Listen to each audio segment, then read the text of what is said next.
Mufasa,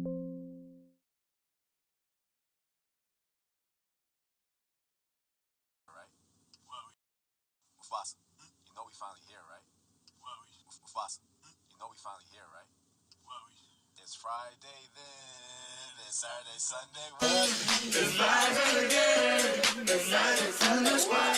It's Friday again, it's Friday, Sunday, what? It's Friday again, it's Saturday, Sunday, what? It's Friday again, I thought the hands of time would change me, and I'd be over this by now. Yeah, it's been too long since we got crazy. I'm lucky spinning out. I'm counting down till Friday come. I'm gonna do too much. No, I'm all in my bag, that's clutch. Feeling it, feeling it, feeling it. Every Friday, Saturday, Sunday, endless weekend on a wave, yeah. It's Friday then, it's Saturday, Sunday, what? It's Friday then, it's Saturday, Sunday, what? It's Friday then, it's Saturday, Sunday, what? It's Friday then, it's Saturday, Sunday, what?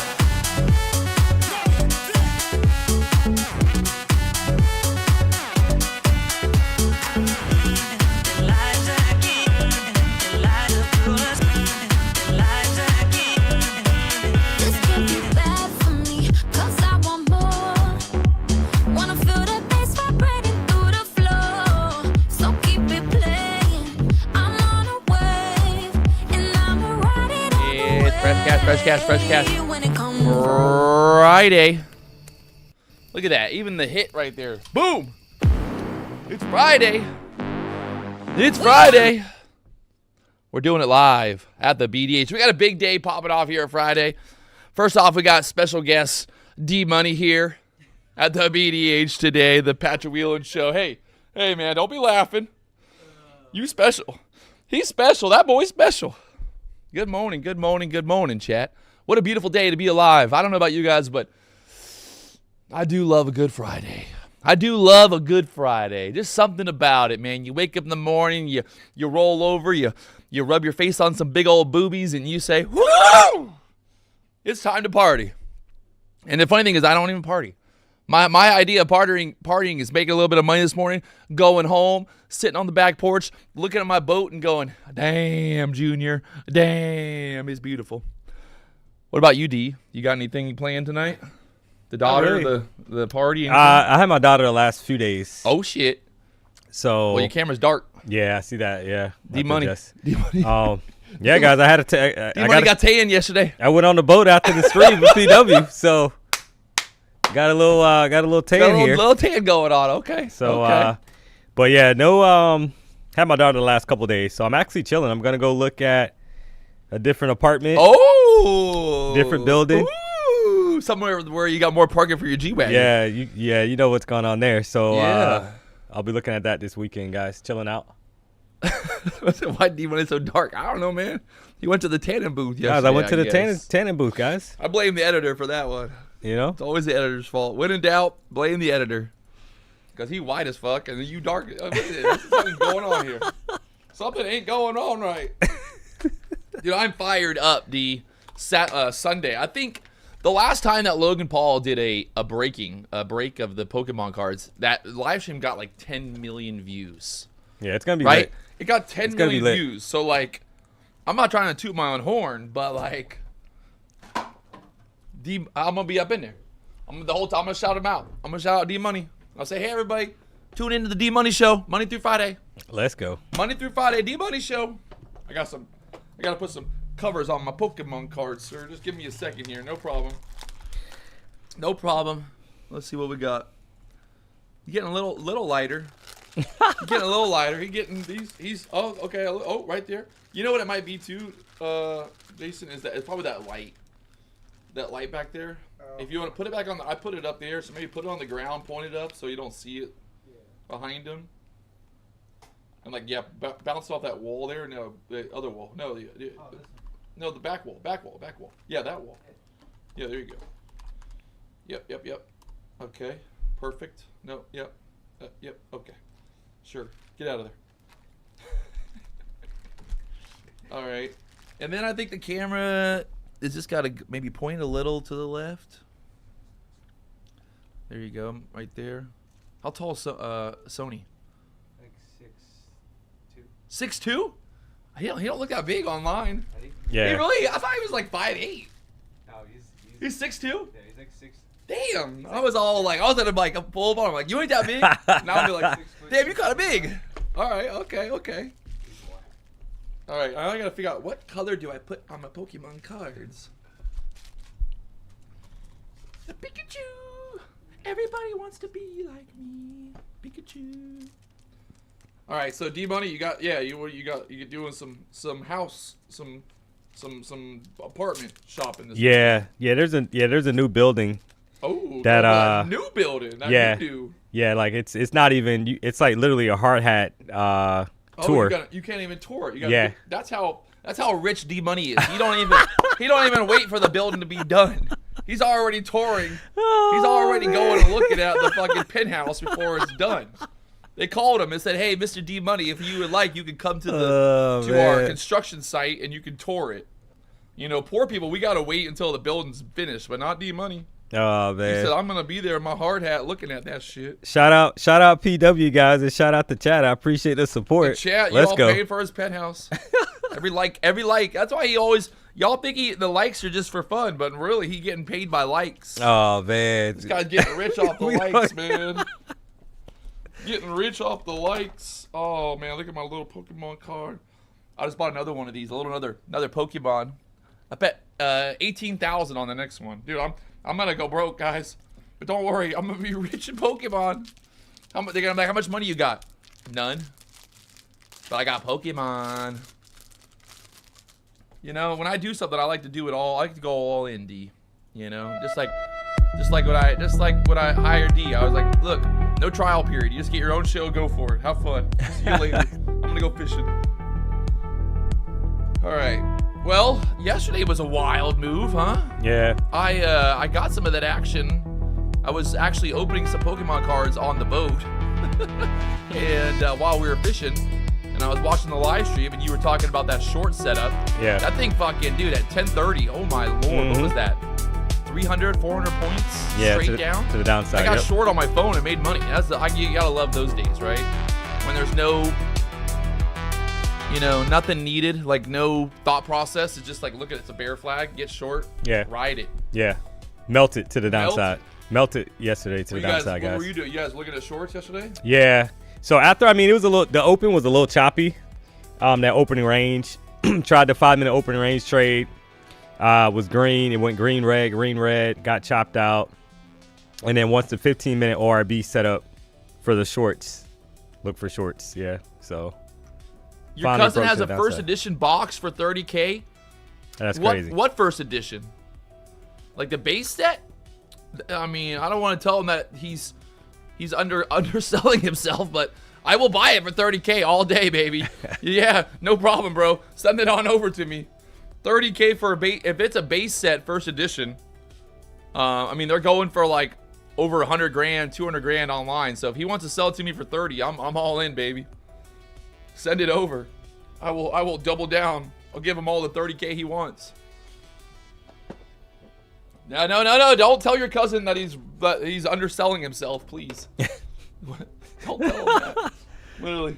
I wonder. No. I wonder if Steven went home and looked at those cards. Remember those cards he took out? I bet he did. That's why I think he retired from trading. He's gone now. Somebody texted him. They were like, "Oh wait, hey, don't give him away." Somebody gave him a heads up. No. When we were like, hey, we'll take him off your hands. Yeah. Somebody's like, no, don't do that. Don't give it to Patrick. Don't give it to Patrick. That's fucked up. All right. So we got CPI report coming up yesterday. Big move to the downside. I wouldn't be surprised if we just get some stupid move right back up when the CPI report comes out, but who knows, right? Who knows? I'm only $3,000 away from $100,000 a month in my live account, and I'm gonna wait for the right opportunity. I'm gonna get in, I'm gonna get out, and I'm gonna make money. So that's all you can do, right? What you Yeah, I'm looking at this. Looking at the hourly right now. Yeah. It's funny because, like, we haven't really had like a good setup, right? Since yesterday, since about 2 o'clock, it's just been kind of a bleed out to the downside. Overnight, not much like really going on. Like I don't know. After that huge move down yesterday, it's hard to be bearish right here, but let's see what happens. Friday. What was that? What was it? I think it was like last Friday when the market just went straight up at open, right? Yeah, and it just like I was long. I made money last Friday. 10,000 in Costa Rica. Yeah, in Costa Rica. Yeah, and that was like, it was because the day before was like a sell-off day, and then it just ramped up at open. So you never know. Like I think sometimes people get too caught. They get caught with like some kind of, I guess, their bias, right? They look at the previous day price action and like, oh, look how bearish it was. Yeah. Today is going to be bearish as well, and you're like, well, doesn't mean that, right? Not always. Not always, sir.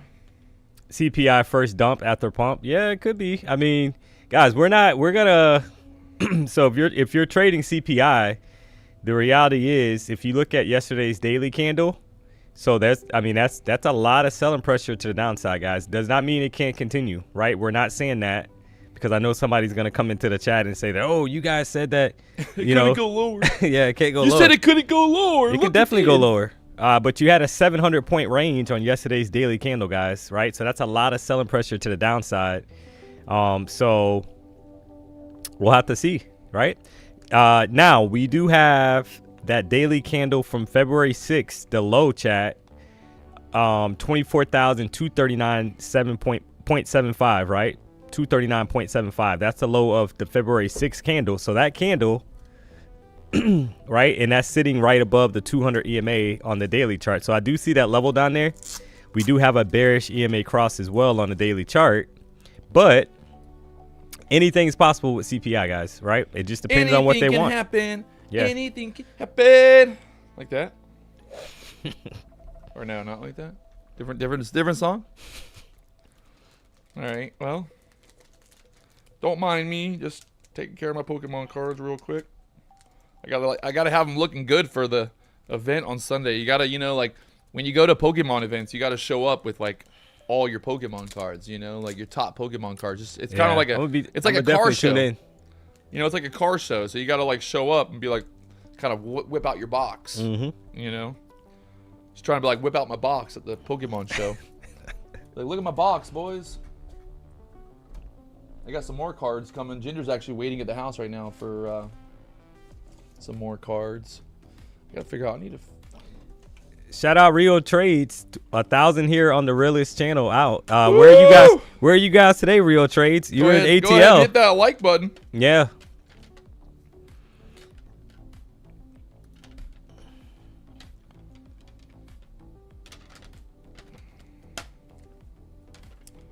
Seven. A lot of sevens. How'd I get so many sevens? Still in the ATL? Okay. Rio Trades got 1,000 people watching live from the ATL. Oh man. What if he actually did? That'd be the funniest. Like this whole time we're like, just like, yeah, dude, shut up. And then later on where he's like, no, I was for real. And you're like, damn. It's pretty cool. Rio Trades, man. If you got 1,000 people with you rocking with us, we appreciate the support, guys. I'm sure we'll send you a free account. If you could show us proof, I'm sure we got an account for you. Someone said, I thought CPI was yesterday. Was it yesterday? No, it's today. Today, right? Yeah, CPI today, guys. You had NFP on Wednesday. You actually had unemployment news yesterday that had a pretty, over 100-point pop to the upside, right? And then you have CPI today. Later on today, we've got two-time Super Bowl champion Sony Michel here at the BDH. He actually was the only person to score a touchdown in one of the Super Bowls that he was in. I don't know if it was. I think it was the first one with the Patriots. He was the only touchdown scored in that game. He scored his. We were watching some of his highlights. I was watching them last night. The dude.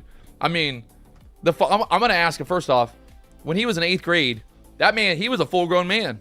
What was his mama feeding him? What kind of diet was he on? Man. He must have been eating so much food to be literally looking like a full-grown man in 8th grade. Like his 8th grade, look at this 8th grade Sony Michel. This dude was yoked. If he was in my school, I would have been like, sir, are you someone's dad?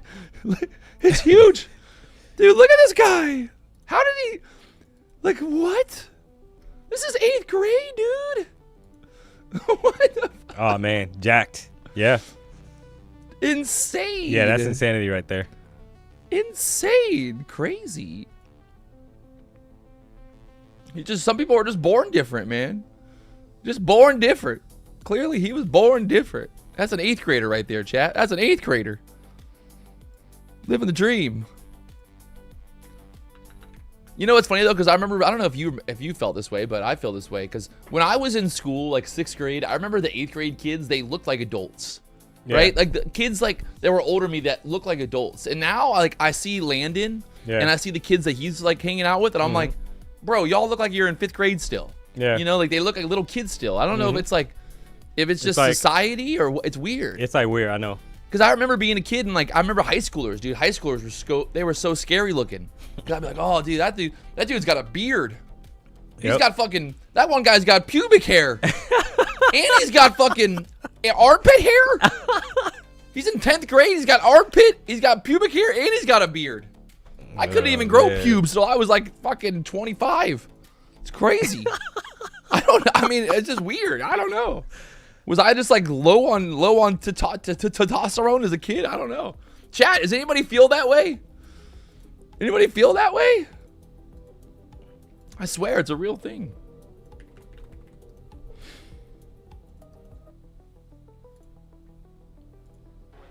Yeah, well, I'm going to show more later, but here's a couple little highlights from... Somebody said they were malnourished. They said, yes, I was malnourished. Malnourished, yeah, see? Look at this guy, dude. Oh, my God. Oh! You can't get him down.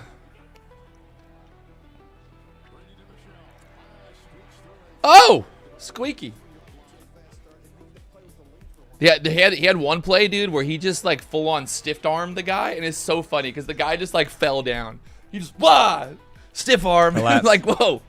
That's got to be honestly, the fucking, that's got to, I mean, I'm going to ask him, but, like, that's got to be the coolest, like, play to make, right? Just the full-on stiff arm as you're running into the end zone. Like, yeah, that's the ultimate hold my beer like, right there. Yeah. Hey, watch me now. You know, you're like, oh. I'm trying to find, dude, the stiff arm. Look at this guy. Crazy. The editor talked about how he's like, yeah, no, I could have been big time in football too. Yeah, I could have been. It just. Yeah, he told me that. Yeah, he's like, I could have been a running back too. You know, I know. I used to know Sony. Yeah, man. Yeah. No, I could have been a running back too. And I look at him, I'm like, what are you talking about? He goes, well, I mean, if I was like 6'3" and I was, 500, if I was 300 pounds, 6'3", I could have been a running back instead of a sprinter on track. So. It's okay, editor. One day you can maybe make it to the NFL. Maybe there'll be like a a little white person NFL one day, and then the editor can be top in the league. Oh man. He told me that he said I talked to him yesterday about it. He said that he's gonna be showing them up with some push-ups. I said, listen, man, how many push-ups are you gonna do? Because I'm at 6. I'm just saying. He couldn't give me a number, so I don't know. I don't know if I don't know if he still has the juice.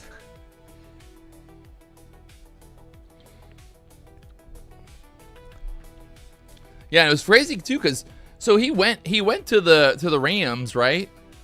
And then what did they won the Super Bowl that year? He got traded to the Rams. Yeah, that's got to be great. First year, right? That's crazy, like man. You get traded and then you're like. Super Bowl. Yeah. And another one. That's kind of cool.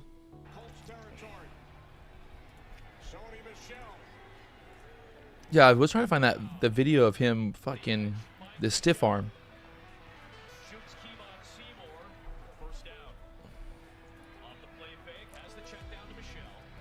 Oh. Dude, got 6 guys on him.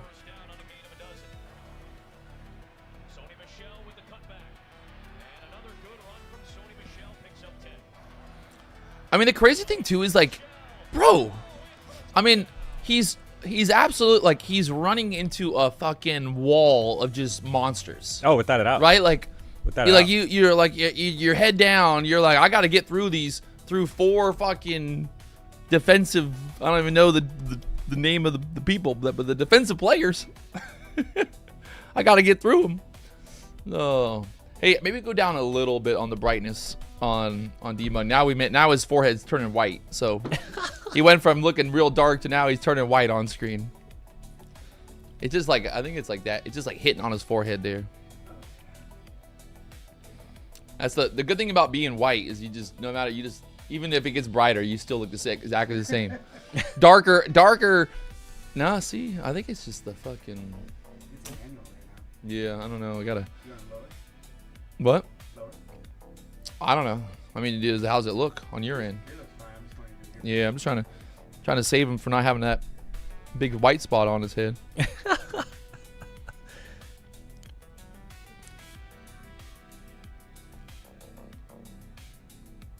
He's glistening.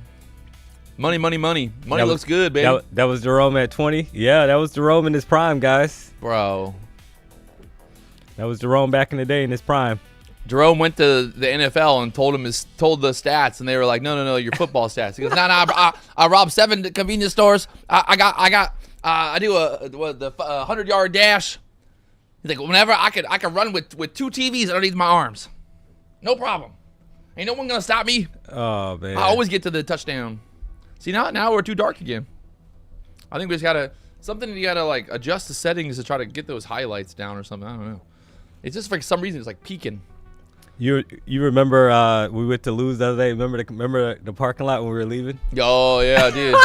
we're leaving the sub shop the other day, and this guy, he's like in his like fucking Chevy Impala or something. Yeah. You know, he's like sitting in there. He's got this way back. And me and D, we hold the door open for this lady with a big booty, and she walks out behind us, and someone in the car, the dude in the car is like, hey girl, and me and D Money are like, is he talking to us?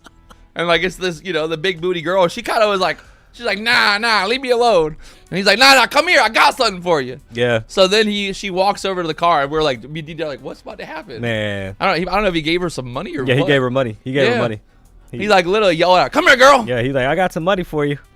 Man, that was like an old school pimp, guys. Yeah, old school pimp at Lose Subs. Man. Classic pimp life. See, people be like, man, the girls, they only with you for your money. I said, well, ask the pimp. Yeah. Ask the pimp. They know the game.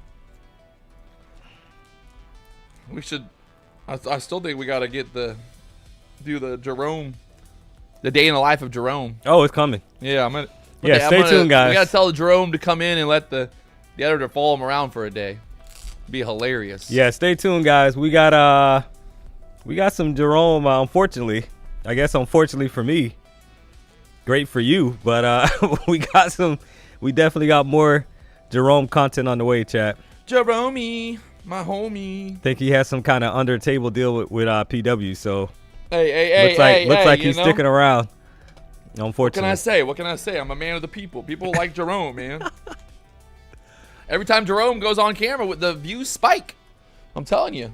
D don't want to believe it, but I told him, I was like, man, look, every single time that Jerome is on the camera, we get more views. So, haters gonna hate, Jerome's gonna play. That's what I like to say, right?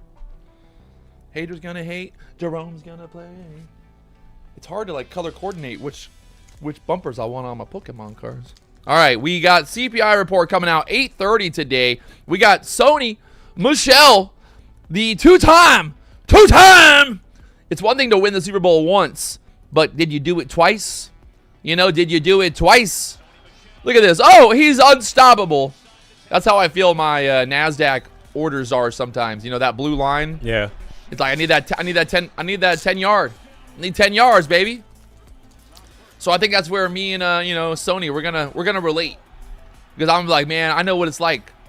That yellow line across the screen. Mm-hmm. Your target gets right there. It doesn't hit. I know what it's like to be at the top of the game. Have to worry about them yellow lines. Can they see the yellow lines when they're playing? I'm kidding, chat. God, y'all thought I was serious. The editor looked at me like, what? You what? You funny, editor. You funny.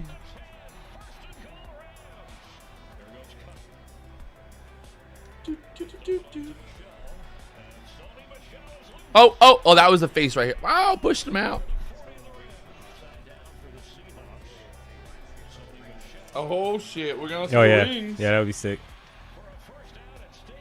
I need to get a BDH champion of the world ring. Just make my own day trading Super Bowl ring. Just a block of gold. And I'll put 1 Bitcoin in it. Oh, that man, he's fast. He's fast. All right, back to the markets here. We're getting ready for CPI report. We're down here at the low. It's hard to, I mean, where are we at on this, like, weekly candle right now? Yeah. I mean, you got a lot of, you still got room to the downside. You got room to the downside, but it's almost like, I guess the question is, where do they want to close this weekly candle at? Mm-hmm. Bottom of the range. We'll see. Oh, man, I think I picked the right colors, guys. I put the white bumper on my Mewtwo. Oh, so pretty.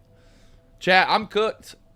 I'm gonna do D. We're gonna do a big. I want to do a big whatnot show, PW on whatnot, and we're gonna open up like $100,000 worth of Pokemon cards, and people get a bid on them while we're on whatnot. I think it's gonna be a big fucking ordeal, baby. PW on whatnot, opening Pokemon cards. Are you kidding me? Yeah, I saw. Definitely, there's a market. There's a huge market for that now. It's over 11 It's over 11.5 billion. Well, here's a great stat is you'll even be amazed, right? So Whatnot did $6 billion in total merchandise sales in 2025. Yeah. But think about how much money, like, all right, so they did $6 billion in like just total money, like price of things, merchandise going in and out of the door. Mm-hmm. They made $1 billion in fees and their cut. Yeah. Like that's insane. That's an insane business model. Yeah, that's insane. Right? Because like Target, all these companies, like they ain't doing anything near that. Nah. Because you think about it, like if Target sells $6 billion worth of products from their stores, there's so much that eats away right at the margins for them because obviously the store, the amount of like they got to store all the shit, the shipping, the packing, all that, right? Yeah. Where it's just insane that Whatnot revenue as a business was $1 billion on 6 billion total sales. It's crazy. That's crazy numbers. And I think a really good stat to think about, and don't steal my idea, chat, but a really good stat to think about here is that in China, 80% of online shopping is done on live streams. 80%. Wow. Right? It's now huge. Oh, man. It's huge in and China. That population? Everybody, yeah. Man. Yeah, and what's crazy is in America, it's less than 20%. Yeah. So let's just say that in the future, untapped market, America grows Here. to 40%. Mm-hmm. That's still doubling, right? That is doubling the current market just to get to 40. And I think it's a huge market that is just blowing up right now. Yeah. And not just for Pokemon cards, for everything. There are women on there selling bikinis. They're selling jackets, clothes, shoes. I mean, it's you can literally go on there and buy anything. Yeah. And it's like I had a whole meeting with the guys and they were talking about, the majority of their customers, they're not in Florida, they're not in Miami, right? They're in the middle of fucking nowhere. Because think about it. You live in Ohio, Missouri, or whatever fucking middle of nowhere. I don't even know where middle of nowhere is, but like all these middle of nowhere places, it's cold as fuck out. You got nothing else to do. Yeah, but shop. You can you're on your phone. You're like, hey, I could buy a Pokemon card for $5 on my phone. Yeah. And I get to like chat with people. The person who's doing the live stream is calling out my name, talking to me. It definitely like creates like this community aspect. I think the same way as like the day trading live streams. So, and the best part is I can actually day trade while doing the stream because I can show whatever I want like on the screen. So I'm gonna have like charts pulled up. I'm gonna do a big stream on like a Sunday night, like 8 p.m. We'll do the box on breaking while also trading. Yeah. Boom, baby. Big brain ideas. Sell Pokemon cards while trading. This shit it's too easy, chat. I always wonder. I'm like, how is it that I'm so smart? I don't understand it. It just blows my mind. How has nobody else thought about this? Untapped markets. It's an untapped market, chat. Absolutely untapped.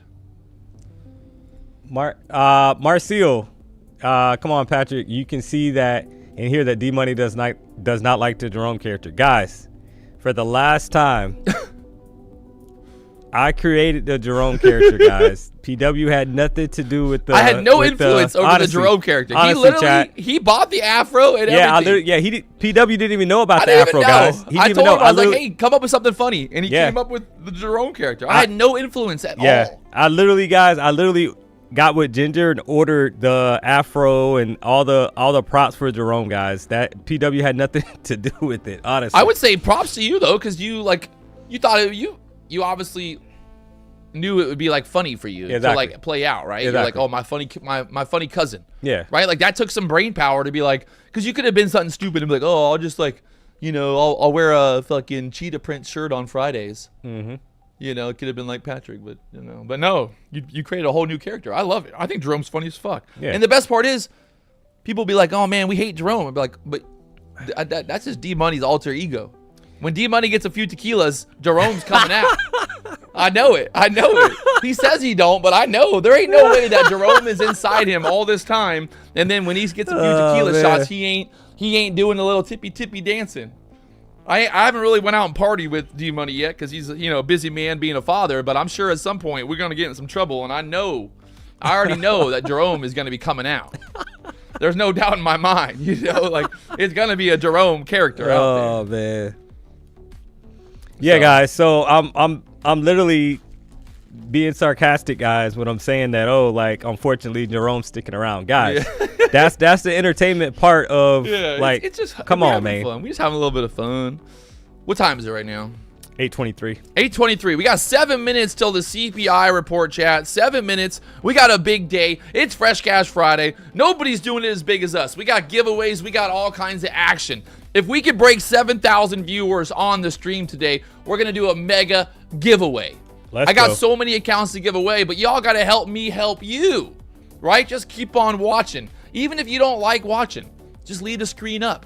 No one will know. No one will know. No one's going to know.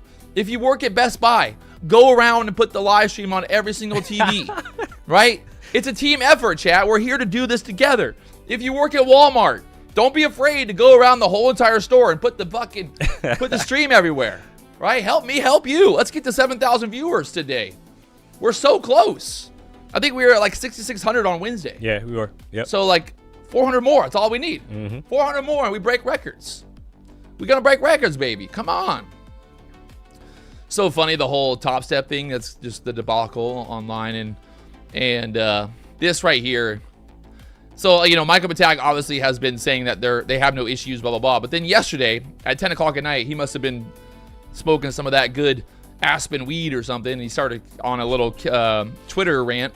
And he posted, yep, we should have tamped down on the buying power in the precious metals about 3 weeks ago. You're right. Kind of. So he's admitting that they got caught on the precious metals. That's why they banned them. And now... funny how that works. So the truth is out there.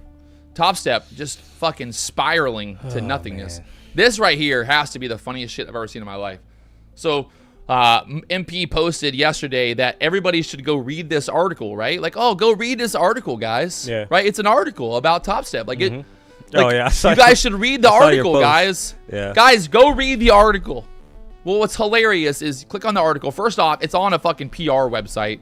This is not like a real website. This is some bullshit website, globenewswire.com. So basically, whenever you put out articles like companies, you can do press releases.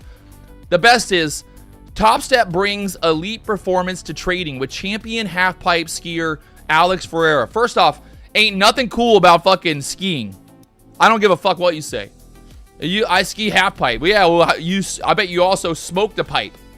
I bet you also be sitting on dudes' pipes. Either way, Top Step LLC wrote the article, and it says new ad campaign introduces redefined brand. It's just hilarious, like that they're Like, are people this dumb? Does anybody read this and go, wait, did Top Step write the fucking article? So Michael's telling us to go read an article that is a good read that the company wrote. You can't, man. You cannot make this up. You cannot make this stuff up, chat. So yeah. Michael Patak is on a mission to just do anything he can to make himself look fucking retarded on the internet. So he's succeeding. He wrote, his whole thing now is that talking about how the money that you make in the XFA is not actually the money that it's not real money. Yeah. It's not your money. Mm-hmm. Well, I mean, I get it. It's obviously SIM funding, but they sold everybody on the idea that you can get big payouts from XFA, right? Mm-hmm. They had Dakota on Top Step TV for months sitting there gaslighting everybody. And saying, oh man, look at how much money I got in my live account. And all that money came from his XFA. The amount of gaslighting that is happening at Top Step is insane. And people are just eating it up. Eating it up. We got CPI report coming out here. Let's see what happens. Don't go jumping in on the first move here. Be patient. Let's see if we get a big pop, a drop, and some action. So, let's go. You just had a lot of buying pressure, right? From that 620 level, guys, up to like 715. So you had almost a 100-point pop on the last few 5-minute candles. So that's a little interesting as well. So we'll see what happens here.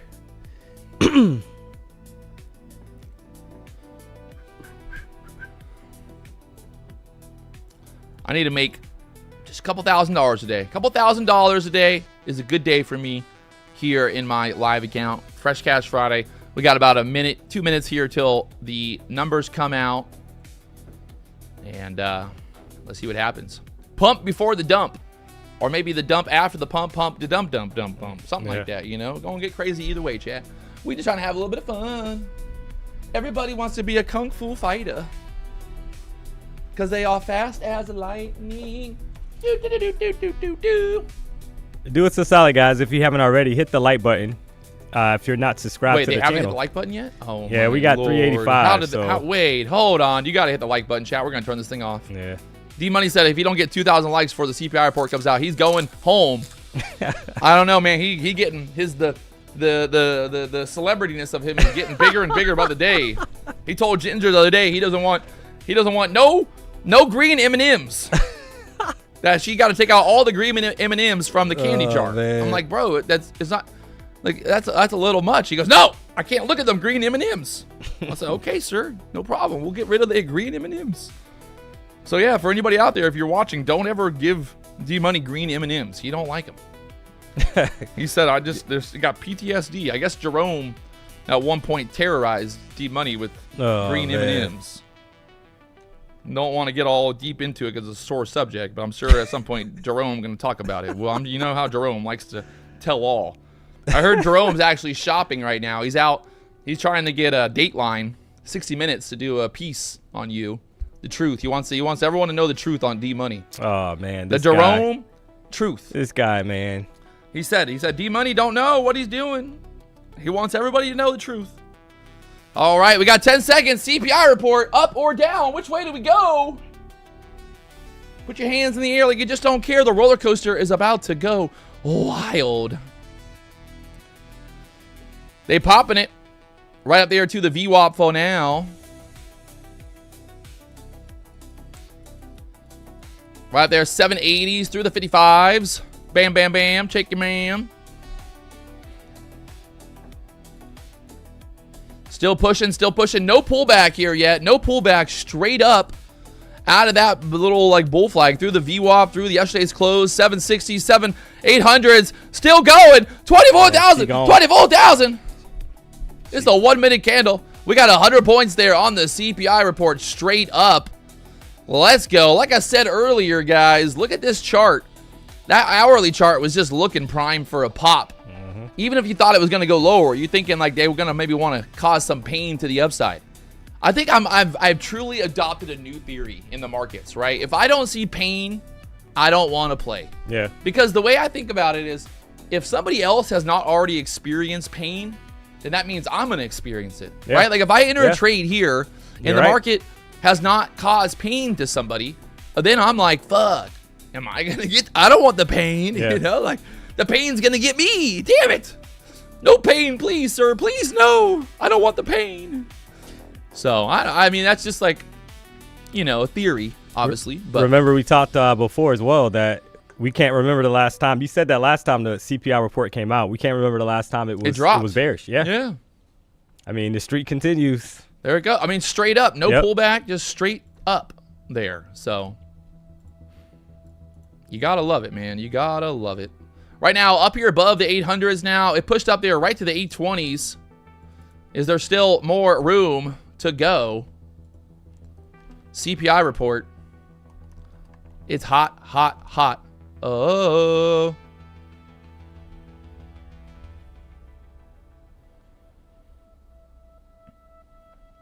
Time to dump. I mean, yeah, it could. But remember, guys, you had a lot of selling pressure. You had a 700-point bearish daily candle yesterday, guys. Keep that in mind, right?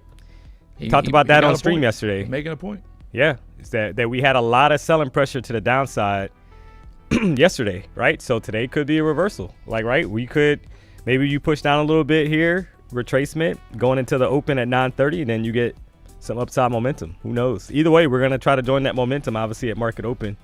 Amen, brother.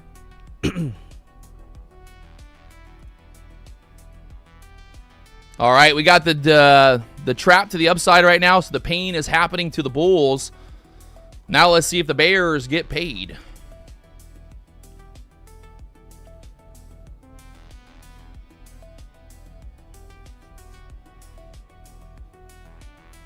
Straight back down there, 720s now.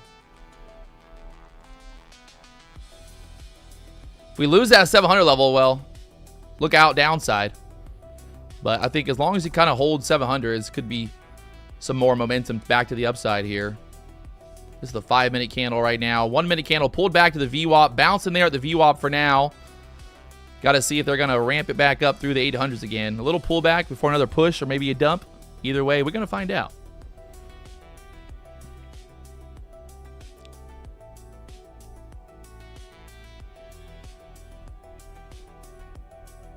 Back up there, 780s again.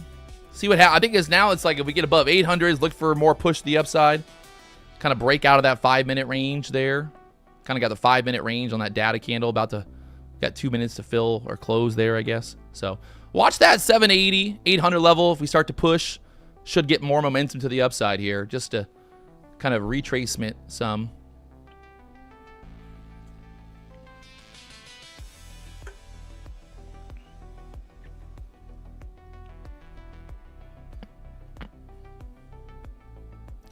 Little retracement some here.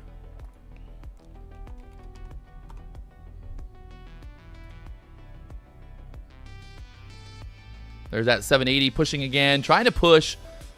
I think if we get through 780s, there's a good chance we try to run these highs again, guys. So be careful or look for a push here.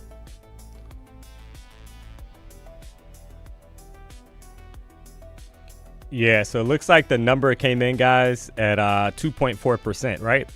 So 2.4%. And the forecast was 2.5, so a little bit lower, right? Which means that hey, I mean, that's, yeah, the market obviously like that result, guys, right? As far as consumer prices rising, right? So a little bit lower than expected. Back up there, 780s, this area right now, key level for the bulls. They got to push, try to break out again, try to get some of that retracement from yesterday's big move down possible.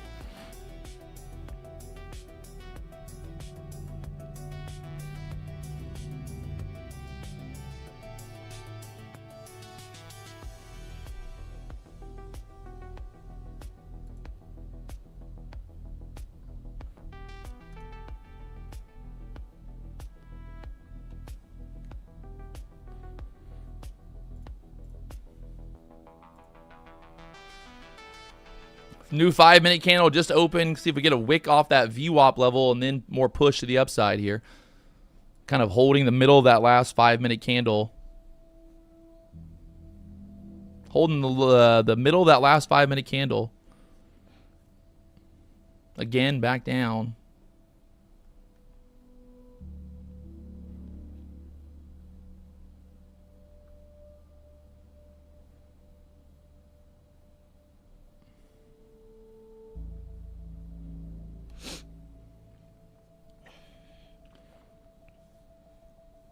trouble for the bears, the bulls. Who's going to win? The ES is looking a little trouble as well. Hourly candle pushed up, pulling back right now, sitting there at the VWAP, both the ES and the NASDAQ. So got to see what happens. This is yesterday's close as well, this 760 area, guys. 760 area is yesterday's close. So we got to see if the bulls can make a stand here and get this back above 800s, right? You got some resistance there overnight. 830, 800 area, 850 up there to the upside. So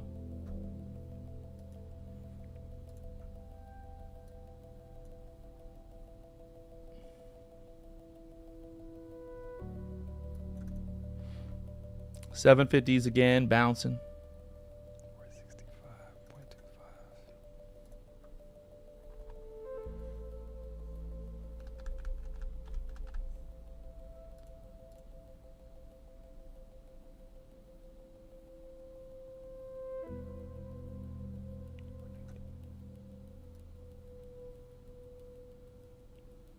Not looking too hot. It just keeps getting stuck there now. Might roll over here. I don't know. Right there at yesterday's close, just stuck between the VWAP and yesterday's close. So let's see what they do here. I think if we get below 700s, the shorts are going to come in and try to take this below the overnight low down there. But if we can hold right here, we should try to push up.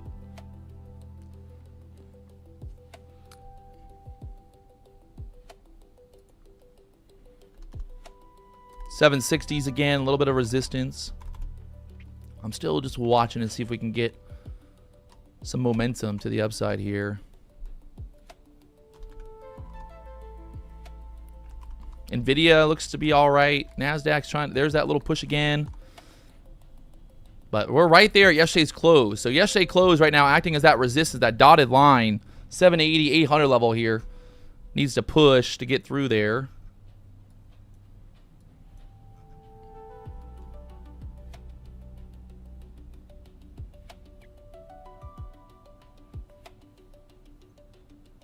Tap, tap, tapping. Yes. See, you guys are saying, what do I think? Yeah, I think as long as we hold that 24,721, guys, then longs are in play, right?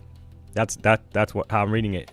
As long as we can hold that level, then I would say longs are in play, guys, to the upside. We're right there at the VWAP. I mean, it's just bouncing. Yep. Kind of slow, you know, back to the pre-market grind again, but we had the news come out. Not a, I mean, 100-point move, and still really haven't sold off from that. So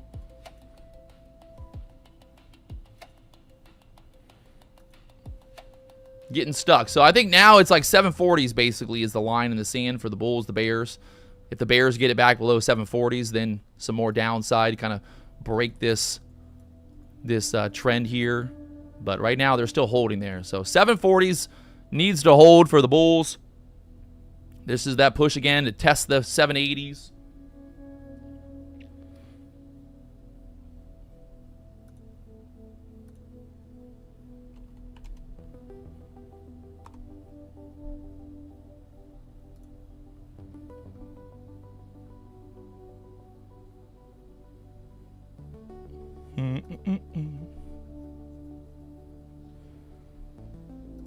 I just want to see us like start to get some momentum out of this area, and then there might be a long above 780, 800 level.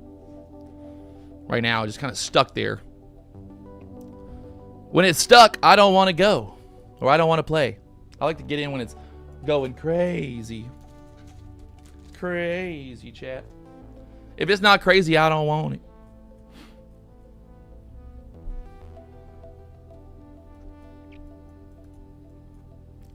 Five-minute chart, looking bullish for now, but there's a big seller at 70 there. 100 contracts just showed up. 770s now. Will he get taken out?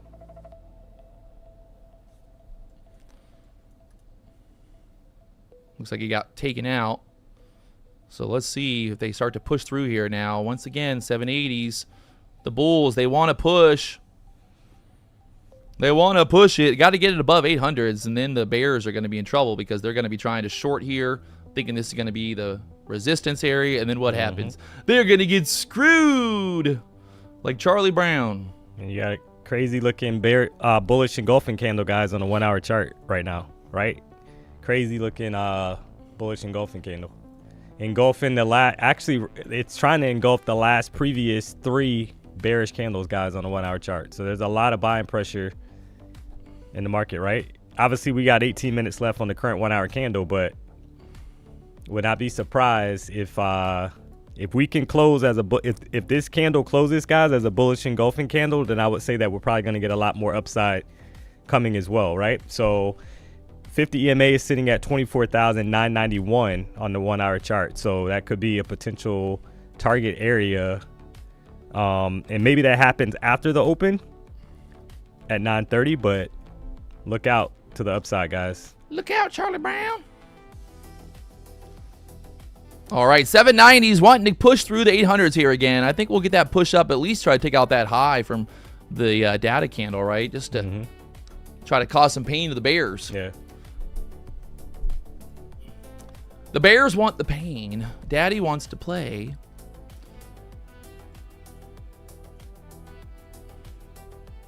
All right, chat. All right, chat.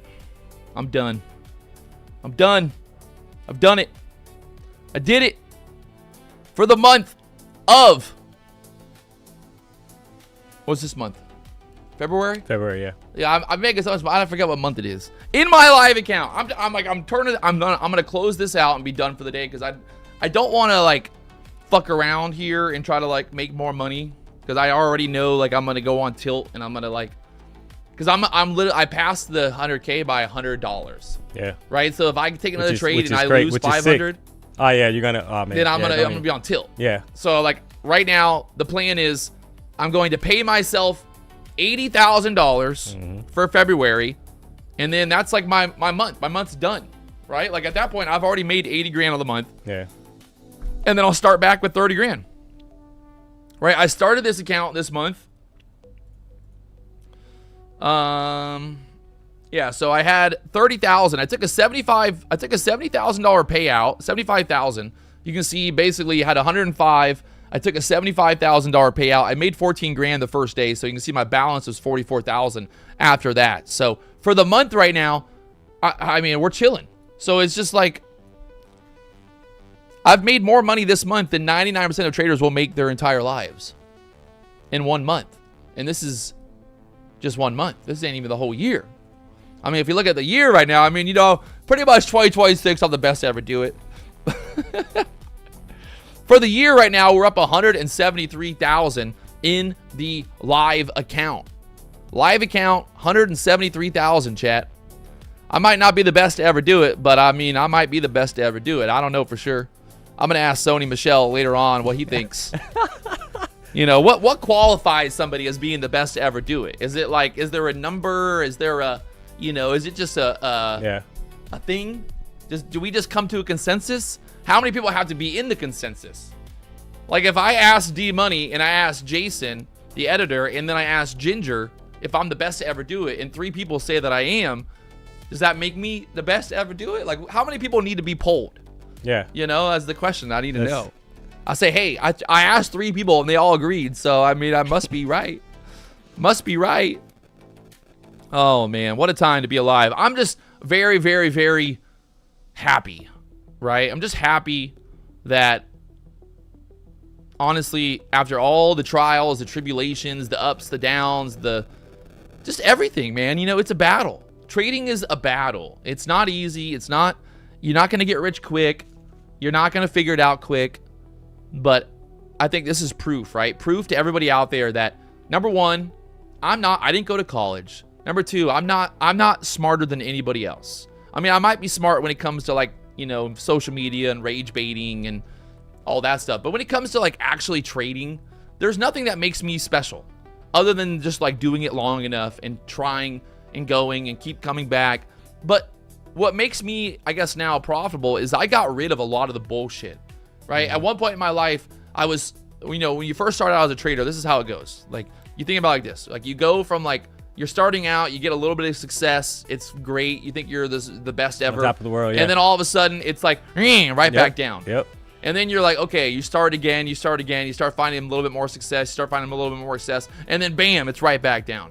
And every time you go back down, the question is, how do you respond to that, right? What are you going to do when you, like, on the comeback? Are you going to repeat the same mistakes? Are you going to do the same thing over? You know, like, if you know that, hey, every time I get close to a payout, I blow up my account. So what are you going to do? Well, you're going to be like, hey, next time I get fucking close to a payout, I'm not going to continue trading. I'm not going to do, you know, like, that's what you have to do. You have to be like, hey, why did I blow up my account? Oh, I traded the news. Oh, I listened to somebody on Twitter. Oh, you know, I was fighting the trend. Like, every time you lose, you can vary. I mean, it's so funny because everybody like, do you journal, Patrick?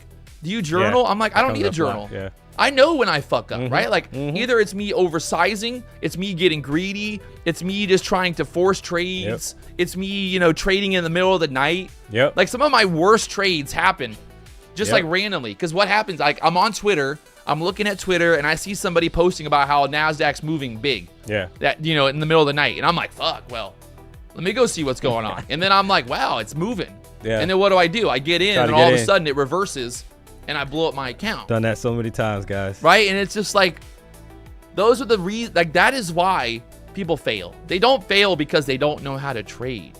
People fail because they trade setups that are not setups. You know, like we always say, we're like, man, when the market's chopping, it's going nowhere, just don't trade. Yeah. Right? Like, just don't. I mean, it sucks because mentally you're like, oh, I want to trade.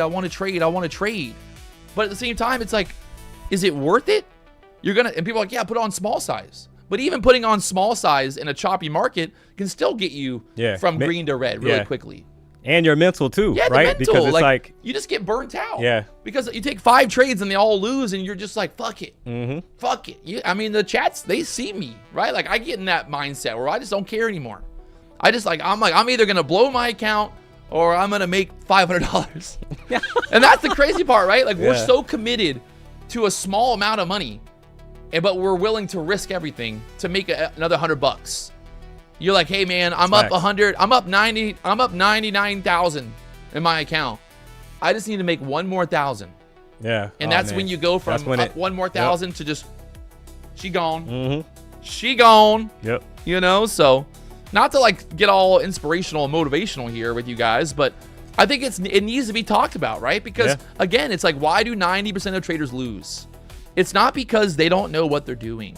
It's just because they listen to people on the internet that have no fucking idea what they're talking about. They haven't been through the battle, right? I've been through it. 8 years, 9 years. D-Money, he's been through it, right? Like, who are you going to listen to? The guy who says, oh yeah, man, I used to trade at the CBOT back in the day.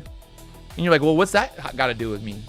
Right? You can't like, somebody who used to trade on the floor cannot relate to a guy like D-Money who has literally traded on his phone his whole life. Right? Like, cause it's different. Yeah. You've done different things. You traded the Forex, you traded the small caps, the options. You tried all this other stuff. Yep. You found no success. Where the guy who traded on the floor, who's got all this experience, he looks at you like, well, why would you do that? Yeah. And you're like, but because that's like the natural progression of most traders nowadays. No one's trading on the floor anymore. Yeah. No. You either you find out from your friend about some chat room or some Forex guy who has a system. Yep. Right? It's always like, oh man, a buddy of mine told me about this guy, and you're like, oh, that's how. Yeah, that. It's always some guy told me. You know, oh, this guy told me. So that's what I want to make it very clear with people out there. It's like it ain't. There's no secret, right? You ain't gonna get rich quick. It's just like it's getting to a point where you just, like we talked about before, where you're tired of feeling the pain, right? Like, you're just tired of it, and you're like, I'm not gonna do this anymore. I'm not gonna fuck around. Right? I talk to traders all the time. They're like, man, Patrick, I listened to you, and I finally, I figured it out. I'm starting to get payouts consistently. And I'm like, well, what did you do differently? They're like, well, I just stopped I stopped trading at night.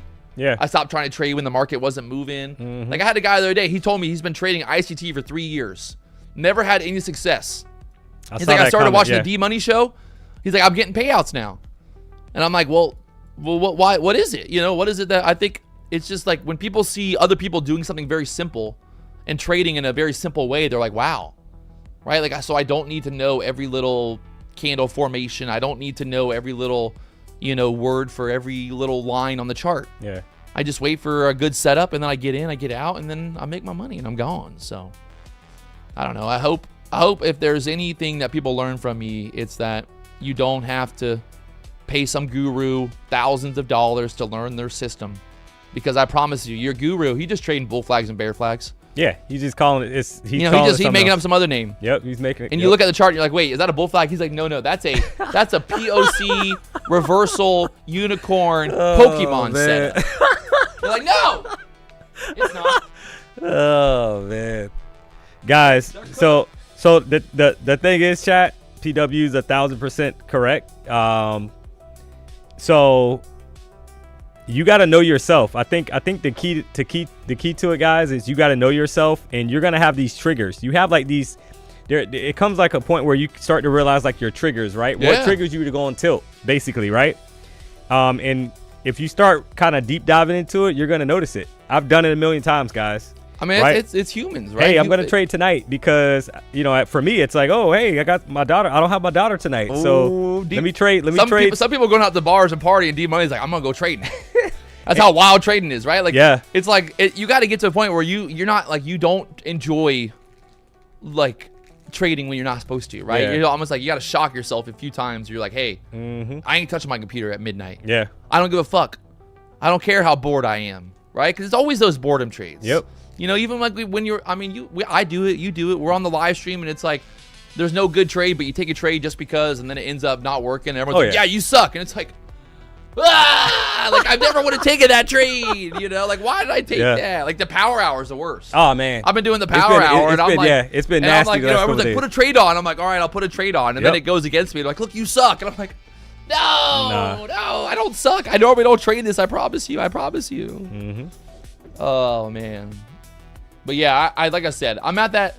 I've been thinking about this for like a week now, or like 5 days. Like since Monday, I've been like in my head. I've been like, all right, I want to get to that 100,000, right? I said it on the live stream, like, man, I want to make 100,000 this month, and now that I've done it, like, what happens from here? Do I say now I want to make 200? Right, but that's just like that's a recipe for disaster.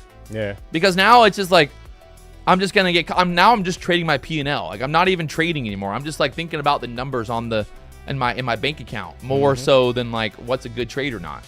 So I think right now it's like knowing my history, knowing what I do normally when I get up big, I blow up big. So now I'm like, let me take money out. Yeah, which is I'll smart. go buy some Pokemon cards. Yeah, which is smart. With my profits. Yeah. Right? I got a $75,000 bid on a Pokemon card this weekend, so it's probably a good idea to take out 75 and then use that money for my Pokemon cards. And that's it. That's it, baby. Make a little bit of money, buy some Pokemon cards. Not financial advice, chat. Don't call me when Pokemon goes to 0. All right? Don't be like, Patrick, you told me to buy Pokemon. Man. Well, I mean, that was the problem. Why you listening to me? Don't do that, Don't do that. Your goal should be to make 110K every month. Well, that's a bad goal, honestly. That's not. The goal should be just to trade. Not realistic. There should be no like profit targets. This guy, dude, D, are you ready to see them? I mean, I think we're cooked, D. Like me, don't ever tell anyone that you're a trading influencer, bro, because it's not looking good out there for trading influencers. Check this guy out. This motherfucker. Options trading to futures trading. And S&P 500 or like ES. So that's what I do for work. Initially, I started with options trading where I lost a lot of money. But that's where They're the best. He's like, initially I started out with options trading. That's where I lost a lot of money, right? So he lost a lot of money trading options, but don't worry, because the futures have changed the game. I decided to switch from options trading to futures trading. You switch from options trading to futures trading, right? That's always like, you want to hear that. When you're talking to your guru, you want to be like, wait, did you just switch from options trading to futures trading? Okay, perfect. Now I want to sign up for your course. Because why? Say like on a good month, you can make like close to like 70 to 80K a month. Dude, like on a good month, you can make 70 to 80K a month. First off, where the fuck did he come up with that number at? Yeah, I don't Just like a magical number in his head. Yeah, guys, 70 to 80K a month, no problem. Right? Like, look, first off, I mean, and I don't want to be rude, but like, he clearly got Down syndrome. So it's like, what is up with these gurus? Like what? Like the more Down syndrome you look, you know, like I got Down syndrome too. You know, so the question is, at what point do we start calling bullshit? Options trading to futures trading. Daylight. And then the best And is, S&P. I mean, first off, guys, if you ever own a McLaren, please don't be the guy wearing a McLaren hat while driving the McLaren. Like, don't, you know what I mean? Like, I get it, you like McLaren, but like, you don't need to wear a bright orange McLaren hat while driving your bright orange McLaren. Right? Because people know you, like, you win a McLaren. Yeah. Like, so you don't need the hat. Like, you'd be like, Yeah. hey guys, like, you know, I'm wearing my McLaren hat inside my McLaren, just so everyone knows that I'm in a McLaren. Like, and I think he's got a McLaren shirt on too, maybe. 500 or like Oh no, he fucked up. He ES. got a Porsche shirt on. That's a Porsche shirt. He got a Porsche shirt. So that's what I do for work. It's so funny. He's like, I lost money trading options. Futures trading. Future trade. So that's like what I do for work. S&P 500 or like ES. So that's what I do for work. Initially, I started with options trading, where I Somebody lost a said lot of definitely money. a rental. That's where I decided to switch from options trading to futures trading. Oh, man. I mean, I've owned, you know, millions of dollars worth of cars, and I have never once worn a fucking Porsche t-shirt. I've never worn a fucking McLaren t-shirt. I've made my own t-shirts, like Yeah. for the RWBs, but Yeah. I mean, that has got to be the gayest thing I've ever seen in my life. Like, tell me you're poor without telling me you're poor by wearing your McLaren hat with your Porsche shirt on in your bright orange 720S. Somebody You know. said he works at Chipotle. Dude, I can't with these Oh, people, man. But man. people eat it up, right? They truly do, and I'm amazed. Because is it me or is it them? Am I retarded or are they retarded? Sometimes I think I'm retarded. Like I truly just think that I'm retarded sometimes. Guys, I think we say this a lot, guys. We get a lot of DMs about, you know, hey, do you guys have a Discord? Do you guys do one-on-ones? Right? We don't, guys, and it's free. Obviously, the streams are free, so you don't have to pay. I mean, right? Like, you don't have to pay money, guys. Like, if we obviously we love the support, you know, with likes and hitting the subscribe button if you're not Free to subscribed. support the stream. But it's free, guys. It's fucking free, man. Right? I got Pokemon cards. What do y'all want from me? Don't be gullible. I mean, just ask Out yourself there. a question, right? Like, what the fuck does that little fucking 20-year-old fat fuck know about trading that you need to pay for? You know, if you're gonna pay for something, I don't know, go pay to get your ass kicked by some fucking black belt in jiu-jitsu. You'll feel a little bit better than you would learning how to day trade from that little fucking pubescent child. And that's like God's honest truth. If you really want to learn a lesson, you want to learn about trading, next time you have a red day, go pay some guy at the boxing gym to fucking punch you in the face a few times. Trust me, you're gonna learn something. Have you guys ever used NinjaTrader? Oh NinjaTrader. yeah. Yeah. I'm gonna start just sending y'all Pokemon cards. Well, don't send us no cheap ones. D-Money, he's expensive. D-Money, I showed him my Pokemon cards and he's like, oh, it's only 2,000? That's what he said. Can you believe that, chat? He literally was like calling me out, like, oh, that's only 2,000? Oh, man. I'm like, what Pokemon cards you got? This guy, man, D-Money, he hard. He hard behind the scenes. Y'all think he's nice behind the scenes. Behind the scenes, D-Money's hard. Soon as the stream Yeah, cut see, off, he's right? bougie. He bougie, man. Oh, man. What do I think about De'Aaron Fox going to the All-Star game? Man, I mean, he's not a bad player, guys, but Is that basketball? yeah, I don't know how I feel about that, guys, to be honest. I'm a little biased on that. I don't think he should be I don't think he should be there, to be honest. Uh-oh. D-Money ain't happy. He gonna call the NBA and say, hey, So, what's going on? Did D-Money here? I mean, I did see You gonna call Roger Goodell? I know, right? Isn't that football though? Yeah, that's NFL. Yeah. It's D-Money. So I did see that obviously Curry got hurt, right? So Steph Curry's not going to be in. He's not going to be in the game, guys. So I'm a little disappointed in that. Obviously, I think next he got year, a knee injury, so he's not going to be playing. if me and D-Money go in the Super Bowl next year, we're gonna go streaking. Who do you think's gonna get caught? Not me. Yeah. Are you fast? Oh yeah, I'm going. I'm black. Guys. He said it, not me. Come on, man. He said it, not me. I'm just keeping He it said real. it, not me. Don't come at me, Chad. I'm just keeping it real, guys. He said it, not me. I'm black, right? So Wait, I'm you not think getting you caught. gonna outrun me? Oh yeah. I mean, I might be able to do some more of these, you know. Maybe you know what we'll do? We'll get some advice from Sony when he gets here on like how we can. Oh yeah, you know? strengthen out. Yes. Yeah, like, our well, speed. maybe we can work on our stiff arms. Yeah. So next year, me and D Money, we're gonna go to the Super Bowl. We're gonna be sitting on the sidelines, and we're gonna go streaking. I'm gonna write D Money across my chest and run across there. The D Money show. He's gonna take one for the team. I mean, again, he said it already, but like, you know, the security guards are definitely gonna jump him first. I'll let D Money get a head start. They'll all run after him. Yeah, they're gonna run after me. Yeah. And I'll go second. You know, I think, hey, that's a good play, honestly. I like to, you know, be strategic with my streaking abilities. Oh man, you gotta love it.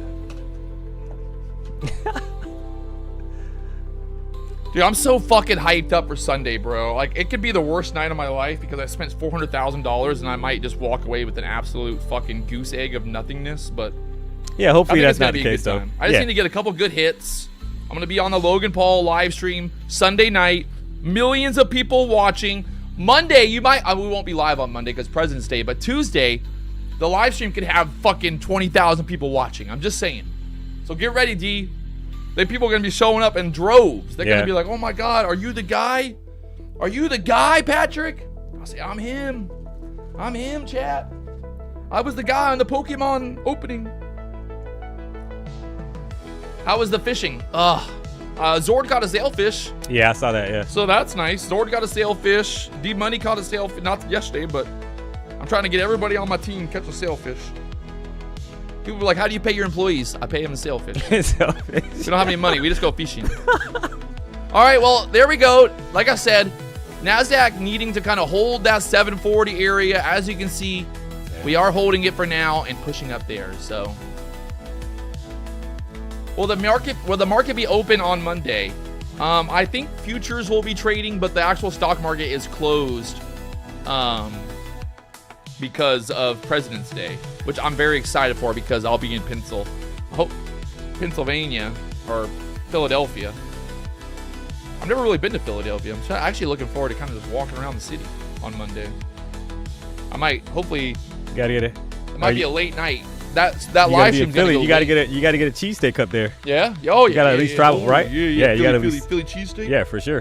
Where's the best spot in Philadelphia to get a cheesesteak? Chat.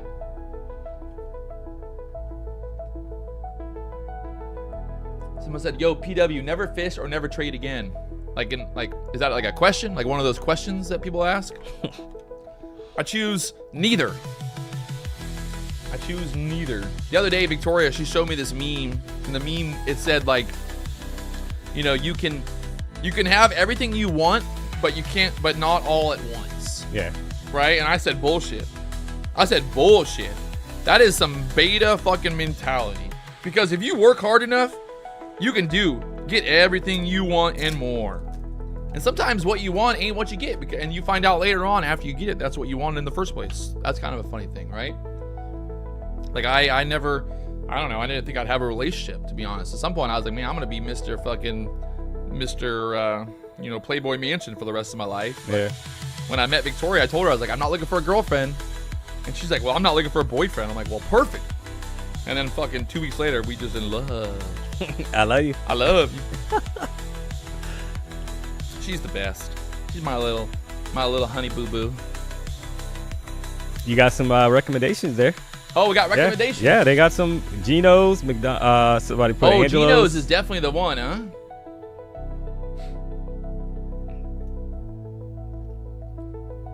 Pat's. Yeah, I think Geno's is this. Oh, Geno's is major trash. Damn. Pat's? I mean, Pat's might be the place to go. Do you guys all live in Philadelphia? Or are you just looking up on Google right now? Because I feel like some of these people are probably just looking on Google and trying to be that guy. Yeah. They're like, hey, if I tell them a place to go, maybe he'll give me a free account. Yeah. I know they're doing that. There's somebody in there looking at ChatGPT. They're like, oh man, ChatGPT told me the best place to go is this place. That's pretty wild that this many people know about. How many? If we ask people hey, where's the best Philly cheesesteak place in Miami? Would they know? Would they know? They said they all watch the Food Network. Yeah. For sure. Yeah. Somebody said their ex-wife was from there, so they got some experience, I guess. The real question is, does anybody know where there's still a Quiznos open? Dude, Quiznos went hard. Man, Quiznos. Dude, so why did actually, Quiznos not you know work? what's crazy about Quiznos? So when I was living on the west coast of Florida, Yeah.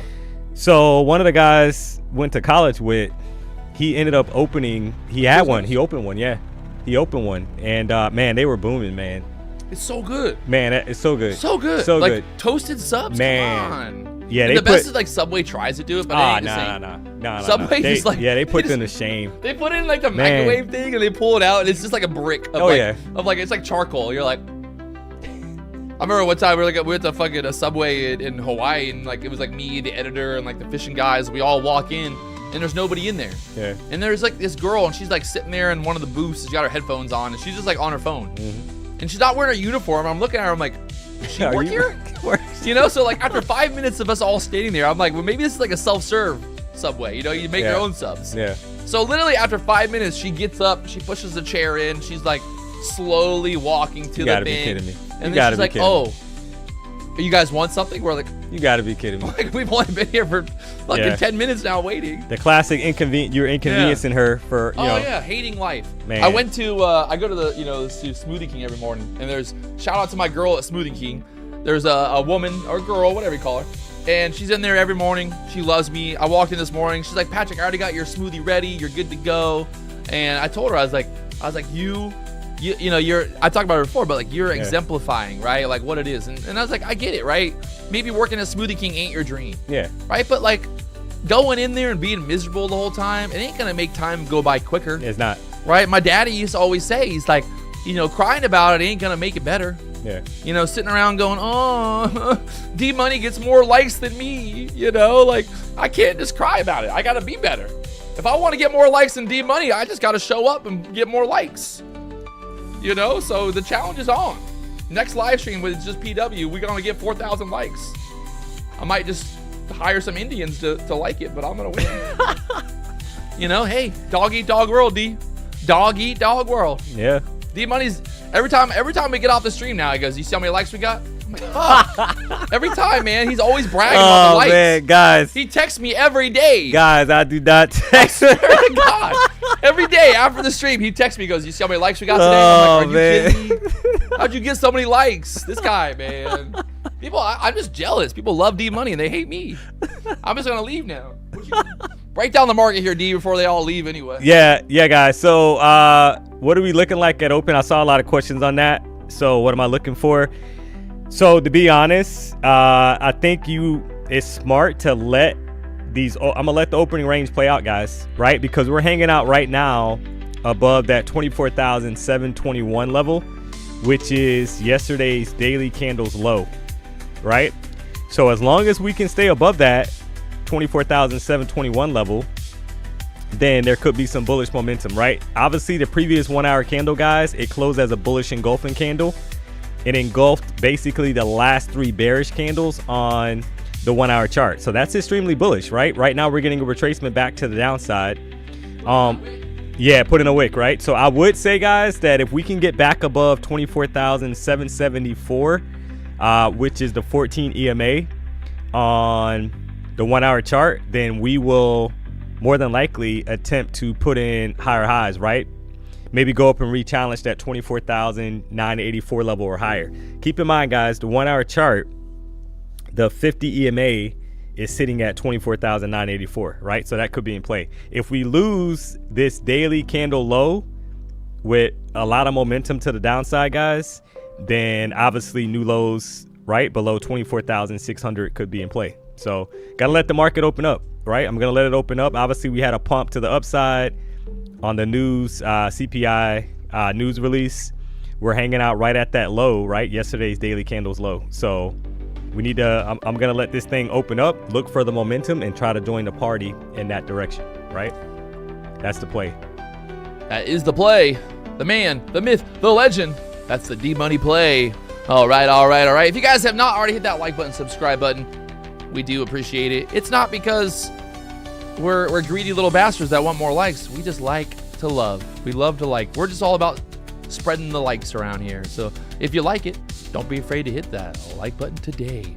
And we've got a special guest coming in later on today, guys. I'm fired up because, well, you know, I like to think of myself as a top-level athlete sometimes, you know. I'm out here putting it on the line. It's a performance every day, right? D-Money, he's an athlete. He's got to show up. He's got to put up the numbers. He's got to make the trades happen.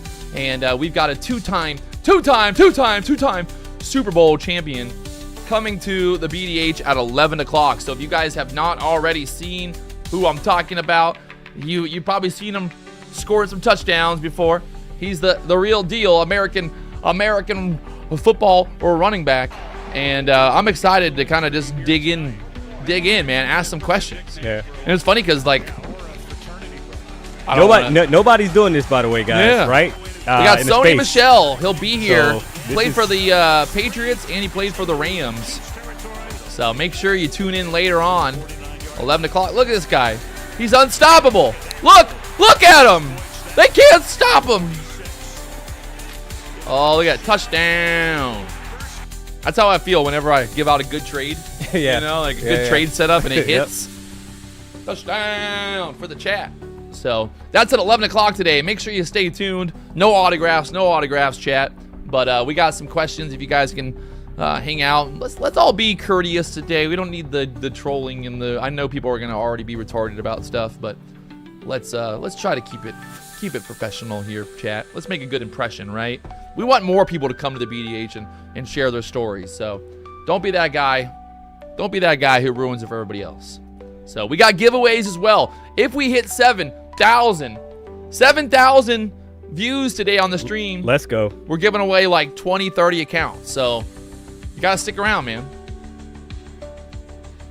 I just took Patrick's course. It's damn smile to understand and practical. I like the way you said the market is a wave. He said a smile. I don't know what that means, but he said... Where's Corn Dog Tim at when we need him? Corn Dog Tim. Corn Dog Tim, are you in the chat? We got to do a wellness check. We're still checking on you, man. I know you were here yesterday. Corn Dog Tim, are you in the chat today? We're just checking. A little concerned about you with that unsanitary corn dog. So we need to constantly check on you, man. Unfortunately, so. Oh man. How can you enter the giveaway? You already know. There's only one place to enter, baby. OnlyPropFirms.com. The latest and the greatest news always. Giveaways. Hot deals. That's right. The biggest, the largest. Well, let's go. Link in the chat. Need some Corn Dog Tim merch. Take a little Filipino man and get to work. Did you guys see our new billboard for Warbucks? Did you see it, D?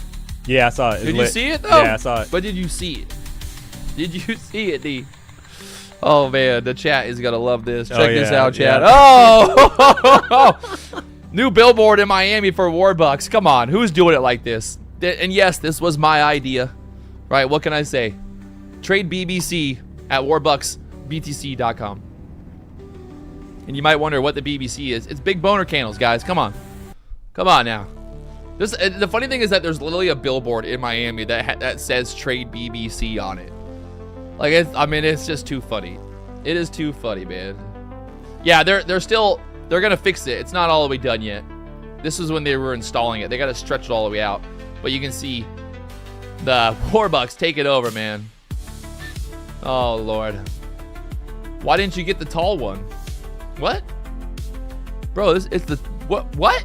This is the tall one, man. That is a tall one. Like what? That's the tall one, bro.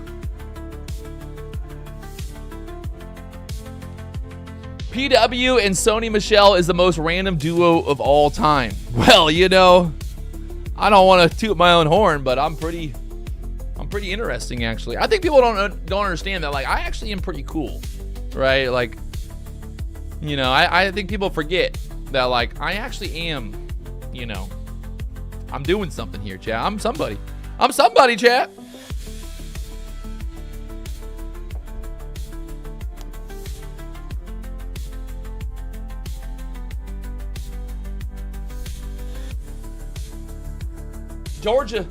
Georgia dogs.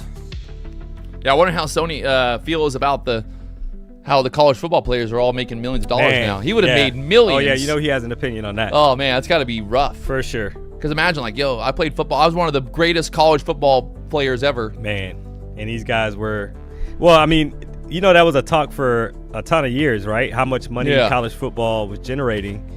And then you got these people these agents, right? They were basically breaking off players under the table.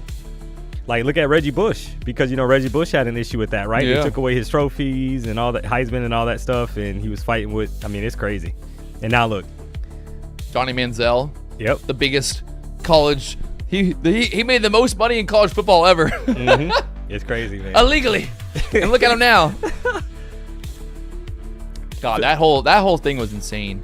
Even like the fact that like when he was gonna go to the combine for the NFL and he showed up like fucking hungover and drunk, you know, and like his agent was like, bro, just don't drink for a week, dude. Yeah, man. Like it's he all you gotta do is just walk a straight and narrow line for a week, and you're gonna fucking get drafted in the at the top of the draft, and then you're set for life. Mm-hmm. And he was like, nah, I'm good, man. I'm chilling. I don't need it. Sad, man. Is all he has from trading alone? Nah, man. I actually have a Pilates business. Yeah, that's right. I'm the #1 Pilates entrepreneur in South Florida right now. Let's go. Bro, I had a whole deal with the general contractor for the Pilates studio and all that bullshit going on. And the best is he figured out really quickly who I was. Yeah. And now he terminated his contract with us, right?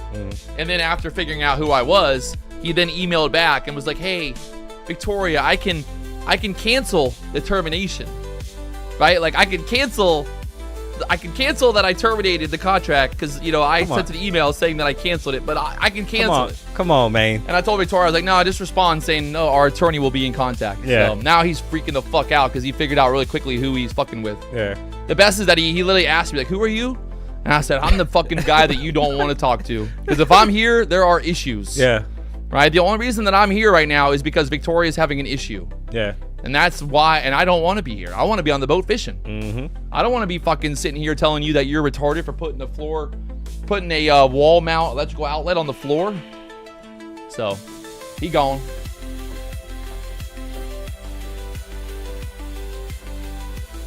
What was your biggest win in 1 month and your loss? Dude, one time I made $1 billion and then one time I lost $7 billion. It's crazy. Don't tell anybody though. Top secret. Don't tell the IRS. I had about $20 million worth of Bitcoin, and dude, I was out in the boat. It all fell in the water, D. It was so weird, dude. I was just like holding my crypto wallet, and it just fell in the water. It's gone forever now, man. And 20 million worth of Bitcoin just gone. It's just gone. It's never gonna. Who knows? It's gone. Remember the guy that lost his Bitcoin? He was looking for it for years. Yeah, and he finally gave up. He had to gave up. He had to give up. Yeah. Fuck. Finally, I wouldn't give up. I know, right? It's never quit. Never surrender.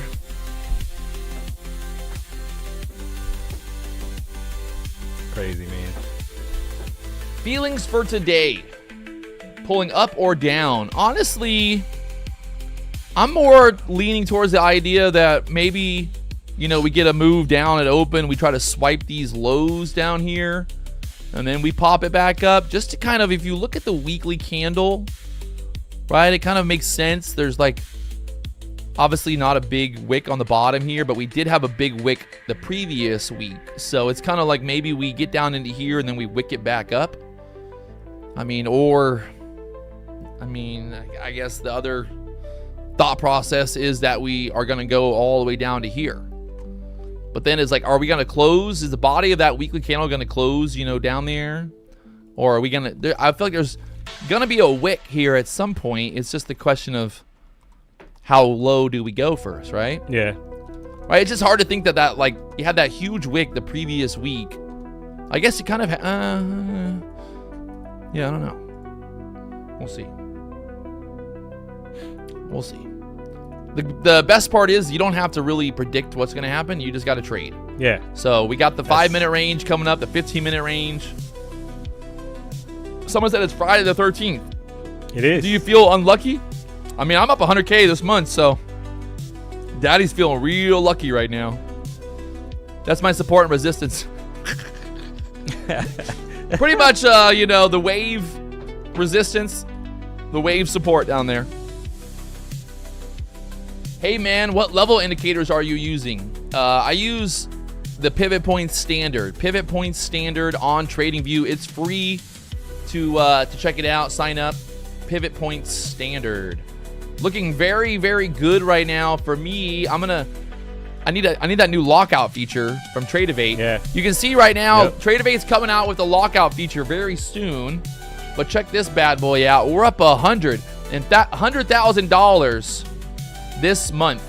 We're up $54,000 this week trading in a live account chat with an 83% win-loss ratio. I mean, I might not be good, but I mean, you can't deny that I am green, right? This week, 54. The last week, 46. I'm not good at math, but I think that equals 100,000.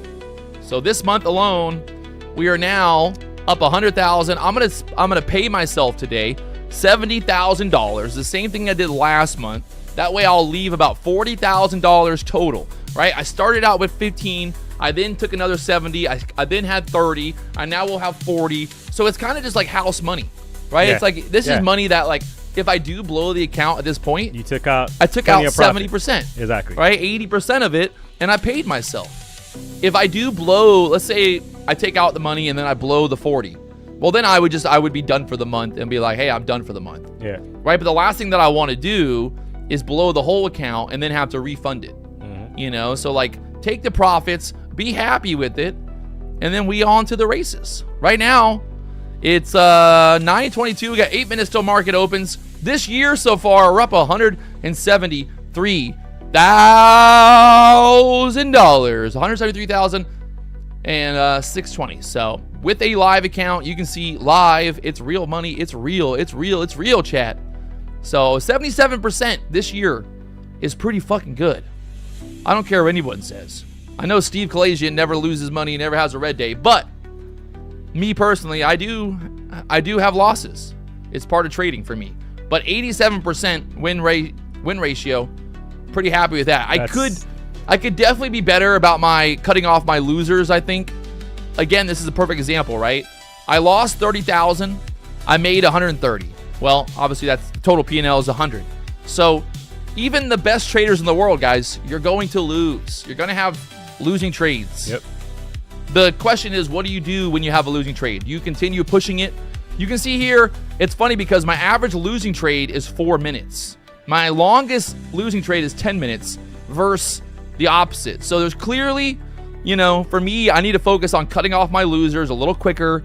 I need to focus on just being, you know, a little bit more proactive in managing those losses. That's all, right? If I can do that, well, then my P&L is going to be even better next month. So that's the focus from here on out. It's like, just cut off my losers a little quicker. Don't be stubborn, Patrick. You know that by looking at the data, by looking at the stats right now for the month, that I would be, you know, probably up another 20 grand on the month if I would have just cut off my losers a little quicker. So that's a good lesson. I made a point the other day. For me, it's like, I'd rather cut off a loser and, like, you know, take a 20-point loss than sit there and hold through a 100-point drawdown and then get back to break even. Exactly. Because, you know, it's funny because a lot of times if you cut off that loser for 20 and then it dumps, well, you might have, there's probably going to be a better entry. Like if I'm like, hey, I think the market's going to go higher. So why hold through a 100-point drawdown? Yeah, you can get it at a cheaper price. Yeah, I can always like wait for another setup. Exactly. So that's like the moral of the story here is cut off your losers. And then that way it's like, I think also once you cut off those small losers mentally, it's much easier to then like go back into the market. Yeah. Right? Whereas if you hold for a big loser and then you get stopped out, or like you finally get out and it's 100-point lower and you just lost $10,000, like getting into another profitable trade is going to be very difficult because you're on tilt. You're mentally just like, now you're just like, I got to make back 10,000. I got to make back 10,000 on your next trade. So you're just like a spiral. But if I cut it off for only $1,000 loss, then I'll probably be okay. Like I can be like, okay, next trade. Here we go. Next trade. And I think that's where you got to figure out where your stop loss is. Your stop loss has got to be at a place where you're like mentally okay to get stopped out and then to re-enter later. Stay in focus. So going into open, we got the highs, the lows, this overnight range, the London, the Asian, and well, it's pretty clear, right? We don't really need to guess. We know that right now we are in the middle of these ranges, or this big range. We did pop to the upside, like not all the way through there, but we did kind of take out this London high. Got denied there. Clearly, there's resistance there at this 800 level. So for me as a bull, what I would like to see is ideally you'd love to see a swipe to the downside, right? Because I'd have to worry that if we swipe straight up here at open, we could get yanked right back down. So if we do push up and take out these highs, well then what? I'd want to see 800 turn into support and then go higher from there. Does that mean that I'm, am I going to miss out on 50, 60 points if it goes straight up at open? Maybe. But the last thing I want to do is get long here and then just watch it dump all the way straight back down. So being patient, waiting, looking for opportunities. That's all it is. Trading is just a game of waiting for something to look good enough to want to put your money on the line. Is that what you're seeing, D? Not to put words in your mouth, but yeah, like that range, it's pretty obvious. Yeah, it's obvious there. So, I would have to say, guys, same thought process there. 24,721. Just keep that level in mind because that is yesterday's daily candles low, guys. Right? So if we lose that level, then you could have a deeper retracement to the downside. So this could go either way right now, right? The open, you gotta kind of, it's probably smart to let this open up and establish itself a little bit because you're right at the daily candle, yesterday's daily candle low. You had a bullish engulfing candle on the previous 1 hour candle that engulfed the last 3 candles, guys, right? So this could need to let this open up. And we'll see, because the way the thought process for us guys, as far as going long, there's going to be more upside, even if the entry's above 800, right? That's the thought process. There's going to be, if they're going to send this to the upside, guys, there's a lot more potential because we had a sell-off of 700 points yesterday. We had a range of 700 points. So just kind of keep that in mind, guys. Going to let it open up, going to look for the ORB setup, and then I'll try to join the momentum. Someone in the chat said, D-Money, tell him it's a bear flag. I saw that, yeah. I mean, where?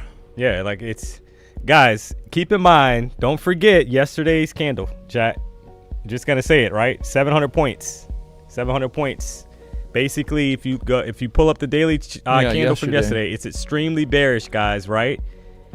And so just kind of keep that in mind. Does not mean we can't flush lower, right? We're not saying that. We're just simply saying that you had a huge sell-off yesterday. So just be mindful of that, guys. I mean, it's kind of like you have to think that big drop down, even if the bears wanted to go lower, they kind of pushes back up, and then we go lower, right, in an ideal situation. So I think, really any like momentum to the downside here is going to get bought. I agree. Right?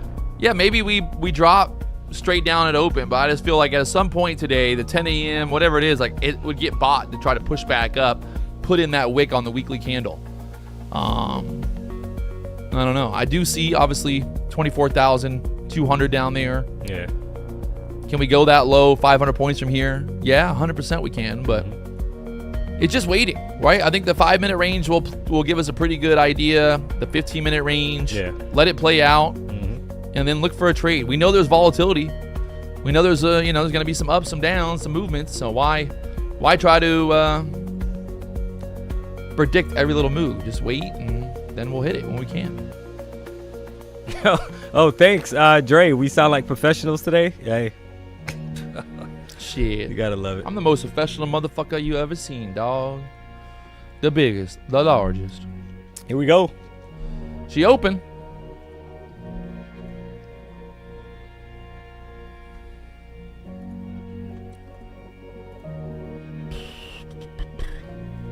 All right. Here we go. Market is open. Like I said, I really just want to be patient here, guys, because I feel like this is a great spot to get trapped. Both for being bullish and bearish, honestly. It's not that I'm trying to stop you from making money. It's just that I'd rather kind of let this do something, create some kind of wick or do something, right? Just do something to get us kind of thinking. See, like right now, we just wicked below 700. So do we pop right back up here now? And this is why I don't like those shorts there at open yet. Look at that. That's 60 points straight back up on the 1 minute candle. Guys, it's not even a minute yet. Relax, chat. It's almost 100 points on that candle. Oh, man.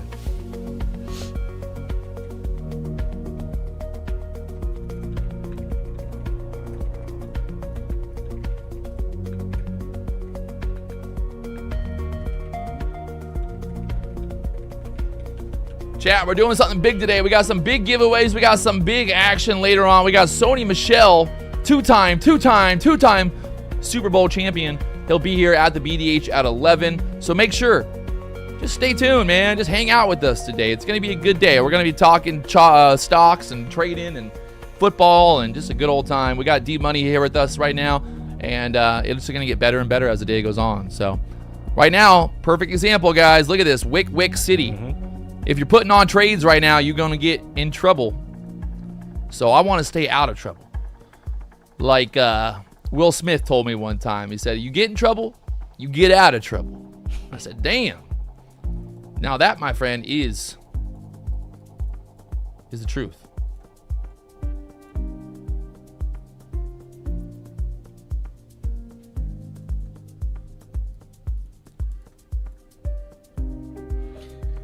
So remember yesterday, guys, we had a lot of chop at the open, right? So the 15-minute range was super clear yesterday after the chop died down a little bit, right? You had a lot of bearish momentum that stepped into the market. So yeah. I mean, right now, bulls are in control, right? Look at that. Wick. It's like... Yeah, longs are looking good right now. It's hard to be short, but just be patient, my friends. Oh, trust me, and the FOMO is real. Look at that pump from the 50s back up there to the 800s.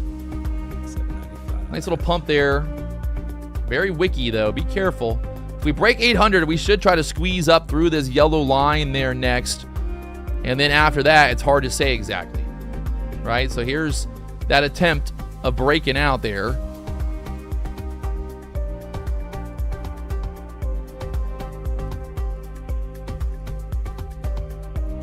So you got denied right there, the 800. So now if I'm looking to get long, I'm going to get long above 800 here. Yep. And then try to ride that for that yellow line breakout through like the 1520s. So let's see.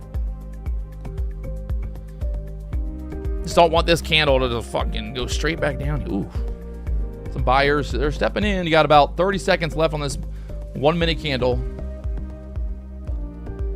Watch 24,800 level.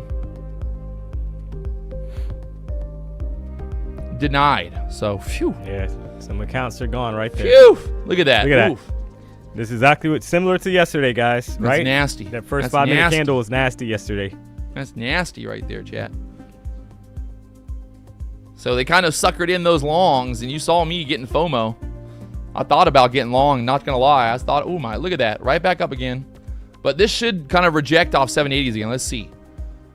If this is going to be a bearish candle, that's exactly what's going to happen. So there's that 780 rejection. You don't want to see that. If you're looking for a short, you don't want this getting all the way back up there above the 800s. So now that was a good rejection off 780s back to 740s. So rejection. The battle is real. Still no trades here. Still no trades, chat. Yeah, nope.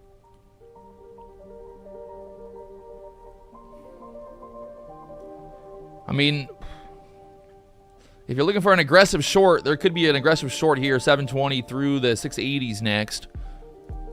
But it's aggressive. You just got to be There's 20 down there, 700 now. 5 minute RB set. 5 minute candles are set. So if we lose 700, we should take out 680s there next.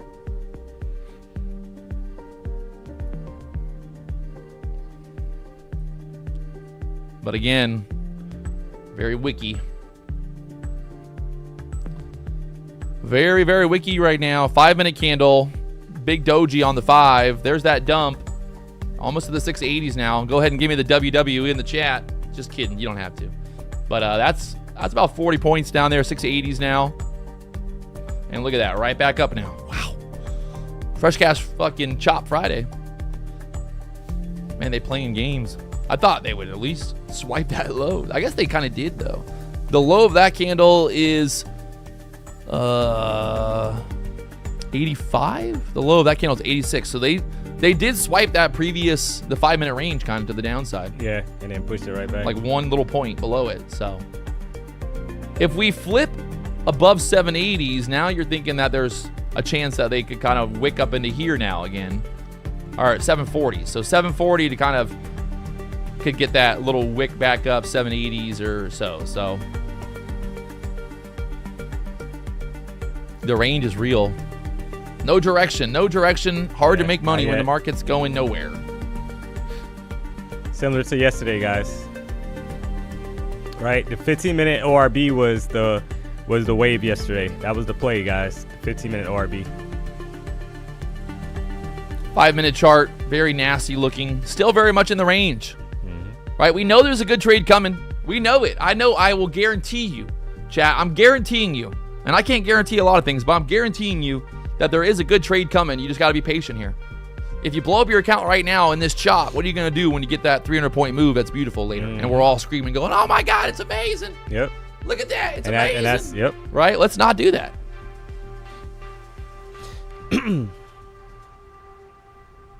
NVIDIA pulling back here.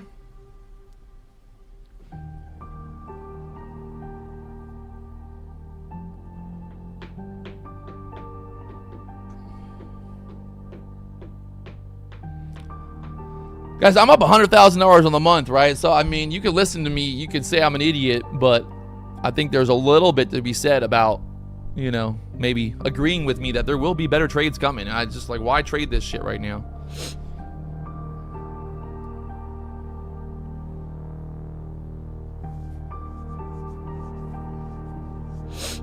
Still dipping. They're got 2 minutes left. There you go. Okay. Yeah, some sell-off. A little bit better. But still, I would just, now it's like, now that we're kind of down here, I'm looking for some kind of swipe to the downside and then a push back up. Right back inside of the 5-minute ORB range again. Right back up. So let's see. Oof. I think that 15-minute. Yeah. Let's see what Wait, the haters are still here? Oh, man. They're like, yeah, see, I told you it was a short. I'm like, I mean, yeah, bro. From you got where? Me. From you where? won. Because we're right, but we're right back inside the range, guys. I mean, that's the funny thing, right? People will be like, oh, look, I took 20 trades or whatever. I'm like, that's cool, man. Like, I mean, if that's how you trade, right? If you trade the 1 second chart, yeah, sure, you made a bunch of money already. Cool. Look at the reaction, guys, right back, right? So the 15-minute ORB, guys, I got a feeling that it's gonna be gonna give us a little bit more clarity here, similar to yesterday.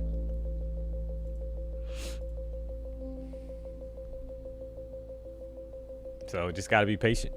Some different music today. Let's need some hypey vibes. Some good hypey vibes. Need some hypey vibes, chat. Where do we get some hype? How do we get some hype music over here? Hypey.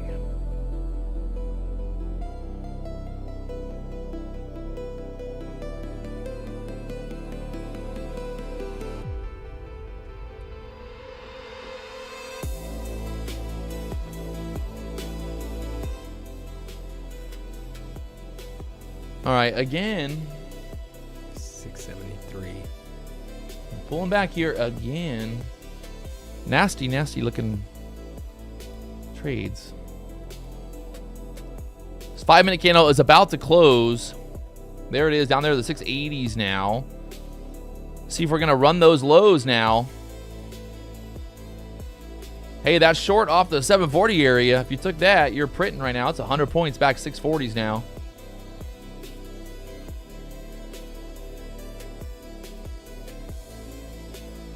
She gone for now.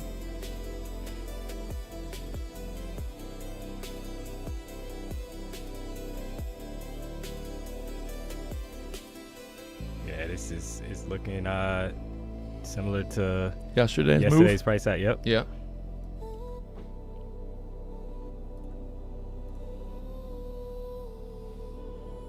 All right, this is that low from earlier, so be careful. This is where we bounced multiple times earlier or throughout the night, the 640 level.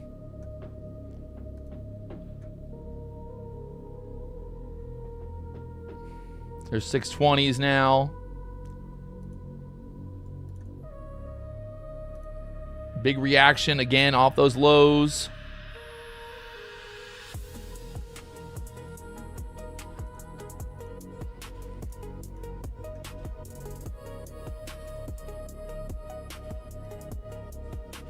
660s denied. Got a big denial there at 660s. I'm going to try a short here. See if we can't break through 600s. I like that we got denied up there at 660s now. Just to follow some momentum through this 600 level next. There's 600s. There we go. I'll take 20 points. Nice. So you can see basically the way I'm playing that is the fact that there was already a big wick right on the top of that 1 minute candle. And we just broke the range, so it could go even lower. 580s. There you go, 580s now. Yeah, she gone. I mean, you can kind of see, right? Like that wick earlier, this was that good. That was a good entry. I talked about this, kind of like you could short this wick here. Stop is there. That wick showing you that there's good, you know, good denial. Because also think about it like this, right? You got this big kind of sell-off candle comes down. That wick goes right back up and then gets denied. And then that's your kind of move down there. Mr. Novus, I told you it was a bear flag. Oh, God. He was waiting. He was waiting for it to drop. Thank you, Mr. Nobody. Thank you. Man. Now everything is, it all makes sense now. You gotta love it. Dakota's playing longs on Top Step. Hey. Hey, it is what it is, bro. Yeah. Retards do retarded shit. We have double the viewers than they do, so I think the people know who's the best. All right, but again, guys, like I said, this is a very kind of wiki area, right? Don't get too married to a short here just yet. We need, I think, maybe some more pushback up on the 5-minute chart. Look at the 5-minute chart right now. We just took out that low. A lot of times when we take out all these lows, you get a reaction back up. So, ooh. Yeah, it's happening right now. Ooh. That's the reaction. Off the 580s. Shout out to Ocala. 580.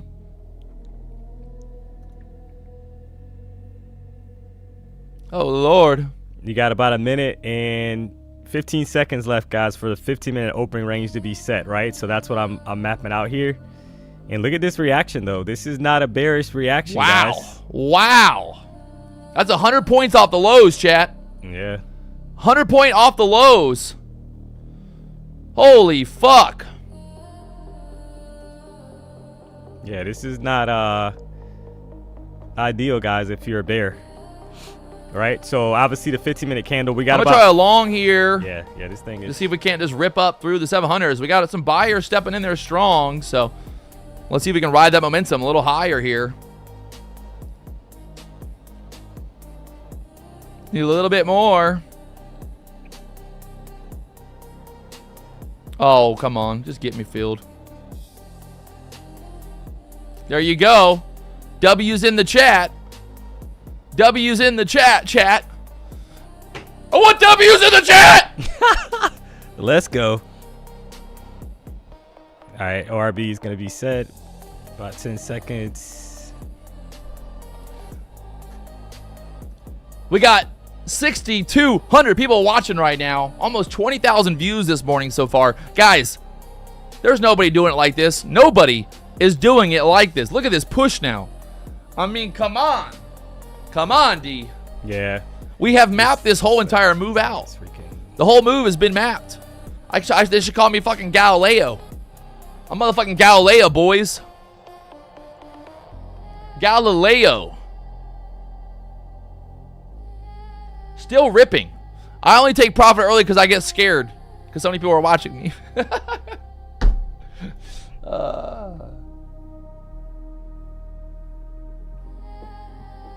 Someone said, what was that trade? Why did you not hold to the top? I mean, hey, man. Come on, man. Come on, man. Come on, man. All right, so, yeah, guys. Oh, my. Right. Wow. There's the long, guys. Wow. So I'm long there. Whoa, this thing just popped. Wow. Wow, chat. Oh, my God. Wow. D-Money. It literally... Yeah, this is cray. All right, guys. Little pullback here, 780s. Yeah, definitely the longs, guys. I'm gonna try this momentum play through here real quick. I don't want a lot. Just give me like 20. From 760. Unreal. Can we break this top of the range? Little aggressive entry, but a lot of momentum here. Wow. Need to push, push, push. Push, push, push. Yeah. Push, push, push. I'm rolling, guys. Push, push, push. I want it to go. Come on, just get through there. There we go. Wow. W's in the chat. W's Wow. in the chat. D Money making money. PW Guys. making money. Come on! Yeah, that was, man. So, guys, that opening range, if you look at the 5-minute charts candle, right? We had this price action, I think, when you were on the boat in Costa Rica. Friday. That wick, that bottom wick. Remember that? So, guys, this is the same price action from last Friday when PW was in Costa Rica. I think he made like $10,000. I made 10,000. Hey, You had that bottom, a long bottom wick, guys, on the selling pressure, and then you had a push back to the upside, right? So this trade, guys. Well, I mean, hey, did we not talk about like earlier before market open when that candle was kind of pulling back? We're like, this could be building out a massive wick. Yeah.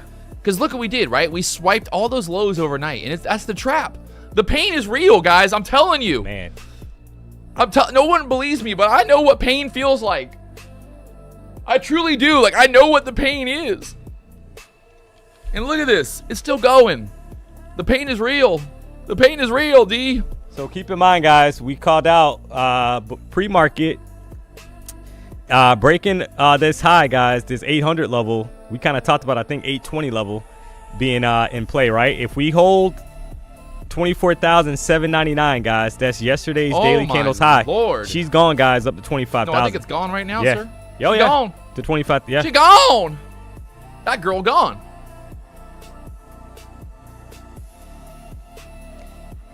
Wow. And again, like, I took profit early on every single trade, Yeah. and it only went higher afterwards. I got long at 680. I got out. Yeah, I mean, look at this shit right now. You Yeah, got to be this kidding. thing is crazy, man.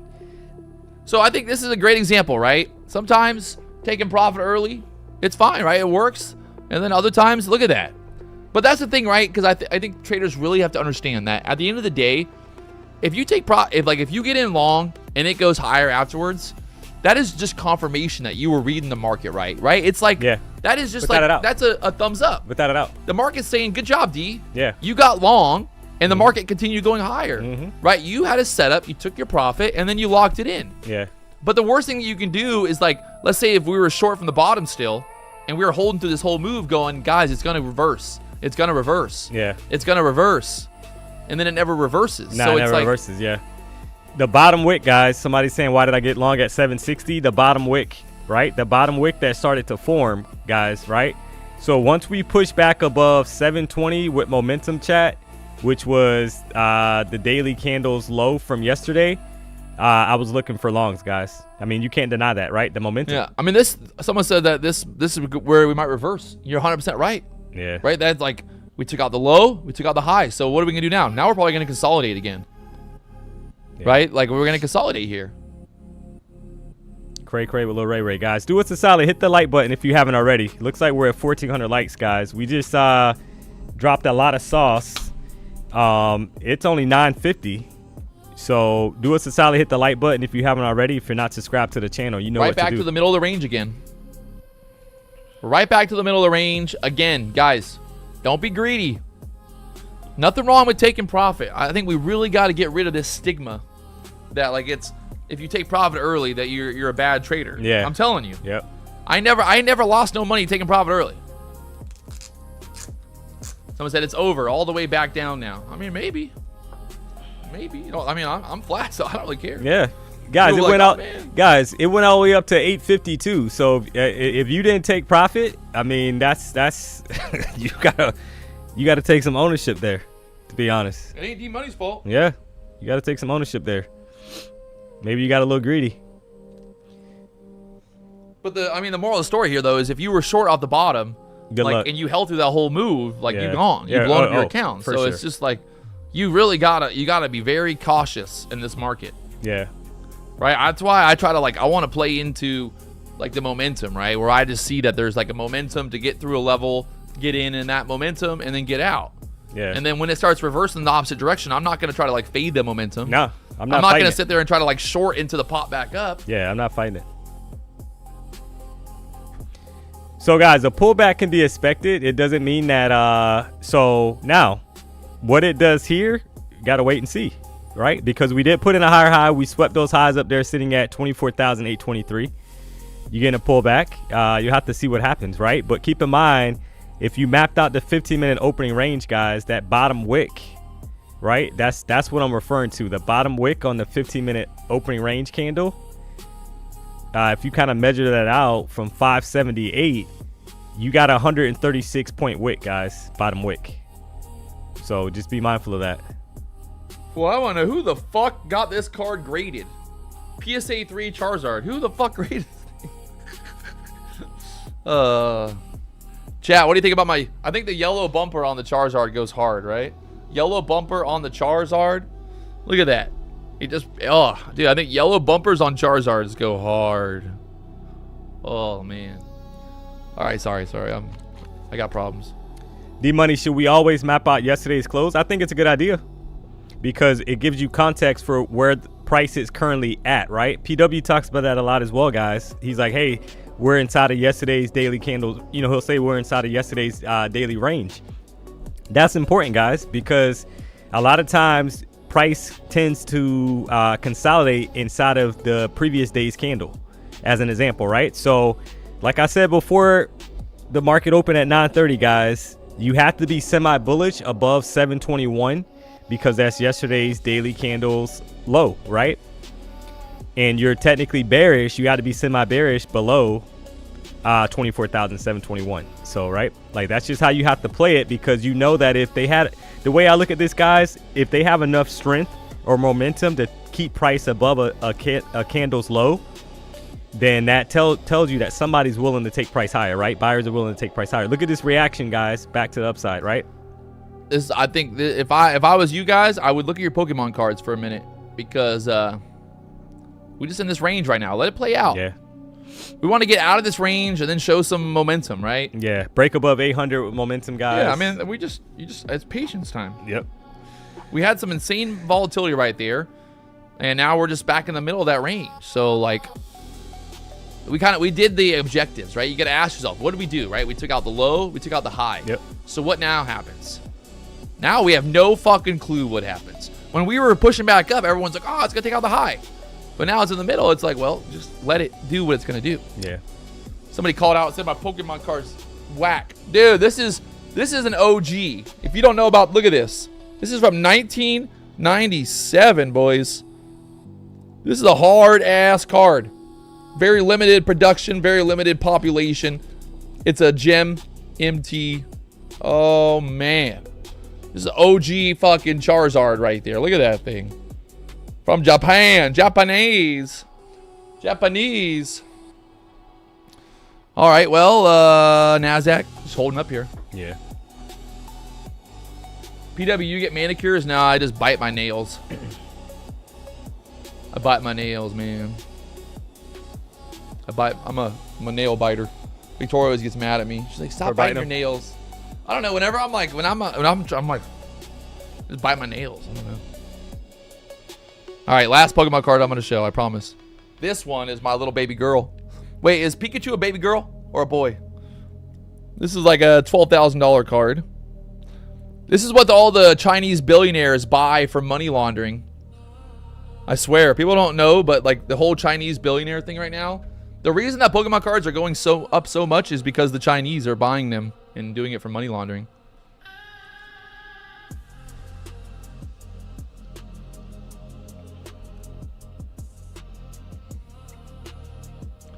PW, do you dabble in real estate? No, I got about $500,000 worth of Pokemon cards, though. Let's go. I'm going to buy a house for my Pokemon cards. Hey, that's a good idea. What if I I'll buy a house and then I'll just put everywhere in the house Pokemon cards? No, the Poncho Pikachus are 100% money laundering. It's 100. Like I'm not even capping right now, chat. Like I'm being honest. Like it's 100% money laundering.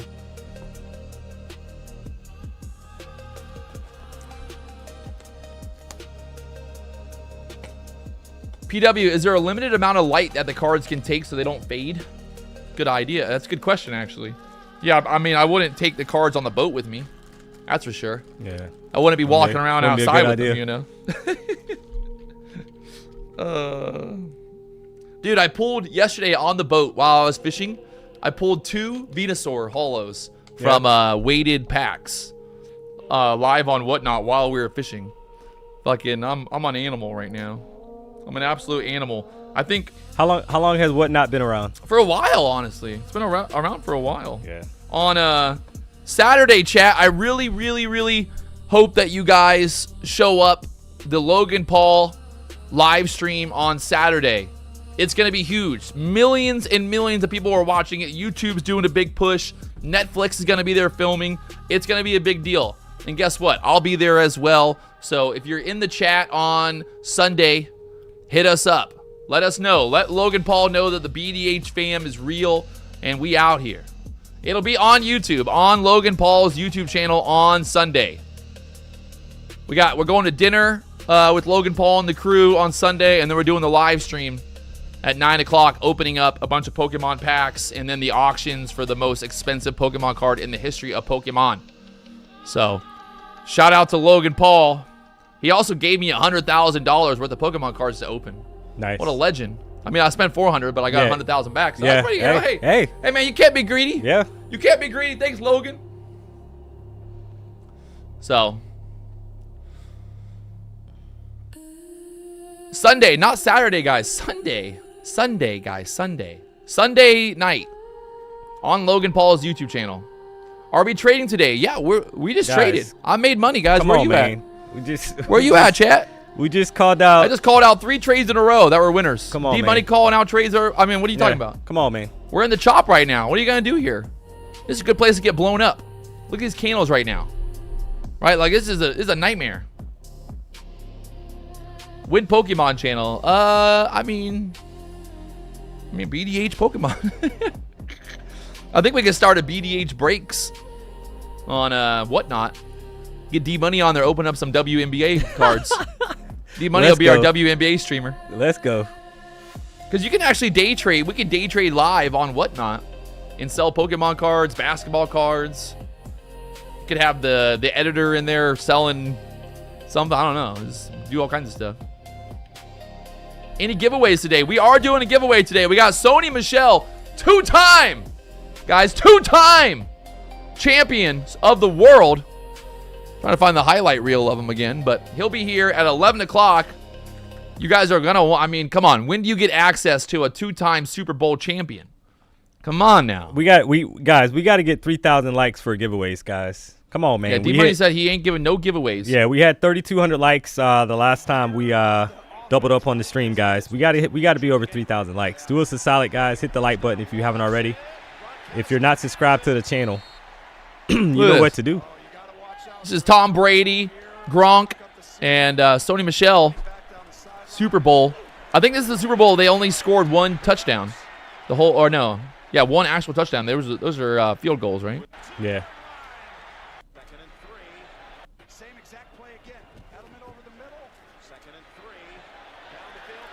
Oh. I think this is where. Wait. What? Oh, I think it's right here.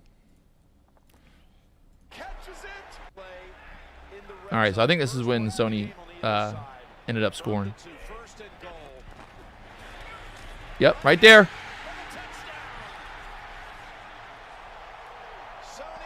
Let's go, boys. Come on. The only touchdown scored in that game. Look at that guy right through the hole. Isn't that crazy? Like, I always wonder. I'm like, why do they try to run up the middle?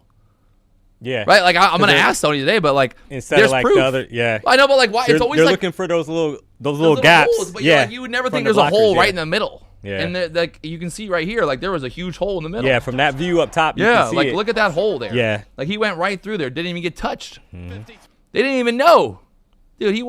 Yeah. Look how wide. Look at y'all, man. Right in there. That's epic. Well, I guess you can see. So this guy, right? This other guy, like blocked for him. I don't really know anything about football, to be honest. So it's even funnier to have me watching it because I'm like, so that 46 guy blocked the other guy and then opened up the hole. That's how the play designed. Yeah, I know. I mean, I get it, guys. I'm just saying. I'm always like, I'm at football games and I'm watching the football game and I'm like, dude, these guys just keep running into each other. But now, I see it. Now It makes sense now. you see what, The opportunity. I mean, obviously, it's like trading, right? It don't always work. The offensive linemen are basically trying to create these little gaps for them to run through. So, but then you add the athletic ability. You got the inverse fair value gap, he said. Yeah. Oh, you think Sony knows about the inverse fair value gaps? We're going to ask him. I don't think he has any idea what he's walking into. I hope Jason told him. Hopefully the editor told him. BDH is wild. It's crazy.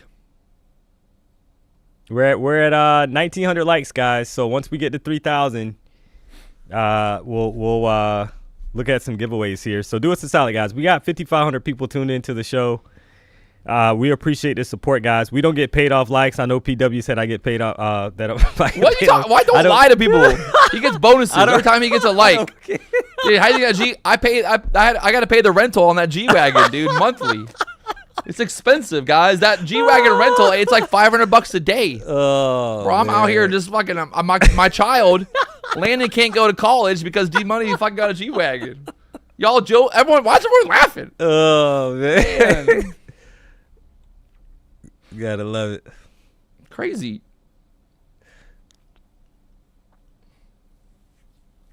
When do you go to the website for the giveaway? I mean, you can. It's only propfirms.com/giveaways, guys. You can register now. Someone said me and D Money like peanut butter and jelly. Wait, am I jelly? Oh man, I knew it. Wow. Right back up again.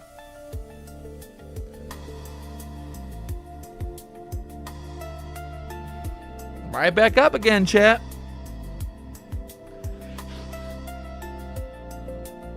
I truly think it's just like you gotta just be patient here, guys. Yeah. That's all there is, right? Like it's just, this is a great time to blow up your account.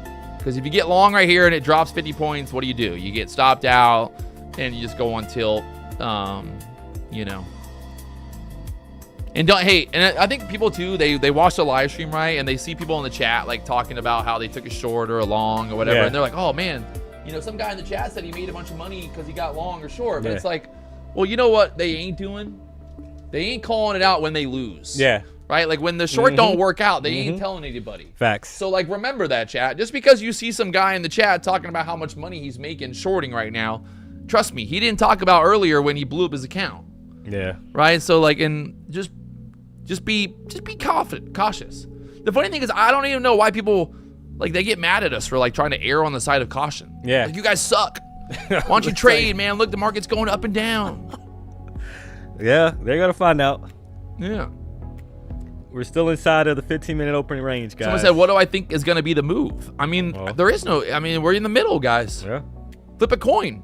You would be better off, I'm telling you, you'd be better off closing your eyes and flipping a coin and pressing a button than actually trying to figure out which way it's going to go right now. And that's a fact. I don't care what anyone says. That's the truth. That's someone who's actually making money in the markets trading. Right? I know there's a lot of gurus out there who claim to make money, but look at this. I can actually show you guys. Look.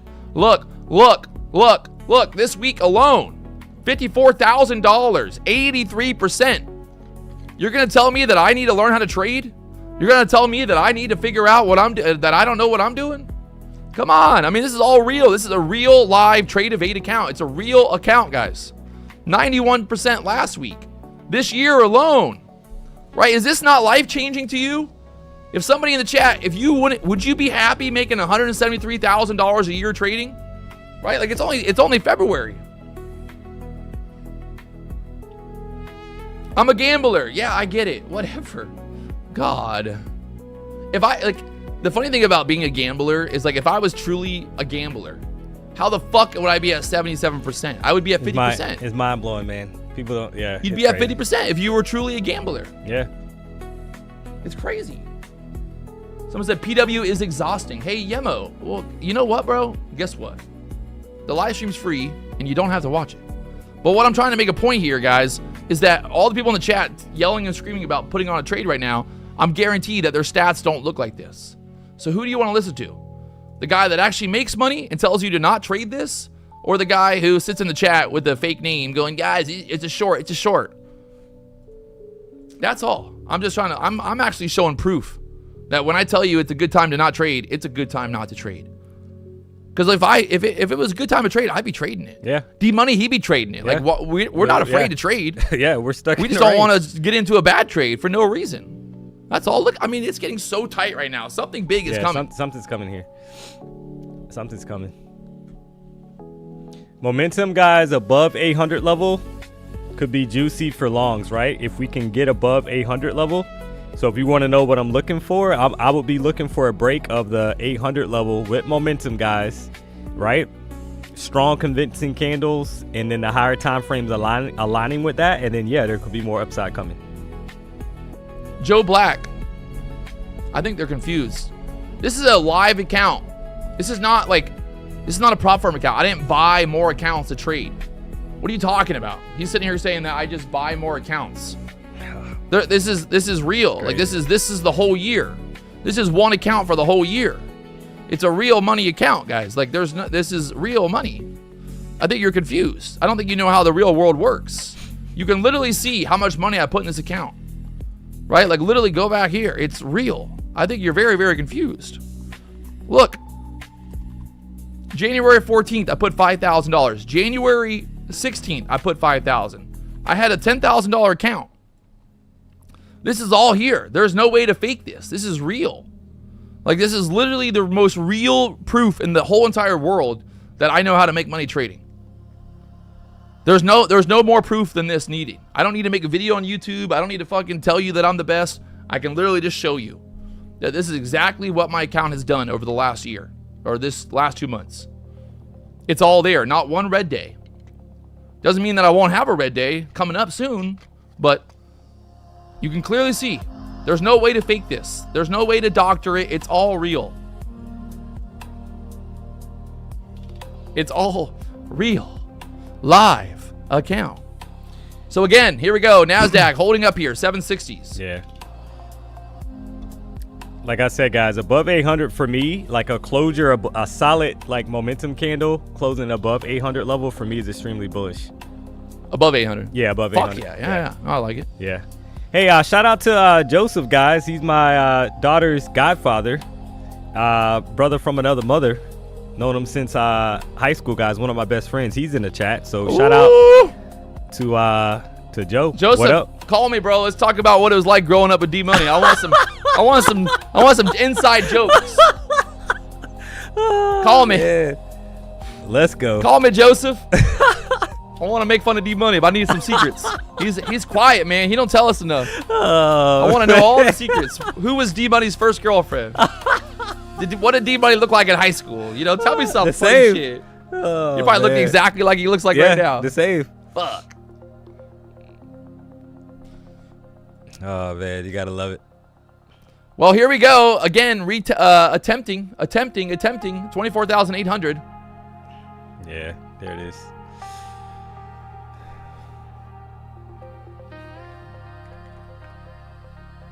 Someone said D-Money's a vampire. No, man. Black just don't crack, man. Yeah, black don't crack.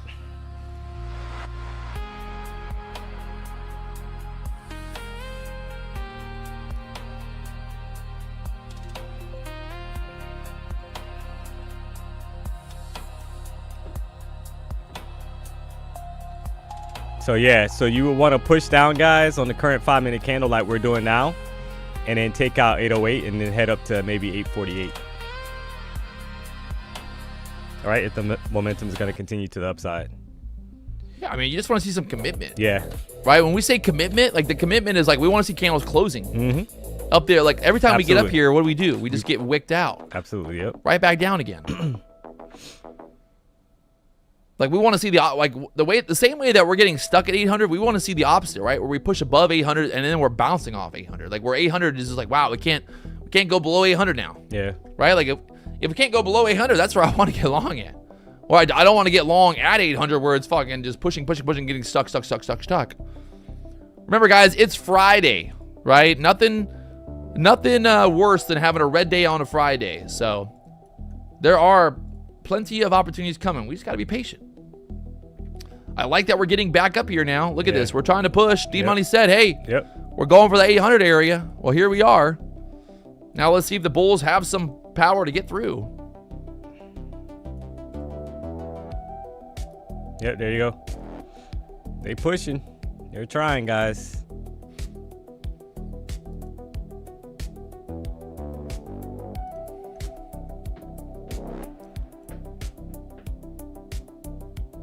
So the current 5-minute candle has a nice bottom wick on it, guys, right? Nice retracement and then expansion back to the upside above the 800 level. So, but it needs to hold. It needs to hold, right? We need to stay above 800 on this current 5-minute candle. It needs to close above 800, right? And if that's the case, keep an eye out for the previous high up there, 848. And then obviously 900 level would be in play, guys, pretty quick, in my opinion. Pokemon opening is on Sunday. Pokemon on Sundays. Somebody saying they're guessing we just chopped. Not necessarily, guys. Not necessarily. Pokemon Sundays for the Pokemon. How much money do you have to put in Trade of 8 to trade minis? If you're asking that question, please don't trade minis. Please. Please don't. I'm honestly asking you. If your question is how much money you have to put in account to trade minis, don't. Please. And just like it, you're not ready. Trade the micros first. What day is Pokemon? Pokemon's on Sunday, 30th anniversary. Pokemon. Yeah, I see the daily candle chat. Can you pull it up, PW? The Yeah. Daily candle. One more second. Somebody also said, where can you get a real Trade of 8 account? Tradeof8.com. Tradeof8.com. You got to put your own money in it, Bo, guys. It's not a prop firm. Tradeof8.com is a real broker. Yeah, this daily candle chat. Look at that bottom wick on the current daily candle, guys. Only thing, Right. you know what's funny though, is look at that look at the hourly candle right now. Yeah. There's like no wick on the bottom of it. It's kind of scary. But the Yeah. daily candle, I see what you mean. Big old wick there, which is also what? The weekly candle, right? We talked about that weekly candle. Kind of, where are they gonna close that weekly candle with no wick on the bottom? Because if you think about it like this, right? If this is like if this is priming us up to go back up here, like next week or the week after that, Yeah. then this weekly candle might close like as a doji. Right, you got that big pushback up last Friday that put in that big wick there. There's obviously buyers, sitting down there. Right? I mean, big push on the daily.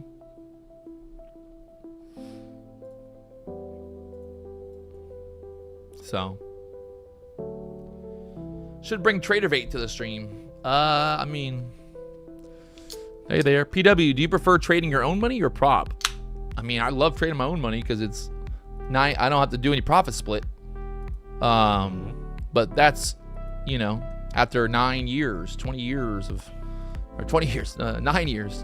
trading. I would suggest if you're a new trader, start out with a prop firm. Buy one account, buy the cheapest account. Get a payout. Prove it to yourself. Go to Lucid, buy the cheapest account they got. Tradeify, buy the cheapest account. Trade it, follow the rules, do it for a month straight, and then put money in your own account. That's all. Nothing wrong with prop firms. It's just like they are what they are. They're a stepping stone, right? That's how you get a start in the game. They're not the end all be all. They are a way for traders to get capital in the beginning and start out. Someone said no more Optimus. Well, I love Optimus, but Trade of 8 and myself working on some bigger stuff in the space. So, yeah, Trade of 8 is now the exclusive platform of the BDH. PW, are you self-taught these 9 years? I mean, I don't know. I wonder who would have taught me. Nobody. I mean, you can go on my YouTube channel, guys, and you can see the videos from 9 years ago of me basically self-teaching myself. Like I made this is a video from 9 years ago, how to day trade with a small account. Right? Talking about support resistance 9 years ago, guys. 9 years ago, I was doing this shit. People got no idea. Look, I even made a video talking about how I lost $120,000 in one day trade. God, what was my back? What is that? Filming like a fucking thing. If you guys didn't watch the new video from Costa Rica, make sure you tune into that. Fresh Cash Friday, baby. from last Friday in Costa Rica. You got it?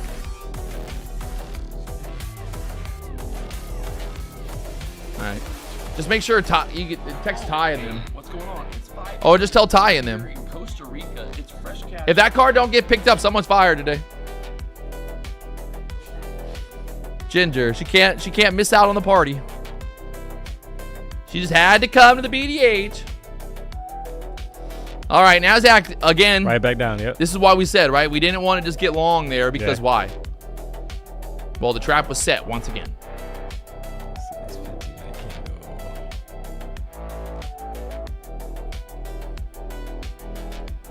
Is the editor doing his push-ups? What are you talking about with the editor? Y'all got a bet going or something? No, so I was telling him that, well, he said he can do more than 7, but he doesn't want to give me a number. Do more than 7? Yeah. I mean, I told him 6 7 is- at one time.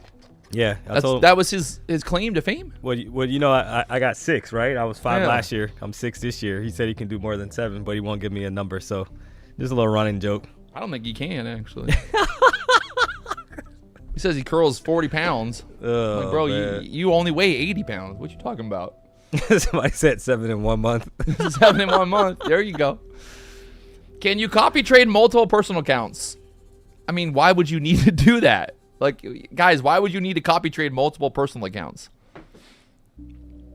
That makes no sense. Why would anybody need to do that?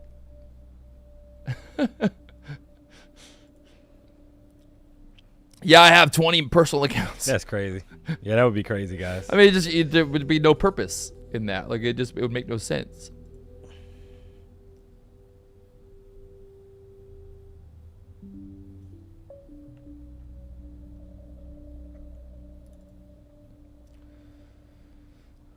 Well, shit.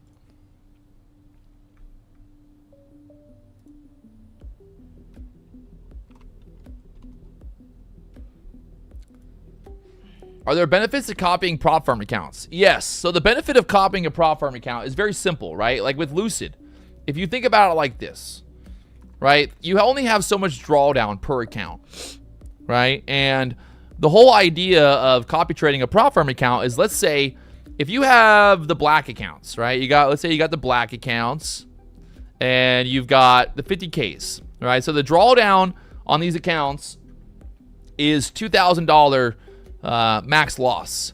So if you buy 5 of these accounts and you copy trade across the accounts, you then have $10,000 worth of drawdown. So you can then trade 5 contracts, 1 per account, and it's giving you $10,000 worth of drawdown. Whereas if I have 1 account and I'm trading with 5 contracts, well, I'm going to blow that account on the first trade, right? So that's the whole idea of copy trading, right? The copy trading is allowing you to basically have more risk to reward, and then also just giving you a little bit more sizing into that.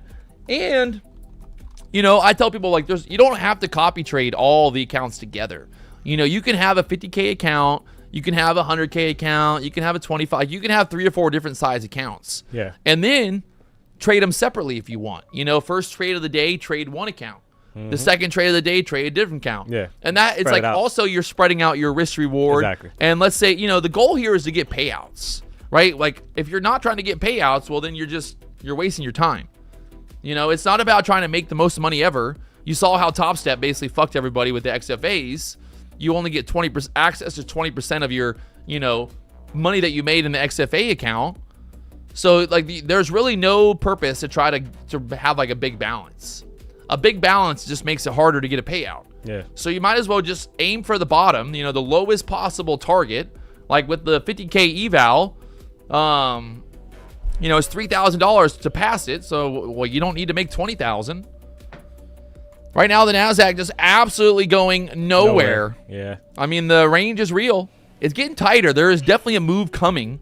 You can kind of see it's like a little wedge set up here for now. Yeah. Look at this push. Little push right back up. Yeah. So somebody just wanted to know about the 15-minute ORB, guys. Yeah, so the 15-minute, it keeps getting rejected. But as you can kind of see right now, like I said, we want a strong candle closure, guys, above that 800 level, right? A bullish engulfing candle. or like right as an example. You want to see something convincing that's like, wow, like the bulls are clearly gonna take this thing higher, right? Yeah, I want to be convinced. That's what I'm like. I want to be like, damn, like if I don't take this trade, I'm missing out. Yeah. But I don't want to look at him like, ooh, you know, like yeah, yeah, da da.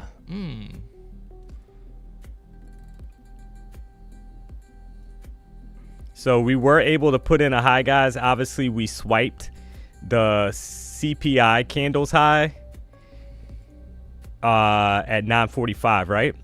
So that high has already got taken out, guys. So what I will say is, since the high was taken out, the longer we kind of hang out here and re-range and we keep rejecting that 24,799 level, that's not great for bulls, right? Because the thought process would be, we already swiped the high. So if you look at the higher time frames, if you go to the 1 hour chart on the 9 o'clock candle, previous 1 hour candle, guys, that high was put in, the higher high was put in already, right? Yep. So the longer we kind of hang out here, we keep rejecting, guys, that's not great for bulls. You need the momentum to step in and take us to the upside. Amen. So gotta wait for some conviction, guys, in the market. That's all. And I know if you didn't catch the trades that we kind of talked about that we took, maybe you're frustrated, right? But this could be a lesson as far as just being patient. You got to be patient now, guys, right? You can trade if you want, right? We're not telling you, obviously, we don't control you hitting buy or sell. We're not here to provide financial advice. So, but we don't see, based on how we trade, chat, we're stuck inside of the 15-minute opening range. It's almost 10:30, guys. So, I mean, if you gotta wait. There's something to be said, right? This 15-minute candles, big wick on top of these candles. So yeah, I would think before we go higher, well, we might get another wick to the downside.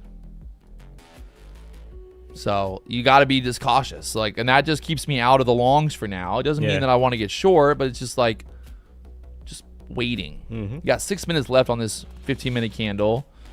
Going into 10:30, 10:45, 11, things should clean up here a little bit better. Sometimes that first hour just becomes a big, massive consolidation. Right? We had news come out overnight. Just kind of went nowhere. Not much. We didn't open up with a gap, right? So there's no gap looming. It's just kind of the end of the week here. Yeah. So the question is, do buyers want to be long over the weekend, or do they want to be short over the weekend? No, you got a non-existent wick almost, guys, on the 4 hour chart as well, right? The bottom of that 4 hour candle. Yeah, I think there's something to be like said about that. I just think that hourly candle's got no wick on. I mean, barely little wick down there. So.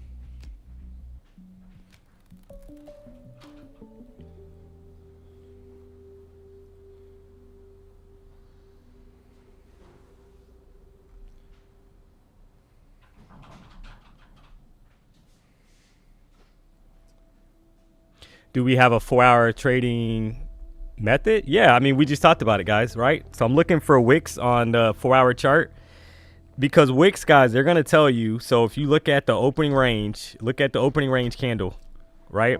On the 15-minute chart, that long bottom wick, guys, was an indication that bulls were clearly stepping in and willing to take price higher, right? So you're looking for that, and you're looking for it on a higher time frame. Typically what you want to see, if the momentum is going to shift to the upside, you want to start seeing, right now the 1 hour candle is bullish, the 4 hour candle is bullish, the daily candle however is bearish, right? So something's coming, guys. You just have to wait, and a lot of times it takes time for the higher time frame to play out, right? Meaning that you might see right now we're kind of stuck in a range on the lower time frame, like the 5-minute chart.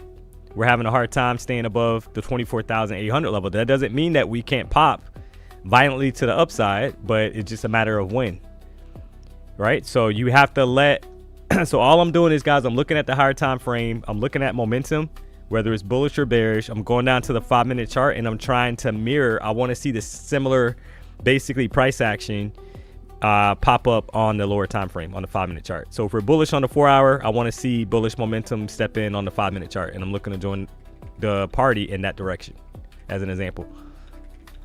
So if you're new to the stream, maybe this is your first time rocking out with the BDH. We appreciate the support, guys. We stream obviously Monday through Friday, from 9 a.m. So we're just out here trying to make a little monies. And you'll be able to definitely see how we trade based off of momentum. I'm just trying to get to pay for that rental fee.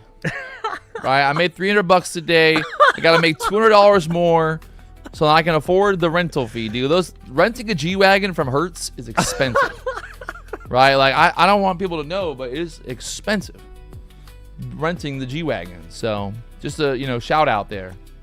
But yeah, 11 o'clock. Look at it. The GOAT, Sony Michel, together. Well, I'm the GOAT, obviously, but you can see a little picture here at the Super Bowl. Tom Brady passing the ball off to Sony Michel. We're going to talk to Sony, talk about life, talk about what it's like to be the fucking one of the best to ever do it, playing in college football, coming from his family, moved here from Haiti back in the day, grew up in South Florida and Plantation. You got a Florida boy. Yep. And yeah, we're going to talk about life and all that fun stuff. It's going to be a good time. I got some good questions. I think people are going to be impressed at the end of it all. I think it's going to be good, man. Having somebody who isn't a trader here talking about what it's like to kind of perform on a very high level, right? And I think traders, not to toot our horn, D, but I mean, as a trader, your performance is based on each day. Yeah. Right? So, like, if you don't Facts. show up, if you don't put in the work, if you don't perform, you ain't getting paid. Yeah. And that, I would say, that's a lot like the playing, being a professional athlete. Without a doubt. You're a running back and you ain't fucking running the ball, well, you ain't getting paid. So, let's see. NASDAQ trying to make a move, man. Trying. Yep. Here's their momentum. There's that push Yep. out of the range now. So that was that 840 level that we kind of talked about, guys, right? So you want to see a nice candle closure, guys, above this 800 level, right? You still got some time left. You got 1 minute and 45 seconds left on the 5-minute chart. So there's time left. You want to see a nice candle closure, and then if that happens, then yeah, I mean, I would look out for upper 900 level, right? Because when you look to the left on the 15-minute chart, guys, you got a level up here, 24,942, that could get taken, which is about 100 points higher. The chat's like, we don't want Sony. We want Corn Dog Tim. I saw Corn Dog Tim. They're like, bring him into the BDH. Corn Dog Tim, man. He's a big look at the momentum, guys. celebrity here at the BDH. This is what you want to see. This is what we were talking about, guys. Look at the size of this candle. Look at the body size of this candle, guys. Right? Pushing through 800 level with momentum. Tyree said, I'm going to be like a deer in headlights when you start talking about football. You have no idea what I'm going to talk about, sir. You just let me do my thing. Don't you worry. It's my podcast. I'll do what I want. Look at the current daily candle now, guys. Someone said massive sell incoming. I mean, you're not wrong. Yeah. It could be just a perfect spot to dump it right back down. You got 40 seconds here. We're holding for now. It's just, sometimes you're like, it's hard to commit to that move when you keep saying it get denied. So 10:30, the 30-minute candle closing as well. 30-minute, not much wick on the bottom. We did take out the high of the previous 30-minute candle, but when you look at the 30-minute, it's like it's not the same feeling, right? I don't know. Do you feel that way? Like you look at the 30-minute, you're just like, ugh. Yeah. It's just kind of like no bottom wick. Yeah, well, Very it's just like small bottom wick. like the set. Like yeah, it's going up, but it's just like that Yeah. 30-minute candle just looks scary. Like the next candle is just gonna wick right back down. But she's trying. Yeah, it's trying. So now if you're long in this area, you obviously kind of want it to stay above 800. So Yeah. it's kind of like at this point, you want to see this area just kind of holding up here, 840s, and then after that, 800 being kind of the final line in the sand.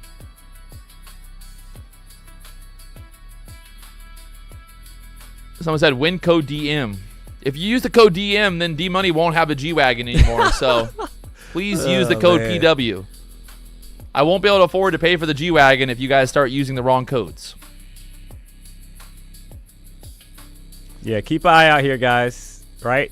So the issue, the issue here is that the 5-minute candle, the current 5-minute candle, you got no bottom wick, right? It's rocket ship basically to the upside, but that momentum was we've been stuck in that range, guys, and we finally broke to the upside, right? So nice momentum candle on the 15-minute chart. You look at the previous candle, right? Nice bottom wick, and then you're attempting to get up here to that 940 level, right? Because that would be the next level they're going to continue. 940 resistance. So I mean, what I would love to see now, right, is we're getting the push, right? Yeah. So now we want to see, can we get like a bounce, right? Can we get like some kind of confirmation that we're not going to just get right back into the range? So that's where, if you look at the 15-minute chart, there's no wick on that 15-minute candle right now. So. Yeah. And I think people like you like people watch this like, oh, it's guaranteed to go higher. Like, yeah, like it could, you know, but like the chances of it just going straight up and never having a pullback from here on out is, I would say, very low, right? Maybe we go to the 920s and then we pull back, whatever it is. But yeah, I mean, you got to wait for a pullback. So yeah, it closed below the 30-minute charts EMA. Correct. Yeah, I see that. It closed right at the 30-minute charts 50 EMA, guys. Yes. I mean, that's accurate, right? That's accurate. But you look at the size of the candle as well, right? So there's a lot of momentum, guys, that on that last 30-minute candle. A lot of bullish momentum so far, right? So ideally, you will want, like, preferably, you will want basically a retracement, a little bit of a retracement possibly, down on the 5-minute chart, puts in like a higher low, and then takes off back to the upside, right? To kind of confirm that this isn't a fake out. Well, because also, like right now, look how we're almost 100 points away from the EMA on the 5-minute chart, right? And that's just like, notoriously, that is a sign of a pullback coming, right? Because the EMA is, there's not been enough volume to catch up yet. So you kind of want that breakout and then some consolidation to kind of consolidate into that EMA for that next push higher. We are going. Yeah. We're still going. Yep. There's that. Look at that. They just teleported. 915s now. There's teleporting. The 9s, guys.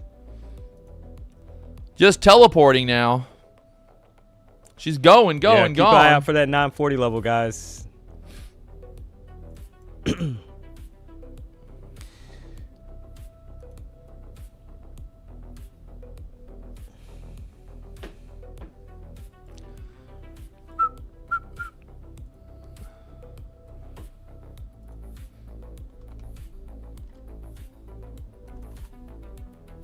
Somebody said they can't wait for the dump. Yeah. I mean, 1 hour candle is extremely bullish right now, guys. So keep that in mind. 4 hour candle's bullish. We don't have a bottom wick though. So that's, I mean, you got, but that daily candle, guys, look at the daily candle right now. Look at the daily candle's bottom wick, chat. I mean, that's cray cray. Inflation dropped to 2.4% in January. Says that Trump has only had 1 month of inflation over 3%.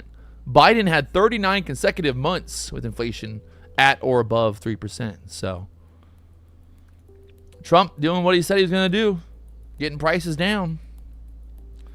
Hopefully that doesn't affect my price of my Pokemon cards. Yeah. I need inflation on Pokemon cards to go up. All right, chat. I need Pokemon cards up, food down. Pray for me, chat. Pray for me. Do us a solid, guys. Hit the like button. We're at 2,100 likes. We got to get to 300 likes for the giveaway, guys, today. So we got 5,500 people tuned into the show. We appreciate the support. Danny's Ray's music production. Is this live? No, sir. We're from the future. Actually, I'm a time traveler. I'm from the year 2069, my favorite year. Isn't that crazy? One day we're going to be alive. It's going to be 2069. That's crazy. How old will I be? I'll be, that's like 40 years from now. Like, I'll be like 80 something. Fuck. If I'm still alive, you know what I'm doing. If I'm still alive in 2069, you know what I'm doing, chat. I'm partying. I'm going to be 80 years old having a 69 party with all the old people at the retirement home. Imagine PW, 80 years old at the retirement home, talking about, I had a YouTube channel. I had a YouTube channel. People used to watch me on the YouTube. Because, you know, you talk to old people about the old days, and it's like, we're going to be that. Oh, yeah. Right? In the future, it's like, there won't be, like, I don't know. It'll just fucking... Man. Going to go. Man, the NASDAQ, this is one of those stupid moments now where it's just like, now it wants to grind, right? Now it's just like, no pullback. Straight up. Problem is, the moment that I get long is the moment that it pulls back. So...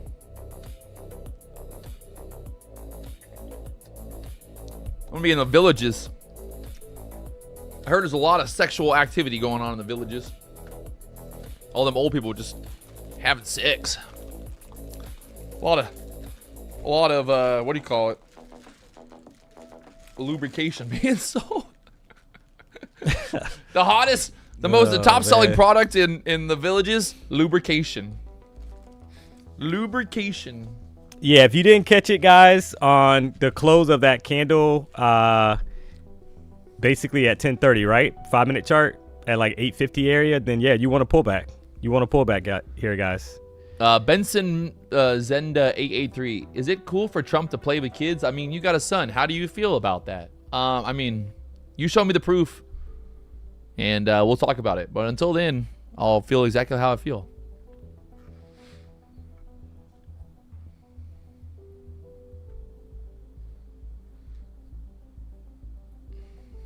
What's the cash giveaway? We're going to be giving away $1 billion today, chat. That's right, 1 billion doll hairs. And yes, I said doll hairs. I hope you like doll hairs.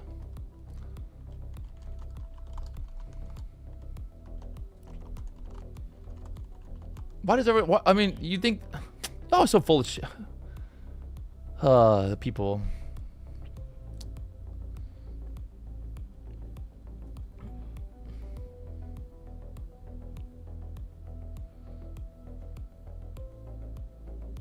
Can you move stop loss on Trade Evade? Of course you can. Guys. Yeah, you can adjust your stop loss. Dude, Bitcoin pumping right now. What is Bitcoin doing, chat? Why is it going up right now? I was trying to buy more. Fuck. God damn it. This always happens to me. I was like being greedy last night, and I was like, oh, I'm going to put my... I had a bunch of orders like down at like 62, 60,000. Yeah, it's at 69. Yeah, now it's just pumping. So stupid. Yep. I wonder how much I'm down on Bitcoin right now. I'm down right now, chat, but I'm going to be up to in 20 years, okay? In 20 years, if Bitcoin's not above 72,000, and I'll shave my butthole. All right, do I like 870 level? Well, I mean, you got to... So you want this... You want to basically... There's a pullback. Hey, yeah, Jack. I mean, hey, look at that. You want the pullback, guys. I told you it was coming, chat. You want higher lows, etc. Let the pain happen, right? Like you, because here's again, it's like what just happened, right? The bears experience pain. Yeah. So who's gonna experience pain next? The bulls. Let the pain. Don't be one with the pain, chat. Don't be the pain. Don't be the pain. Be one with the pain.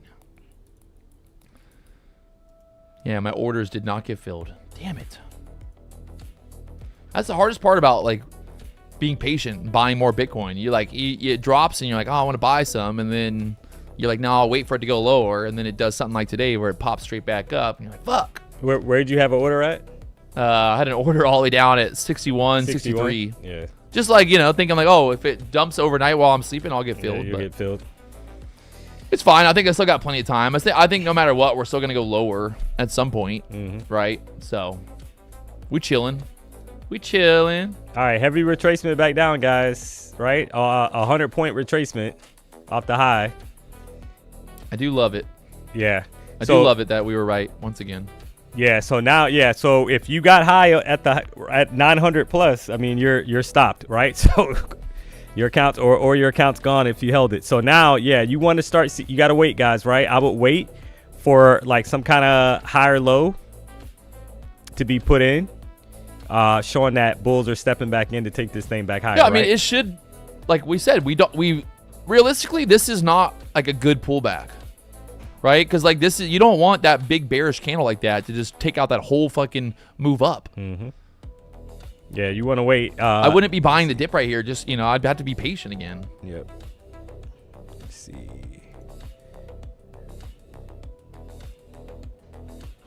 Yeah, and that 15-minute candle right now, guys, it looks horrible, right? Look at the exhaustion wick at the top of it. So, you gotta wait. Back in the range, baby. You can see my Bitcoin portfolio right now. Don't rob me. I don't have it on me, so you can't get it from me. Like, people are like, you're gonna get kidnapped. I'm like, well, don't kidnap me.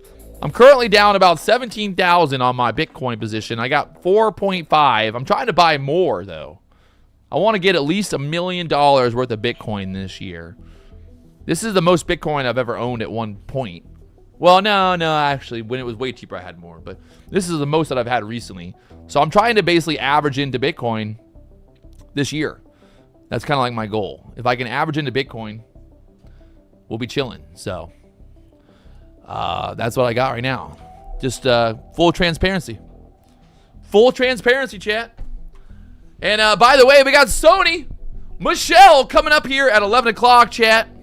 I like the fact that he's early. Says a lot about a person when they're late or they're early. So we got him coming up. We'll let D-Money do a little recap. I'm going to go get that ready. What do you want, the 5-minute or the hourly? Anything 5-minute to talk about? Yeah, we talk about the 5 minutes. Talk about the 5-minute for a second, D.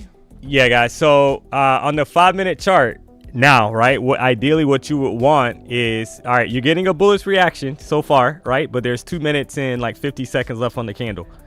So you don't want us back below 800, guys. Honestly, right? If you're a bull, because the EMA, the 14 EMA is sitting at 24,794. So you want that level to hold, right? But you want basically, you're gonna have to let price do its thing now, because since you had a heavy retracement of about 100 plus points, you want some kind of higher low setup to basically step into the market, and then you would be convinced, right, that we're gonna go higher. But we could easily dip below 700, guys, build out another higher low. So, because if you look at the 5-minute chart, right, 24,753 is like the last time, right, you pretty much had like that higher low setup, right, a support level. That's the support level, guys, right, starting at 24,754. We could dip down and put in a higher low, maybe 770 area as an example, or right off the EMA, like we're reacting right now, right? See how we're getting a bullish reaction right off these EMAs. So if you have the 14 and 200 on your chart, we're getting some kind of reaction, and that's what you want to kind of see, right? So you still got to be patient now. If you missed that initial pop, you need this to play out. Right now, bears are in control, guys, right? Right now, it's a bearish. There's a lot of bearish momentum, not bullish momentum. So you want to kind of wait.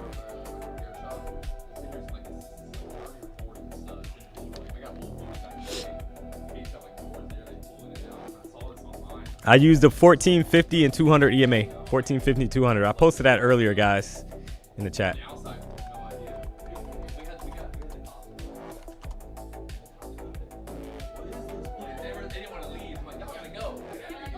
And we're right back inside the range right now, right? This is why you got to wait, chat.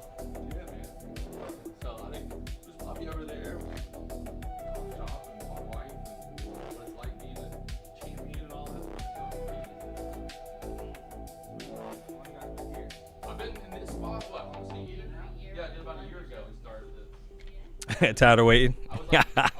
Well, I mean, you could have took some of those call outs that we called out. I don't know what time you hopped on the stream. Infinity. No power hour. It'd be weird too, like, hey, you want to come to my house? We'll sit in my garage and we'll talk. You'd be like, what? You crazy, white boy? So that's what I'm seeing, guys. You want to wait for a price to kind of build up and turn bullish again, right? Right now it's bearish. And how long did it take to become profitable? It took me over 2 years to get a payout, guys. It took me over 2 years to get my first payout. So I'm fully transparent on that, guys. It takes a while. Uh-oh. Well, we got a special guest with us here today. I'm not going to lie. He's bigger in person. He's going to be here, right? Yeah. I didn't know why, but, oh, man. Oh, okay. Hey, see y'all later. Watch out with your own. Bye. How you doing? Check this out, Chad.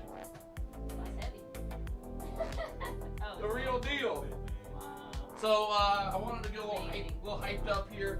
We got a 2-time Super Bowl champion in the house with us here today. If you haven't seen him before, you haven't seen the highlights, go online, check out some of the highlights. He's played with the best of the best. He's been to the top of the game in multiple aspects of the game.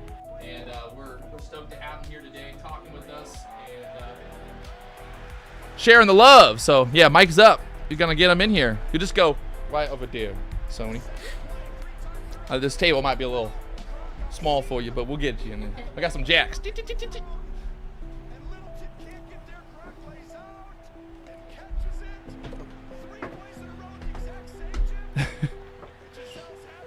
run production and everything.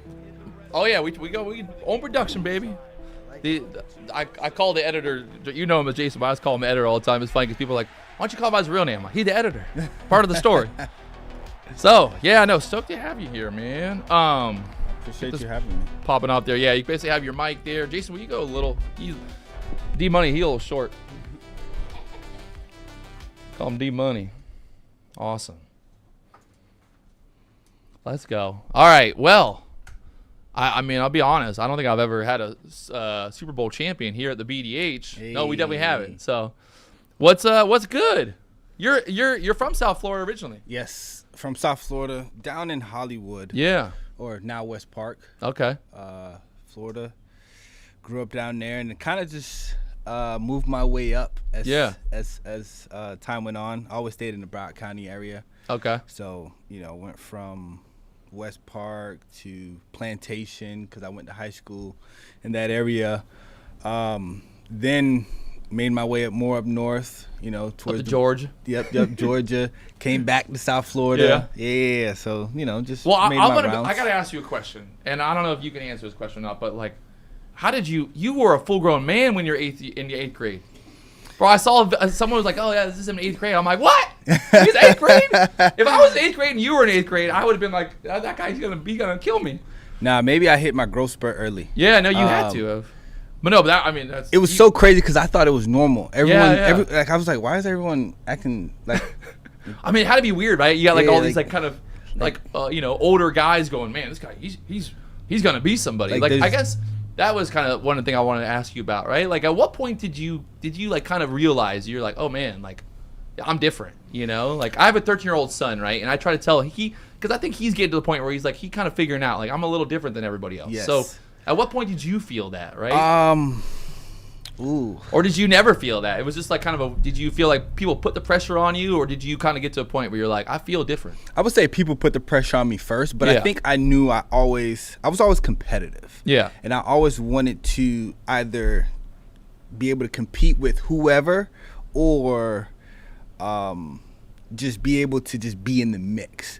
And I had an older brother. He's about a year and a half older than me. So, okay. Like, I always felt like, hey, whatever he do, I'm doing. Was he playing football too? He was playing football too. Whatever his friends are doing, I'm doing. Dang. And then it just became a natural thing. So like, football was the thing, and I didn't ever thought about it as like an age thing. Like, this dude's older than me. It was just like, no, I'm just competing against the person next to me. Okay. Until people made it a big thing. Like, wait, you're only how old? Then you're in 8th grade. You're beating varsity players. Like, I mean, because that's when you go back and you look at like the highlights, everyone says they're like, this dude was leaving varsity players in the dust when he was in 8th grade. Yeah. So I mean, I think when you're a kid, it's like everybody wants to like kind of be like, oh, I called it. Yeah. Everyone wants to be like, oh, I knew he was going to be the best. It's like, I mean, there's a lot of people that think that kids are going to be really good at what they do. And I've kind of worked with different like Red Bull athletes and different people over the years. And I think it's weird because like when you're in that age, 15, 16, it's like really make or break, right? Because you can be really, really good at 16, but like from 16 to 18, it's like someone's got to switch. Yes, it's all the mentality. Yeah. I think for me, it's always been mentality, and having that mentality pushed me to put the work in. Yeah, right? okay. The work ethic. Like, I remember it got to a point where when I was in middle school through high school, working out was almost like, it was almost something we did because it was fun. Yeah. Like, we used to work out Monday through Sunday. Wait, so you didn't just get those muscles offline? Come on. Now, listen, I would say now I was naturally strong. Yeah. I was naturally strong, but then you talking about added on the working out. It was like, okay. Because even when I was working out, I was training at American Heritage with my trainer. He trained NFL guys. Yeah. So in my head, I'm just like, I want to be able to, if I want to be where they are, I'm going to do whatever they do. Yeah. And it got to a point, I remember this one training session where I was struggling. And it was pissing me off that I was struggling, although I'm still in high school and this dude's in the NFL. And I remember I was rushing through the sets just to get them done, just to felt like, all right, I did whatever he did. And I remember that player at the time was just like, man, slow down. Yeah. Like, take your time. And at that moment, that's when I felt like that's when my strength, started hitting a different level. And then that's when my mindset started to understand, like, man, this is a journey. Yeah, right? There's no perfect time. There's no rush to this. Wow. Take your time. I mean, people were asking me like, oh, like, you know, what you all gonna talk about trade? I'm like, this is what I love about athletes too, because at the end of the day, like a trader, an athlete, being good at anything in life, like it takes a lot of work. 100%. Right? And like you said, you were obviously naturally gifted, but it was all the people believing in you, people pushing you, telling you, hey, one more, right? Like I know, I mean, not to like say that I've ever been at that level, but like having people supporting you and pushing you is like the ultimate, right? Because you're like, I want to prove to them that they sacrificed for me to pay back. I'm sure, you know, your family sacrificed to make sure that you had the best of the best growing up and all that. So I mean, that's obviously important to have that family to back you. And I know you're a family man now, which is another. I had a son when I was not even old enough to buy alcohol yet. Yeah. You know, I'm 20 years old having a kid, and I'm like, I was mad because I was like, I gotta buy diapers. Yeah. But I can't buy beer. I go to the store, I got a box of diapers. I'm like, can I buy beer? They're like, no, you're not old enough. I'm like, I got a baby. So come on, man, like, help me out. That's crazy. Yeah, having a kid will change your mentality. You brought up a great point, right? Because there's some people that really had to grind their way through it, and there's some people that were just naturally gifted from the beginning.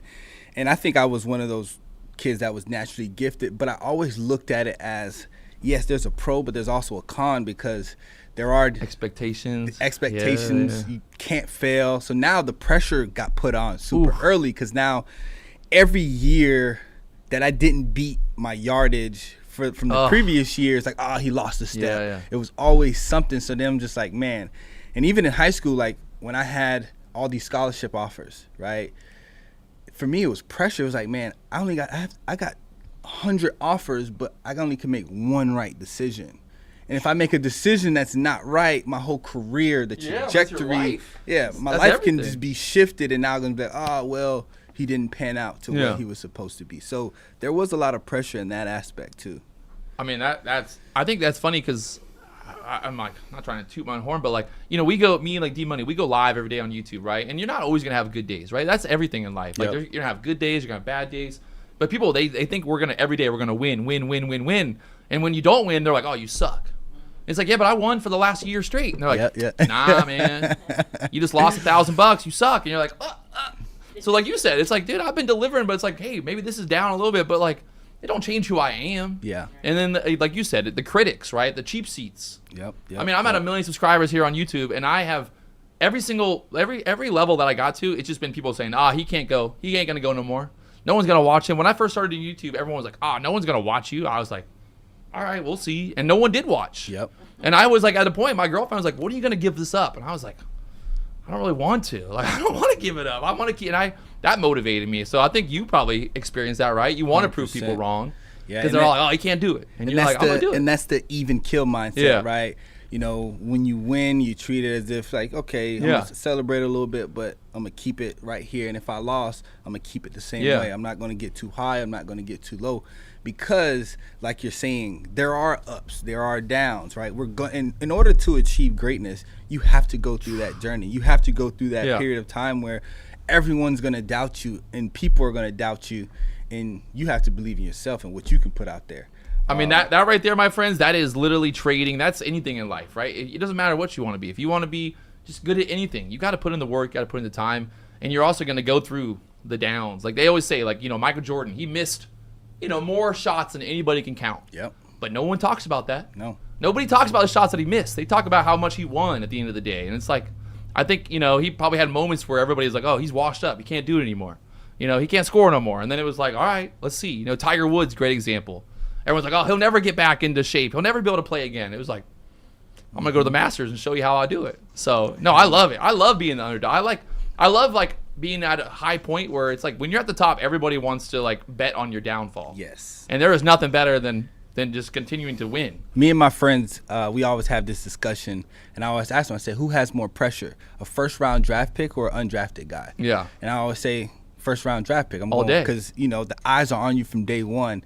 But although I love the work ethic of a guy that is undrafted because he's hungry, but I always say he can fly under the radar. Yeah. But you got to stay hungry. And yes, there is some hardships that goes with that. And, you know, I looked a little bit about your story where you was just like, man, I'm going to do this regardless. If I got 2 followers, and you just kept sticking with it.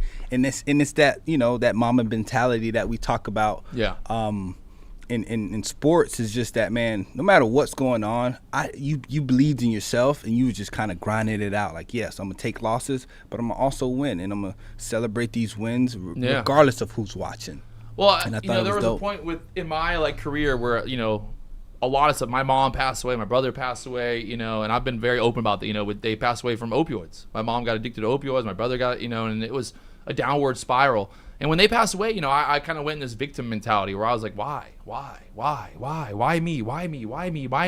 And my life just spiraled, right? And I got to a point where I was at rock bottom because all I thought about was like, why did this happen to me?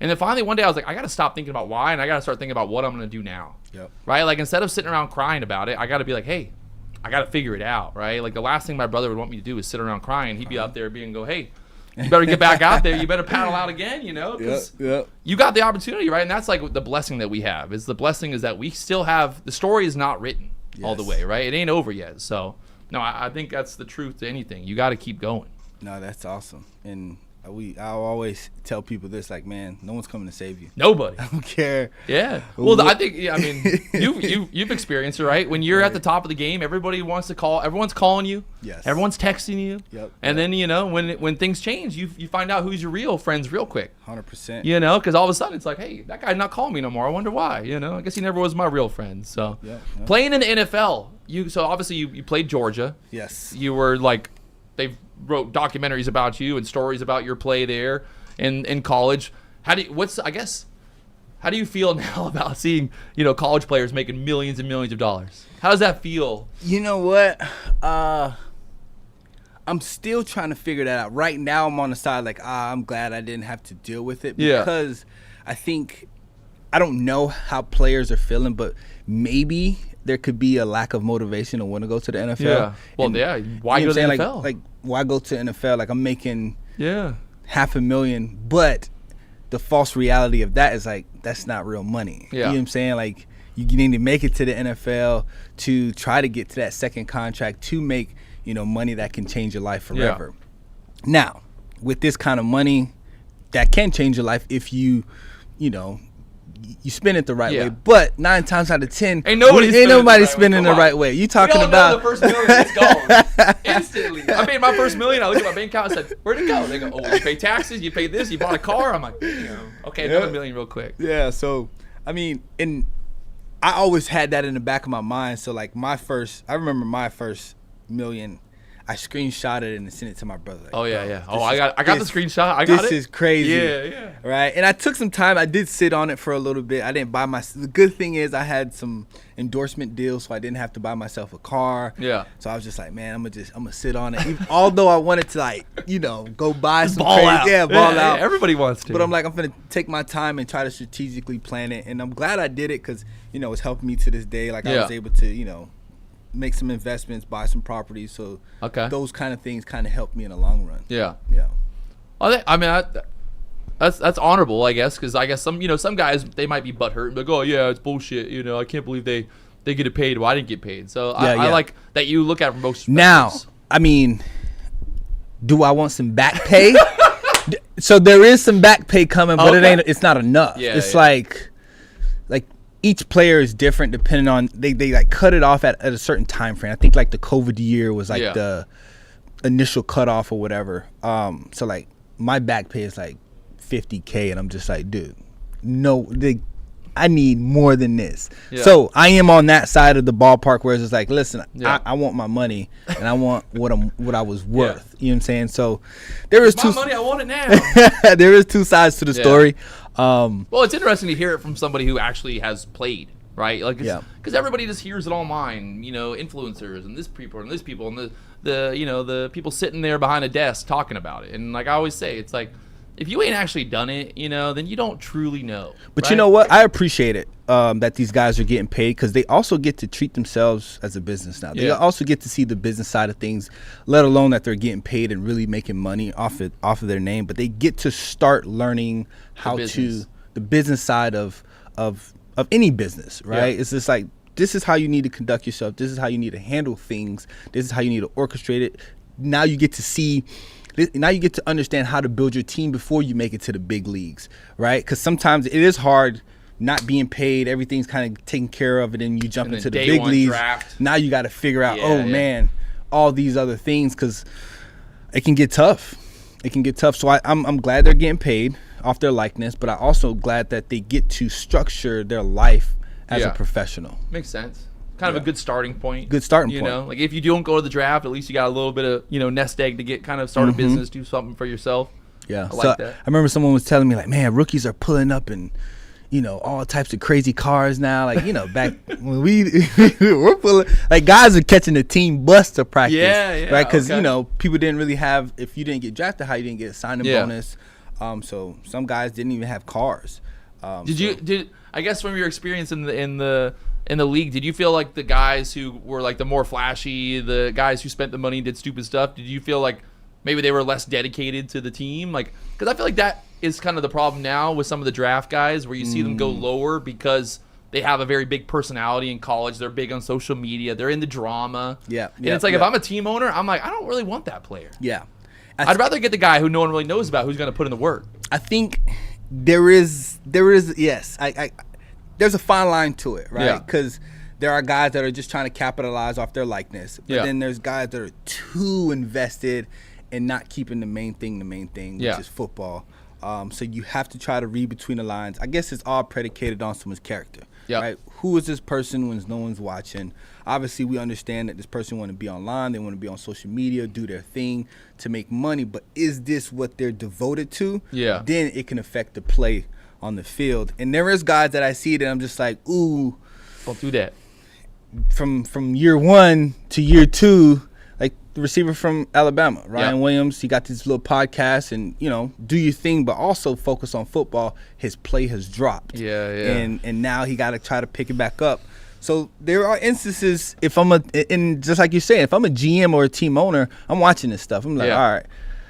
Now, if you're a dude, like if you're just a guy that could just play, I don't care what you're doing. I Yeah. need you on my football team. Okay. But if you're a guy that, I don't know which football player I'm gonna get on which day, Yeah. then we have to That's a evaluate good point. It's kind of question. You're like, Yeah. the guy that you see him in the gym every day. He ain't post on social media. You're like, that guy, he's gonna show up. Yeah, yeah. The other guy, you're like, I hope we get the footballer, not the influencer on Yep. Sunday. Yeah. So it can give or take. And there's the guys that do the right things but just aren't good enough, right? Yeah. They do the right things, they work hard, but when I need them to make a big play, they probably can't make the big play. They're gonna be in the right spot, but they probably can't make that game winning play. So I gotta ask you. I was watching some of the highlights, and dude, the stiff arm. That's got to be the best feeling in the world, right? You're going to a touchdown and just stiff arm somebody. Like, it is. it's gotta be so cool. It's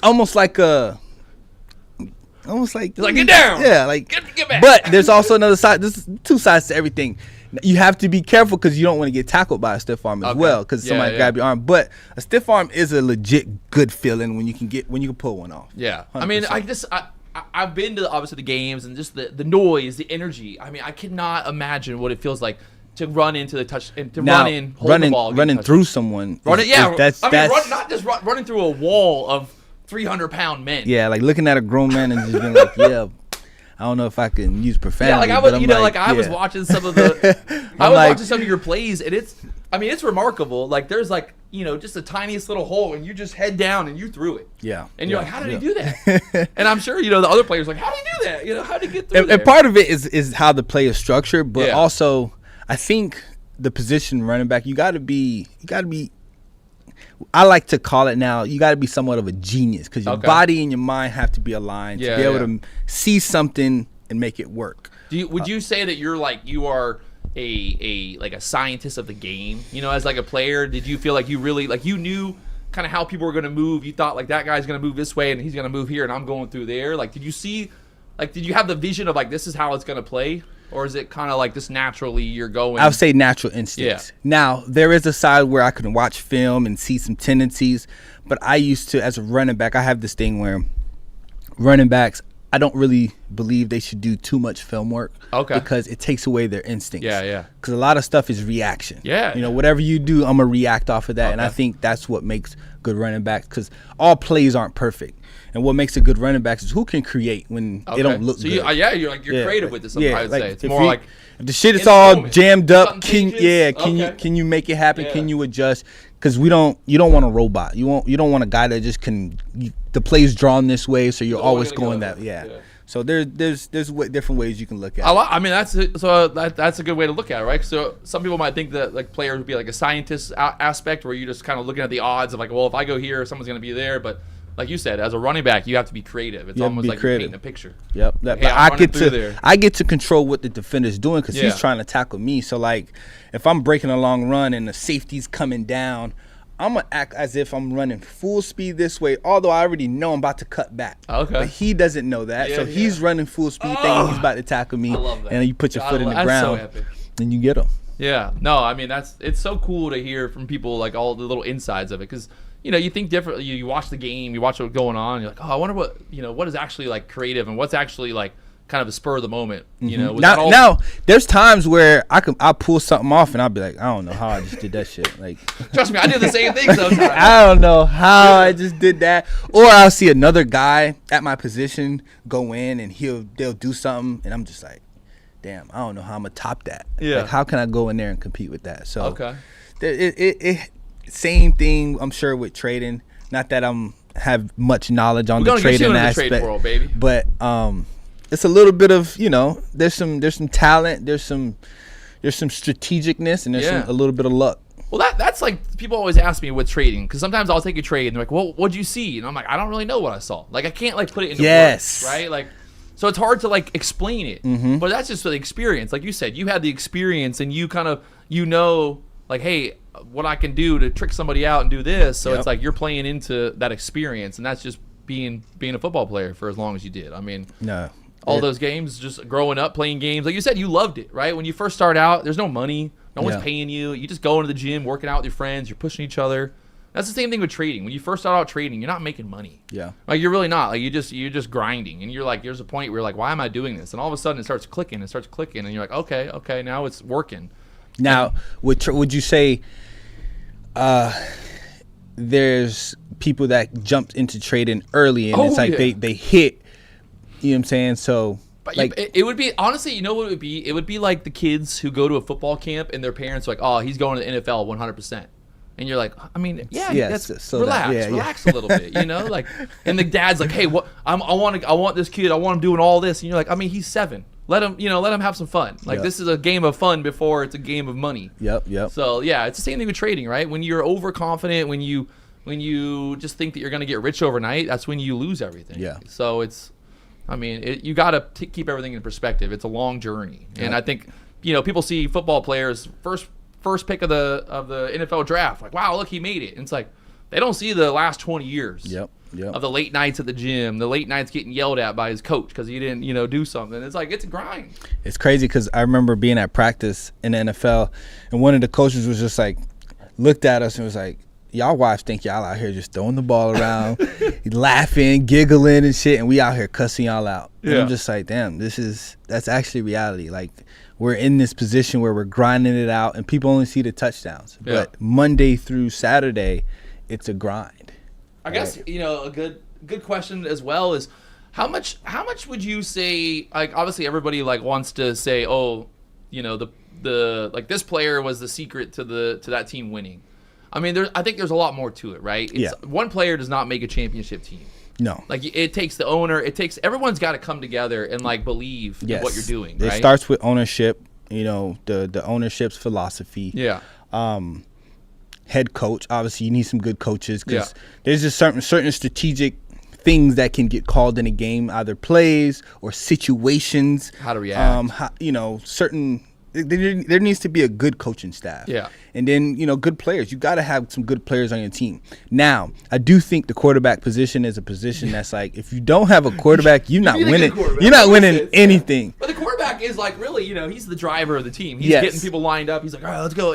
So you need that. So if the quarterback isn't confident or good, it's going to reflect on the team because no one else is going to have, any confidence. But then, everyone else, you need good players. But it's a team effort, right? So like when I was with the Patriots, we had the slogan, do your job. Okay. Right? And I thought it was one of the dopest things because if I just focus on my job, which is blocking player A, and you focus on your job blocking player B, and I'm not trying to block B, you're not trying to block A. If you just do your job, now we're technically just working as a collective team Yeah. all the time. So who's responsible for this guy? Me. You're responsible for that guy, and there's no excuses. So now we can accomplish the goal together. Sometimes you get teams, you get players, you get coaches. Everyone's trying to do everyone's job. Like if you make a trade and you do something, I'm just like, no, what are you doing? But I'm not focusing on mine, and I missed an opportunity. Now we're really not a good team. You heard that, D-Money?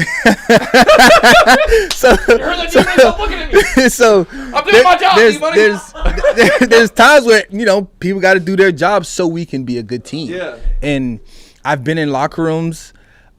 Thankfully, a lot of locker rooms where guys can orchestrate as a team. And then I've been in locker rooms where not so much. You see some of the loose ends where it's like, ooh, this guy only cares for himself. He's blaming this person. Everyone's blaming each other, and it's just like, dude, do your job, be responsible for your job, and we will get it done. I think that leads us to the next great point, right? As a trader, right, you're gonna have the ups and the downs. You're gonna lose money. You're gonna make money. So, like, I guess for you guys, like as a professional player, you're down in the first half. Yeah. You go into the locker room, like, what's the feeling? Like, how do you get turned back on to come back out and win? You never look at the scoreboard. We always have the saying that no matter what the score is going in at halftime, it's 0-0. Okay. Right? And as long as there's time on the clock, I don't care what the score is. Okay. And this could be delusion. Yeah. It could be 21-0, and there's only 5 minutes left. And, at the end of the day, you just take one play at a time, and you just never know. Until the clock hits 0, then you're able to know the outcome of the game. Well, hey, the great thing about trading is the clock, it don't hit 0 until you go. So you good, right? Like the clock is going forever. Yeah, as long as you got a clock, as long as you got some time, you got a chance. Spoken like a true champion, my friends. I mean, that is literally the biggest issue is trading, right? You get so down on yourself, and then you start making bad choices. So I think the same thing happens with players, right? Let's say you have one bad game. What do you do the next day? Yep. You go back to the gym, or you go out at night and party all night and end up in a jail cell because you did something stupid. You keep at it. Yeah. Same thing with winning. You win, you get back to it. Well, then Let's I go guess win the some other more. way that you got to ask yourself is, what do you do after you win? Same thing. Is it the same thing? 24-hour rule. Yeah. You got 24 hours to celebrate it. Okay. And after 24 hours, on to the next opponent.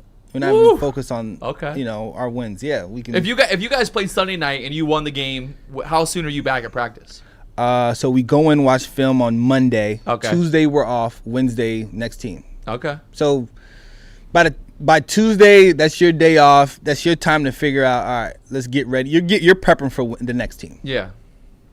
I mean, that's like I tell people trading. It's like just because I made 20K yesterday, don't mean today I'm walking in the same way and be like, I'm gonna make another 20K, because every day is a little different. Every team's a little different. Yep. You're playing the different game, different 100%. teams, different strategies. One game you might be running the ball a lot, scoring a lot of touchdowns. Next game you're like, hey, we just trying to get one touchdown. Yep. And we only need one to win. And there's days where we come in on Monday, although we're watching film from the previous game, we start talking about the next opponent. Yeah. So it's almost putting you in that mindset, like, all right, we won. Now let's flip the page. All right. Yep. What when you won this first Super Bowl, what was that feeling like? I mean, that's the as a football player, there's no greater accomplishment, right? That's top of the top. Like you talking about, as a kid, we play this game to win, right? And to win, like it's hard, right? You got to put in the work. The first Super Bowl, man, it was a blessing. Obviously, I got a big opportunity to play with some incredible players. I was able to play in that game as a rookie. Yeah. I scored the only touchdown. The only touchdown. I was telling people earlier, like, game. that's crazy. Because it was, 2 field goals, and then you ran it in right there. We were watching that play earlier. And that's, people call it the boring Super Bowl, but, for me, it was a blessing. I loved it. It was exciting. Yeah, so you're lining up. You're right on the goal line there. You run behind Tom. Or no, was that you? You're behind, right? Yeah, okay, I'm in the right back. there. Yep. I got a fullback in front of me. We run like a lead play. Yeah. And I'm so and there's some nerves. Yeah, because it's you. It's coming to you, right? There's 100%. nerves, but one thing I've learned, which I think it kind of benefited me in a way, was trying to keep my heart rate down. Okay. Like you're aware of it. Yes. Treat every play, no matter what game it is, as the same. Hey, you got to execute it. But for some reason, this play was like a big play for me. So I'm like falling going into the end zone because I thought someone was going to tackle me, which I really didn't need to fall. But it was you got in there, baby. Yeah, it was an exciting play, and I couldn't believe it. So the whole time I'm thinking, it's just like, damn, I just scored the touchdown. And I'm just squeezing the ball while one of the center, David Andrews, he's kind of like, let's go. And I'm like holding the ball. And You're holding it. and someone's telling me like, yo, you need to keep that ball. Keep the ball. Because most guys would take the ball and throw it into the stands. Then I got to pay a bunch of money to get it back. But, yeah, I got the ball to this day. So I'm thankful that I was aware of the ball. Yeah. So insane, dude. So insane. I mean, that's and once that in a was lifetime. that was a representation of like hard work pays off. Yeah. Man, you talk about one of that would be your what, first year? my in the first NFL? year. Okay. So for me, that's going from. So I came from college. We played 12 games in college. Yeah. And 12 games to go into 16, 17, 18 games, right? Playoffs. So that's a long season. Yeah, that's it. You know. That's what you work hard for, man. That thing right there. Did you I guess at the beginning of the season, like at what point do you guys as a team you're feeling pretty good that you got a chance to go Super Bowl? Does it like until you're there kind of thing? Yes. Yeah. Like at one point you got to do obviously the conference and all that. Yeah, because we were losing games too. It's not like we had a perfect season going on.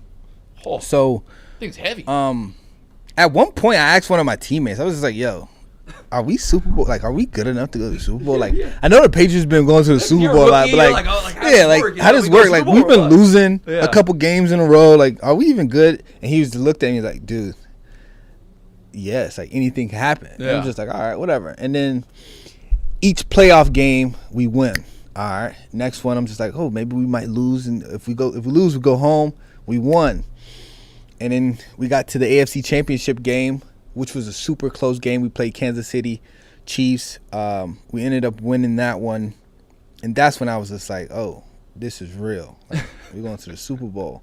And it's so crazy. Although we won that game to go to the Super Bowl, like the next day in meetings, coach was on our ass. Like it was as if like we lost. And I was just like, damn, like this is part of the grind and the journey. Like you got to stay locked in. Job not finished. And all the players were just like, job's not finished. Like, don't get too excited. This isn't good enough. Like, we need to finish this next one. Yeah. And that's when, after we finished, I understood what it takes to just, keep your head down and work. I have a fishing team. It's funny. You like fishing? I've actually never been. Dude, we got to get you. We gotta go fishing. We We'll get out gotta some go. sailfish. No, it's fun. It's a good time. I got a boat. We go out there. But I have a fishing team. We do sail fishing, marlin. We do just Costa Rica. We travel all over the world fishing like professionally. It sounds funny, but these fishing tournaments, they pay out millions of dollars. And like Michael Jordan does them. A bunch of the big golfers have boats and stuff. And, it's the same thing. The tournaments are normally 1 to 3 days. And you can't win the tournament on day one. Yeah. And you can't win it. It's like it's until that last 5 minutes. Even then, like somebody could catch more fish in the last 5 minutes than you can go from 0 to hero in 5 minutes. So like, it's the same thing where you're sitting there, you got $1 million on the line, and you're like, come on, please, baby, let me get one more fish. And it's hard because, again, it's like, I think we won the championship, right? So we have like these jackets so you get, and if you win the whole series, and we won that the first year as a rookies. Like our first year as a team, we won that. And everybody was kind of like, yeah, they got lucky. And I'm like, I mean, did we get lucky? We showed up every tournament. We won, we did what we needed to do. So it's like, maybe there was a little bit of luck, but I think there was a lot of belief. I actually it's so funny, I had a hoodie, and on the back of the hoodie it said, cash and checks, breaking necks. And we wore that to the first tournament meeting, and we had never won anything. So everyone's like, what are you wearing? I'm like, dude, we're going cash and checks this weekend. And we ended up winning like 300 grand that weekend. So it was funny because, I kind of just believed it, and it became a thing. And now it's hard because, once you win, I mean, what else is there, right? Yeah. So like getting second place is like, I hate it because people are like, oh, you did pretty good. I'm like, yeah, but we didn't win. Like, who cares about doing pretty good? Getting seventh place ain't good. It ain't good enough. So I guess what would, I guess, do you feel the same way? I mean, it's just like once 100%. You get to the top, it's like nothing else is gonna be the same. We gotta get to we gotta finish it. Yeah. Like, cause it's almost like, cause I've been in this situation in college. We went all the way to the national championship and lost. And I thought in my head, like, and the crazy part in that I learned that year was And that was the hardest year I've worked in my Okay. life. And we didn't win. I was like, damn, no matter how hard you work, like there's no guarantees. Like we're basically chasing something that isn't guaranteed. Like, Yeah. and I think that's what makes people that are great, right? That they love chasing things that aren't guaranteed, and they just believe like, yo. So, you know, you get to a point where if you don't win the ultimate prize or you don't get to where you wanted to go, it's not good enough, right? And the crazy, it's not that it's not good enough. It's just like you have high. You just Yes, you expect the best, right? Like 100%. So, like, everyone else, like, hey, it's okay. You Yes. almost made it, but you're like, yeah, but like I'm not training to almost make it. Almost make it. I'm I'm trying not to working win. out every day of my It's like life. I said, to almost make it. we play this game to win. Like, Yeah. man, what you expect? I expect to win. I don't care who we got, what we doing. If we're here to try to win. We're not here to get a participation trophy. We're not here to just show up. Like, I gotta get you to come before one of the tournaments and tell the guys. Like, 'Cause, let's go. The other day we won one of the tournament. Well, we didn't win. We had a tournament. We didn't do very well, and you know, one of the guys, he goes, "Oh man, you know, we still had a pretty good day." I looked at him and said, "We had a pretty good day. What was pretty good about it?" He goes, "Oh, you know, we caught a couple fish." I'm like, "Yeah, we didn't fucking win." I'm like, "You got paid because you get paid no matter what." But like, I didn't make no money today. Yeah, Like if we ain't making no money, then what the fuck we here for? Yep, you know? yep, So that's true.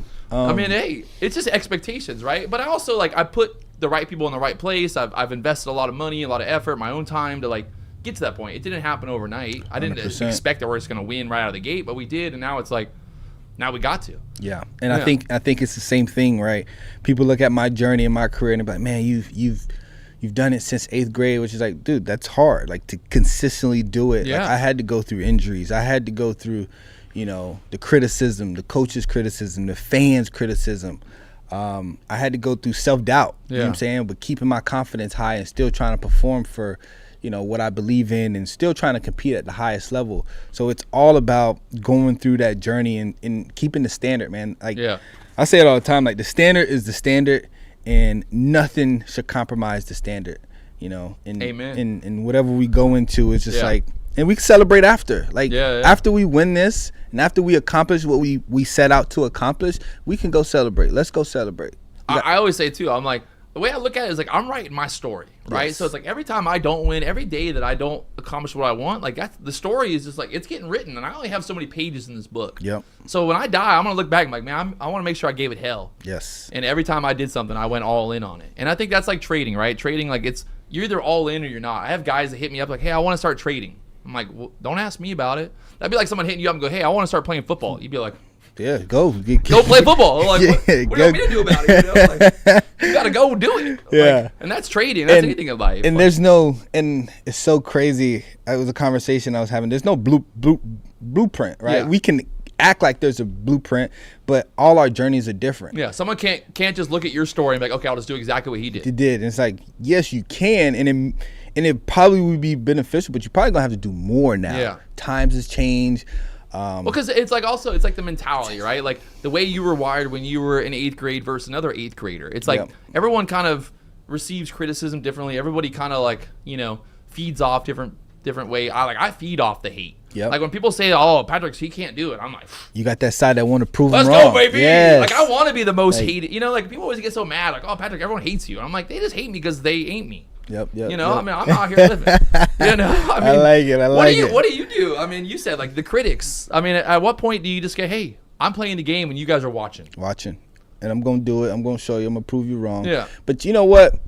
The critics, it's what keeps the joy of whatever you're doing. Because at the end of the day, they're only critiquing you because they appreciate you in a way. Because here's the thing, I haven't met a fan that was online, said some shit, and then see me in person and said the same shit. They always like, "Hey man, let me get a picture." Never. Big fan. Never. And it's just like, where's the people? Where's the Twitter fingers?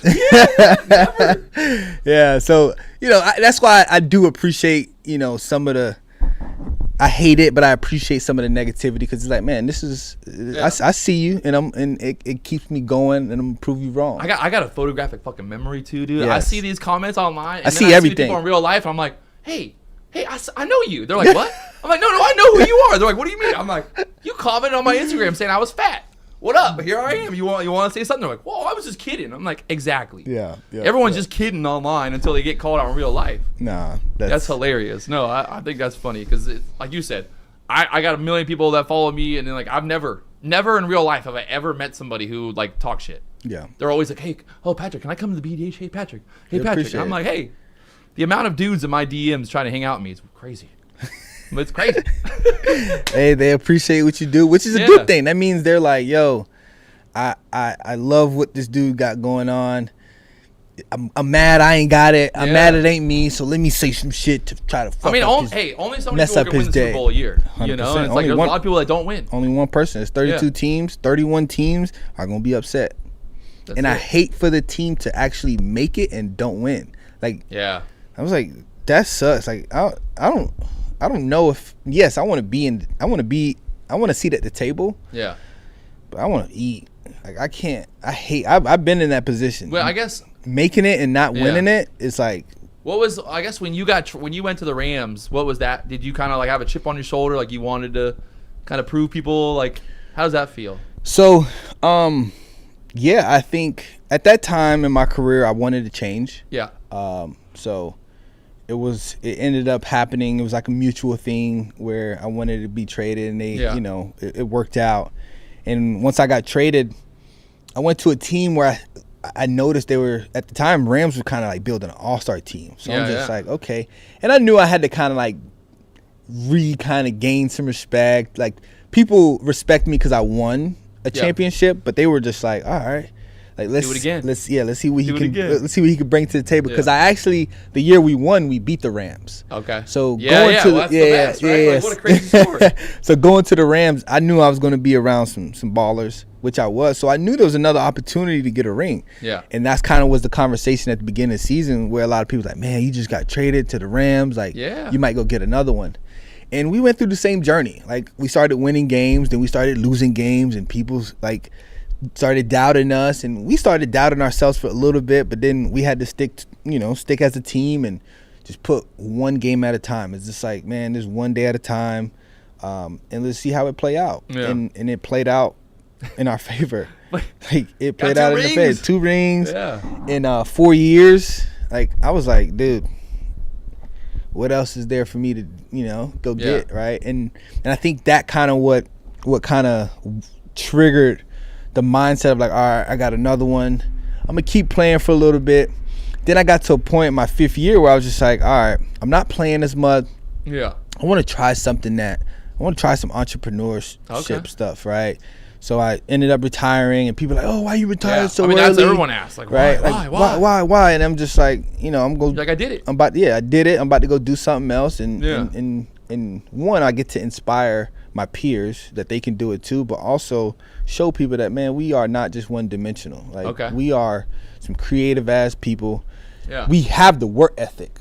I tell people all the time, like, man, with my work ethic, if I can make it to be a 1%er, right? There's only 1,500 NFL players. Yeah. If I can be one of those 1,500, why can't I take that same work ethic and put it into something else and be the top percentage? I mean, be the top one. You know what I'm saying? So that was the mindset. So I'm like, I'm finna do it, and I'm finna just try to show people. You think that, like, a lot of people just get caught in this, like, victim mentality where, like, oh, like, maybe I'm a minority, or I'm certain, color or whatever, and I can't do it. Yes. So I think, what's your feeling on that? Like, do you feel like you're a victim? I mean, because I like, obviously you're not a victim, but like, some people, they want to still play the victim even when they got millions. Like, what are you talking about? Yeah, I think we all have a story. Yeah, we all have a journey. We all have to kind of deal with our journey individually, and sometimes the victim mentality never works. Yeah, right. It's never worked. So having it it doesn't make sense to have it, right? So it's just like, okay, there's always this saying that I heard in football, and it stuck with me. So what? Now what? So if something happened, so what? It happened. Now what are you gonna do about it, right? So if something happens to me that I can easily try to play victim with, right? Like, man, damn, I can't do this because I don't really have this opportunity like this person. Okay, so what?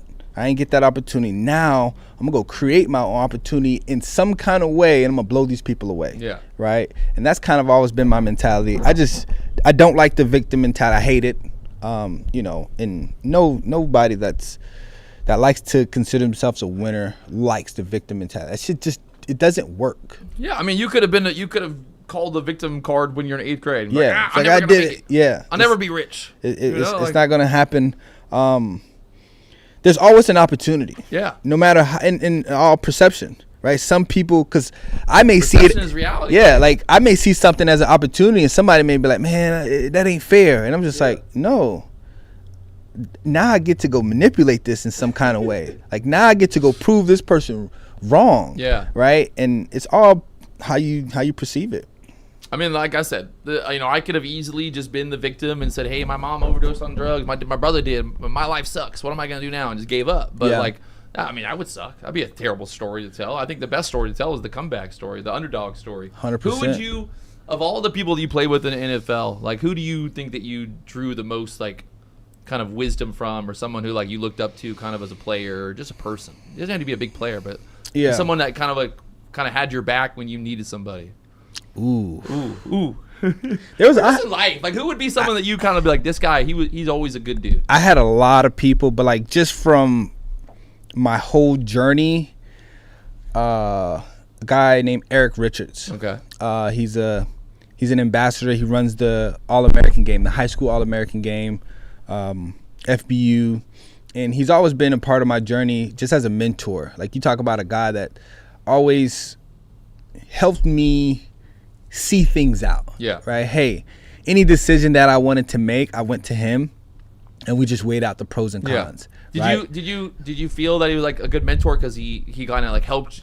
He didn't just like tell you what you wanted to hear. Yes. Is that what it was? He didn't tell. So like my junior year of college, I wanted to come out. I wanted to go to the NFL, and he sat me down. He's like, "Hold on, before you make a decision, let's just sit down." And the whole time I'm meeting with this dude, I'm like pissed because there was so many cons on the paper, and I'm just pissed at him. But it's like he knew this was the conversation I needed to have, and he was just going to shoot me straight. And to this day, it's the same thing. It's like you shoot me straight. Now there is so many other people that I can name, man. Well, I think that's a great story, right? Because like I went to Dwayne Wade's where he retired his jersey in Miami, and he had his high school basketball coach there, right? And like. To me, like most people are like, wait, what? And because he was like, without this guy, like my high school basketball coach literally teach me how to be a man and how to like play this game, like I would be nowhere. So like respect to him for honoring somebody that like most people would never look back like, oh yeah, my high school coach, man. Like that's cool to me. Like I think that's very, very respectable for somebody who has been, at the top of the game and made millions of dollars to still be like, hey, without that guy, I'd be nowhere. So like I love that story, right? Like because you said it's like. He didn't tell you what. I'm sure you had a lot of people telling you, "Hey, yeah, go to the NFL, junior year, go, make millions, go." And you have someone who's telling you not. You're like, "Wait, what?" Yeah, like, "Hey, bro, this ain't." Almost like you're not good enough. To go to the NFL yet. Like you have. Or a lot of people are probably telling you. Yeah, like, "Hey, you're good." Like you know what I'm saying, and I was telling myself that too. Like I'm good, and I had to, look myself in the mirror. I think that's another thing. Like people should look themselves in the mirror, right? Like. If you're gonna lie to yourself, you lie to, you know what I'm saying? You're gonna lie to anybody. And that's it starts with you, and that's the victim mentality. And that, like me wanting to go to the NFL my junior year and making excuses on why I should go. Like I was almost playing victim, like, man, this ain't fair. I should be one of these guys. And it was just like, no, look yourself in the mirror and what's the body of work? Can you get better? If the question's yes, you need to go get better. Right, and there's always room for improvement, but man, there's so many people that was a part of my journey that I leaned on. Like, and it's not that they were a part of my journey the entire way, but man, I may meet someone and just based off of their energy and their vibe, I'm just like, okay, this person can help me. We could probably help each other just get over this point of our lives. Certain times come along. They may say something. It's like, damn, I never looked at it like that. Hold up, I need some more of this. I need to hear this some more. So I think people just need to get around like-minded people. Get around some winners. Well, get around some dogs. I think there's a lot to be said about if you surround yourself with a bunch of losers, you're probably a loser. You are who you hang around. Like if everyone around you is just sitting around doing nothing, then you're probably doing nothing. So you need people, right? And I love the speech where Matthew McConaughey, he talks like, oh, who you look up to. He's like, I look up to my, I'm trying to like impress myself, right? 10 years from now, I want to look back and be like, oh man, you did a good job. I'm like, just keep on pushing that down the road where it's like, like you said, now you want to do entrepreneurship. So it's like, you know, eighth grade Sony, but he didn't know nothing about entrepreneurship. No. But now it's like, hey man, the eighth grader's gonna be like, damn dog, you know, you got all this stuff now. You bought houses and real estate. Like that's cool, right? Like it's a different chapter, a different story. And the crazy part about it is like, you know, and anyone that knows, like when you're trying to chase some form of greatness or you're trying to win at anything, like it's kicking my ass, right? There's days where I'm just like, dude, it's easy to give up. Yeah, like why did I choose to do this? But I had that same feeling when I was playing football. There was days that I woke up and I was just like, why am I doing this again? You know what I'm saying? But then you're reminded why. Yeah. And you just keep going, and it's the ones that keep going that end up making it, right? Another this is like kind of a crossover with the trading stuff. It's funny because in the trading world, there's this like theory that like you don't have to be actually good at trading to teach people how to trade, right? So as a player, when you're like working with different coaches, you know, different guys in the game, you know, even just like different offensive coaches or whatever you're working with, do you feel like there's more relatability when you work with a coach that you know that like has actually been in your shoes in sense of like played the game? Or would you rather the coach who just only knows statistics and is like, oh no, just do the math, sonny? It depends on the coach. Yeah. Like there's no, like the first year I won the Super Bowl, no coach on that coaching staff played past high school football. Okay. So it's just like. But they played the game. They actually play. At least they played. But to take us to a Super Bowl, like that was impressive, right? Okay. And there's times where I'm just like, I don't know if I can be a good coach because I played the game at a high level. So I would hate to push a player because I see things a certain way. Yeah. You have your own. I have my style. my own style. Yeah. So if I may see a style and try to change it, and it may not be beneficial for a player, right? So it's really about a coach that is patient, a coach that knows their players, that can give, like, not all players can be coached the same. Yeah. Right. So I won't say yes, you have to have knowledge of the game. Like you can't just not have knowledge of the game. Yeah. And some coaches that play it at a high level are great coaches, right? So it all depends on what your focus is and what your philosophy is, really. And then, you know, there's also, like, now we live in a world too where everybody's obviously, after they play a sport or after they're trying to find ways to keep making money out of the game. And you know, there's endorsement deals, there's partnerships, there's all this stuff.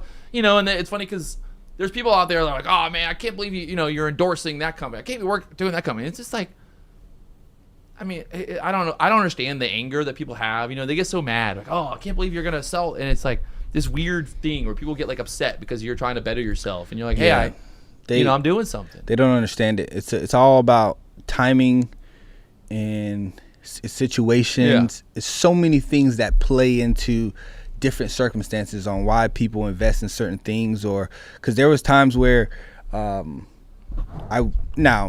it depends what it is, but like obviously sometimes I won't. There is a marketing deal that I won't take, but then there may be something that's like, ooh, I typically wouldn't take that, but okay, what's the situation right now? Are we down in this area? All right, let's go get this so we can fill this gap. So it all depends. It's situational. Yeah. Right. You can't.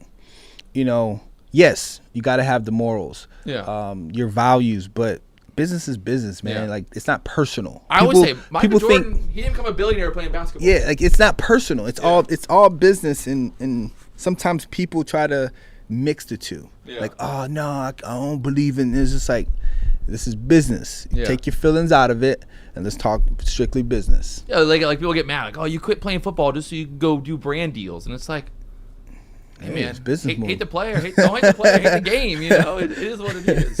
I will say, I've worked with a lot of like higher level athletes and stuff, and it is, you know, it gets to a point where sometimes you're kind of like, you know, he needs to retire. Like, there's players where you're working with them, you're like, oh man, I really, you know, hope it's not gonna go bad, because you know you can see it. Yeah. And a lot of times it's hard to walk away. I mean, I'm sure it was the hardest decision you've ever made. Yeah. You know, but like, props to you for kind of being like, hey, I'm ready, right? Like, I'm not gonna, I don't want to be in this game for another 10 years and everyone go, what happened to that guy? Yes. Right? He's terrible now. Yep. Why is he still in the game? You know, like. And I had to, I looked myself in the mirror plenty of times. It was hard too, because it was times where, you know, I'm the oldest guy in the room and I'm only like 26. Yeah. And then my numbers weren't like, we would wear like GPS trackers so you could see how fast you were running, and like my top speed wasn't where it needed to be. I was never on the chart when coach was calling out the list. There was just certain things that I was just like, man, this isn't me. Yeah. Why would I continue putting out things that don't represent me, right? So it got to a point where I'm just like, all right, I need to make a decision. My body's not feeling the same anymore. I'm not performing the same anymore. My movements, like, and I know people see it, right? And sometimes we act as if no one sees it, but like people see it. They see it. And sometimes it's time to move on. Well, it's like, hard too because probably like I don't know every situation, but like it's hard because people around you sometimes they're maybe they're a little greedy because they want you to keep playing and they're like, oh, just keep playing, go for 5 more years. You're like, yeah, but why? Like, well, I need my cut still for 5 more years. You're like, what the fuck, man? Like, that this matters. is my life, Yeah. And when I made my decision, it was between God, my wife, and my trainer. There's only 3 people I told. Like, I didn't tell my agent. I didn't tell my financial advisor. Yeah. I didn't tell nobody. I didn't tell my mom, my dad. I prayed on it. Spoke to my wife a couple days. Like, hey, I think I'm about to do this. And then once I did it, I called my trainer. I was like, hey, I'm done. Yeah. And then he was just like, yeah, whatever you want to do. And I didn't I remember I at the time I was with the Rams, Coach McVay, I texted him. I was like, hey, can you come to my room? Like, I wanted this to be as like smooth for me as possible. I didn't want this to be this big thing. Because, it was, for me, I knew I was going to make a big decision that I needed to digest, right? It was going to be something. Live with it yes. forever. This is no one just, else living it with like, you I live can't look back on this journey. And honestly, it's been the best decision I've made, right? Like, there's nothing else I can look back on the game and be like, man, I left more on the field, right? There's plenty of players who never got the Super Bowl that had to walk away from the game. Yeah. And I mean, like you said, that's the top of the top. So the chance of the fact of getting 2 rings and then being able to be like, all right, it's time for the next. And then, like you said, I mean, it's your body, right? Yes. Like, what do you want? You want to be crippled the rest of your life and not, you got to know when to call it. Yeah. So props to that. I had the chat. Everybody wants to know, what was it like playing with Tom Brady? It was dope. Like, listen, it was dope. I mean, you knew who he was. Obviously, you knew who he was. I knew who he before. was. Yeah, like, listen, I was just as starstruck as anybody else would be starstruck. Like, I remember my first meeting, he's sitting in front of me, like quarterbacks and then like the running backs. And I'm just sitting there and I'm just watching him and coach is talking. I'm not paying attention to anything coach is saying, although I need to, because like we're about to take this information and go on the field and practice it. But I'm just like, what is he eating? Why is he sitting like that? Like, he used to always wear this like towel behind his back. Okay. And like, it was just like certain things. Like, I used to, I'm just appreciating greatness. Yeah, I mean, I would do the same. I'd be like, wait, why is he got a blue pin? Super dope person. Yeah. He seems pretty cool. Like, yes, like he would. Like, I remember when I got hurt. I'm a rookie. I didn't think, like, he hit me up like, hey man, we need you. And I'm just like, okay, you need me? That's gotta be epic. You know what I'm saying? So You're now a hero to be like, oh yeah. So it motivated me to get back healthy. I remember his first day at practice. Like, we were in OTAs, which is not mandatory. So he wasn't there for like the first couple weeks, and everyone we used to say, like, man, when Tom get here, when 12 get here, shit's about to crank up, like the intensity. And his first day in practice, like, we were doing handoff drills with the quarterbacks, running backs and quarterbacks, and he was like, I want to go with Sony. And I was just like, oh shit, like, this dude know my name, like, this dude he knows who I am. And I appreciated how he treated his teammates. And people have so much to say about him, and people hate him because he win. That's the only reason why. Like, before I met him, I was just like, why does this dude win so much? But I see it. Like, he never missed a day of practice. Yeah. Like, you would expect him to, hey, take some days, you're older, take some days off. Yeah. He never missed a day of practice. I saw recently he's practicing for his flag football. Yeah. He's already out there. He's like, I gotta get warmed up. Throwing the ball already. So he was cool, man. He always kept all the players engaged. Yeah. I remember. You think that's why he's the GOAT, just because like he was able to kind of bring this dude push the team to the next super level? Intentional. I mean, because you think about it, he went to Tampa, won a Super Bowl there, and it's just like nobody would have ever put that on their bingo card. Yeah. You're like, nope. But and I know you mentioned, so quarterbacks, he's a guy that knows the game. Yeah. Like, super analytical, knows where guys are going to be. Like, he's like a coach on the field. So playing with him, Like he would be like, I would be like in blitz protection, looking at all my reads, and he would just be like, Sony, number 20's coming. And then my indicator's telling me he's not coming. Yeah. But this dude's seen it 100 times, and guess what? He There he actually is. comes. So playing with him made it so much easier. Yeah. Well, no, that's a cool story for sure.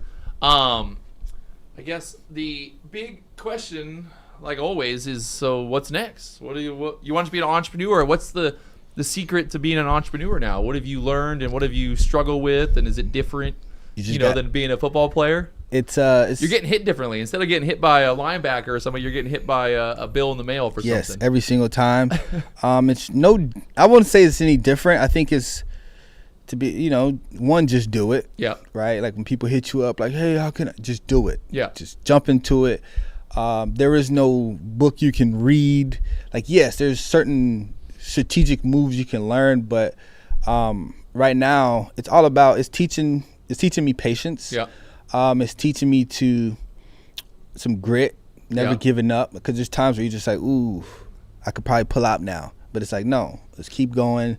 You got into this for a reason, and it keeps you going. Some of that stress is what keeps me going on a day-to-day basis. So I opened up a gym in Fort Lauderdale called GVO Cycle. It's an indoor cycle studio where we do indoor cycling, but we also have wellness components. We have some Where at in saunas. Fort Lauderdale? I'm off Oakland in 440. No, Oakland and A1A. Okay. Yeah. We did. It's funny because me and my girlfriend, we have a Pilates studio right here in Pompano. We do hot Pilates. For real? We'll talk about it later, dude. It's Yeah. quick. You might want to get in that game. But So we're actually transitioning into power mat. So we're not doing Pilates. Yeah. We're doing strength training on a mat. yeah, it's so the Pilates. We call it mat Pilates. It's not really Pilates. It is Pilates, but it's like mat Pilates. So it's a lot like you're saying strength. It's like weights. Girls 5-pounders doing this. Yeah. Just getting. Dude. I've never had a better workout. You go in there and there's just these little skinny girls, just like doing all this stuff, and you're like, what are they doing? Yeah. Get my hand there. Like I get just absolutely cooked. Yeah. And they have the IR panels up above, and I mean the classes are waitlisted. Like you can't even get into the classes. 30 people a class, and it's just nothing but baddies in there. And I'm all like, oh man, I feel so awkward because they're all just killing it. But we're opening one in Fort Lauderdale, and right now we're dealing. We had a contractor. He was just basically, telling Victoria, my girlfriend, everything that she wanted to hear, but not actually doing anything. I went through 3 contractors before we started building. Yeah, no, so I go down there, and my dad's a GC. I grew up in construction. I grew up tearing off roofs, like working, like hard labor. I made $400 a week was my salary when I was 18, and I still laugh. I'm like, $400 is crazy. But I did that work, so I went down there, and I walk in, I'm like looking around, I'm like, what's that? What? He's like, oh, we're gonna fix that. I'm like, dude, we're supposed to open on Saturday. What do you mean we're supposed to fix that? So we fired the guy. We didn't fire him. I got on his ass. He was all, oh, who are you? And I'm like, I'm the fucking guy that pays the bills. And I'm like, that was the first time I even went down there. Yeah. So I was like, the fact that I'm here right now is not a good sign for you, because there's an issue. Yep. So he ended up emailing saying, I've never been so disrespected, and I'm terminating the contract. And I said, okay, our lawyers will be in contact. And he's like, oh, no, actually, I can still do the work. I'm like, no, it's all good. Terminate the contract. Attorneys will deal with it. So yeah, I mean, that's, people, I tell my girlfriend all the time, it's like, it is not easy, right? Mm-hmm. Running a business, you got to deal with employees, you got to deal with the permitting, you got to deal with all of it. Man, so like, what have you had some good lessons that you've learned just kind of through the years now of entrepreneuring? Yeah. How do you pick good employees? You got a story with that, or people you're working with? Like, what do you kind of value in somebody you're working with? Good people. Yeah. We start off with personality, competent people, right? And like when we interview some of the people, some of our workers, we like to dive into like what they like. Yeah. Like, what do you value? What are your goals, right? Because we don't want this to be your only job. This is how you're gonna, because you're not gonna make much money here. Yeah. But like, this should be your escape. This should be your fun place. What's your goals in the next 5 to 10 years? Okay. Where do you want to be? Yeah. So if someone's goal driven, so we know like, okay, this person has some form of a work ethic. Not that there's not much you have to do in the studio, but we just know you're a driven person. You're going to give the clients the best customer service.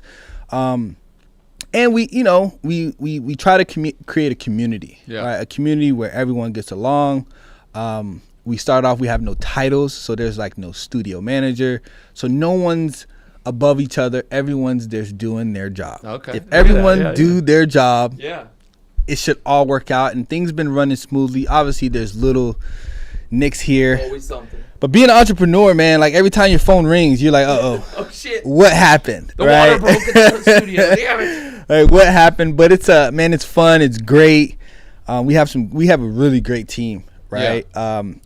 And that's the scary part, because now it's like, man, how can I replicate? I have a great team now. How can I replicate this if I want to keep growing? We've got right now, we've got like almost 30 girl like instructors, you know, and it's like it's a full job just managing, you know, the scheduling and just like figuring out, oh, this person's taking this day off and doing this. You know, it's a game, right? And you need good people, right? My dad has a business too, and he always said, he's like, man, I'd be a billionaire if I had good employees. Yep. But working construction, nobody wants to work construction. Everyone wants to be a football player or a streamer now, a TikToker, you know? No, that's funny. I mean, it's pretty cool. Like, you know, being in this new phase of my life, I'm learning as I go. New challenges, Yeah. new goal, like new challenges, new levels to reach. Like right? there's things where I'm mind blown. Like there's no way this is happening right now. Yeah. But it's pretty cool. I'm enjoying it. When you're saying that, like that happening, I love talking to people that just have insane businesses that make a ton of money that no one even thinks about. Right? Like there's so many businesses out there that nobody talks about, but they make money. And it's just like, wait, you do what? Like, oh yeah, I know a guy. He has their factory. They make all the dairy product for the I guess like the ice cream machines in McDonald's. And I mean, they can't make enough of it. Yep. And I'm like, that's all they do. That's their whole entire business, is selling the dairy mix to McDonald's. The non-sexy businesses. It's non-sexy. People selling porta potties and cone, you know, just like the random stuff. So I always tell people, I'm like, don't always look for the glamour. Find the opportunity. I think the best way to think about it is like, if you're gonna start a business, don't start a business and then find customers, right? Find out where the customers are and then make a business for them. Yep. What do people need? Right? Like what people need, and then how do you make them lazy? How do you make it as easy as possible for them? Because they're gonna come, right? And as are you in there on the bikes? Yeah, I'm in there on the bikes. Like, I'm gonna come do a class. Yeah, come pull up. Good classes. No, it's awesome. I'm in there every time because I actually enjoy it. Yeah. Right? Like, you know, we have some. You did one? Oh, editor's always dying about something. He told me he curls 40 pounds. I'm like, bro, you only weigh 40 pounds. We got some great coaches in there, man. That'd be fun. Yeah, come pull up. Yeah, we do a little collab, a little Pyra, because Pyra Pilates, it's a vibe, and it's like the girls love it. We're Victoria, they're selling apparel now, and I told her, I was like, you gotta like. Everything should always be Pyra clothing, Pyra everything, because it's like people see you and like, oh, what brand is that? What is that? It's just like, why would you wear Lululemon? Yep. You know, like, so all of our instructors, they all wear Pyra stuff, and we sell it like crazy because people are like, oh, I want to buy that because instructor wears it, and it's just like you're creating an empire. My goal is I want to open like 100 of those bad boys and just sell it, go public, sell it all, and then go retire and live in the Bahamas or something. That'll be dope. So we're actually on Oakland and Federal Highway. I said A1 name. Federal Highway. By Target. You know where Target is? Yeah, I know exactly. Okay. Yep. So we're over there. What's the actual name of it? GVO Cycle. GVO Cycle. If you're trying to get your cycle in, you might go do a class. Yeah. Class there in Fort Lauderdale. I don't know how many fitness addicts are in the chat. Mostly just people trying to make money. But that's also the thing, right? Like, so once you make money, the game is keeping it, right? You talk to rich people, they're like, yeah, making money's easy. Keeping it's the hard part. Yeah. What have you in real estate or? So I'm in real estate. I parked a lot of my money in real estate. Yeah. Because, when I first started making money, you don't really know how to properly use it, right? You don't know how to use it. So I was just like, man, let me park some of this money so when it's time, I'll know how to leverage it, right? Yeah. So I bought a lot of properties in cash. Okay. So when my mindset was super simple. Just buy these properties. When it's all said and done, if I need to, you can always sell them. I get to spend how I want to, because if I put someone in here, if I have tenants, this tenant gets to pay for my Range Rover. This tenant gets to pay for it, but I'll always keep that cash flow, although I'm getting cash from the NFL, endorsement deals. So I'm trying to find different streams of revenue. But, for the properties that I have now, I'm learning like, okay, now I can leverage it to get more properties. Yep. Now, and it's like anything else, right? You got to deal with the tenants, you got to deal with stuff breaking, but it's like any other process.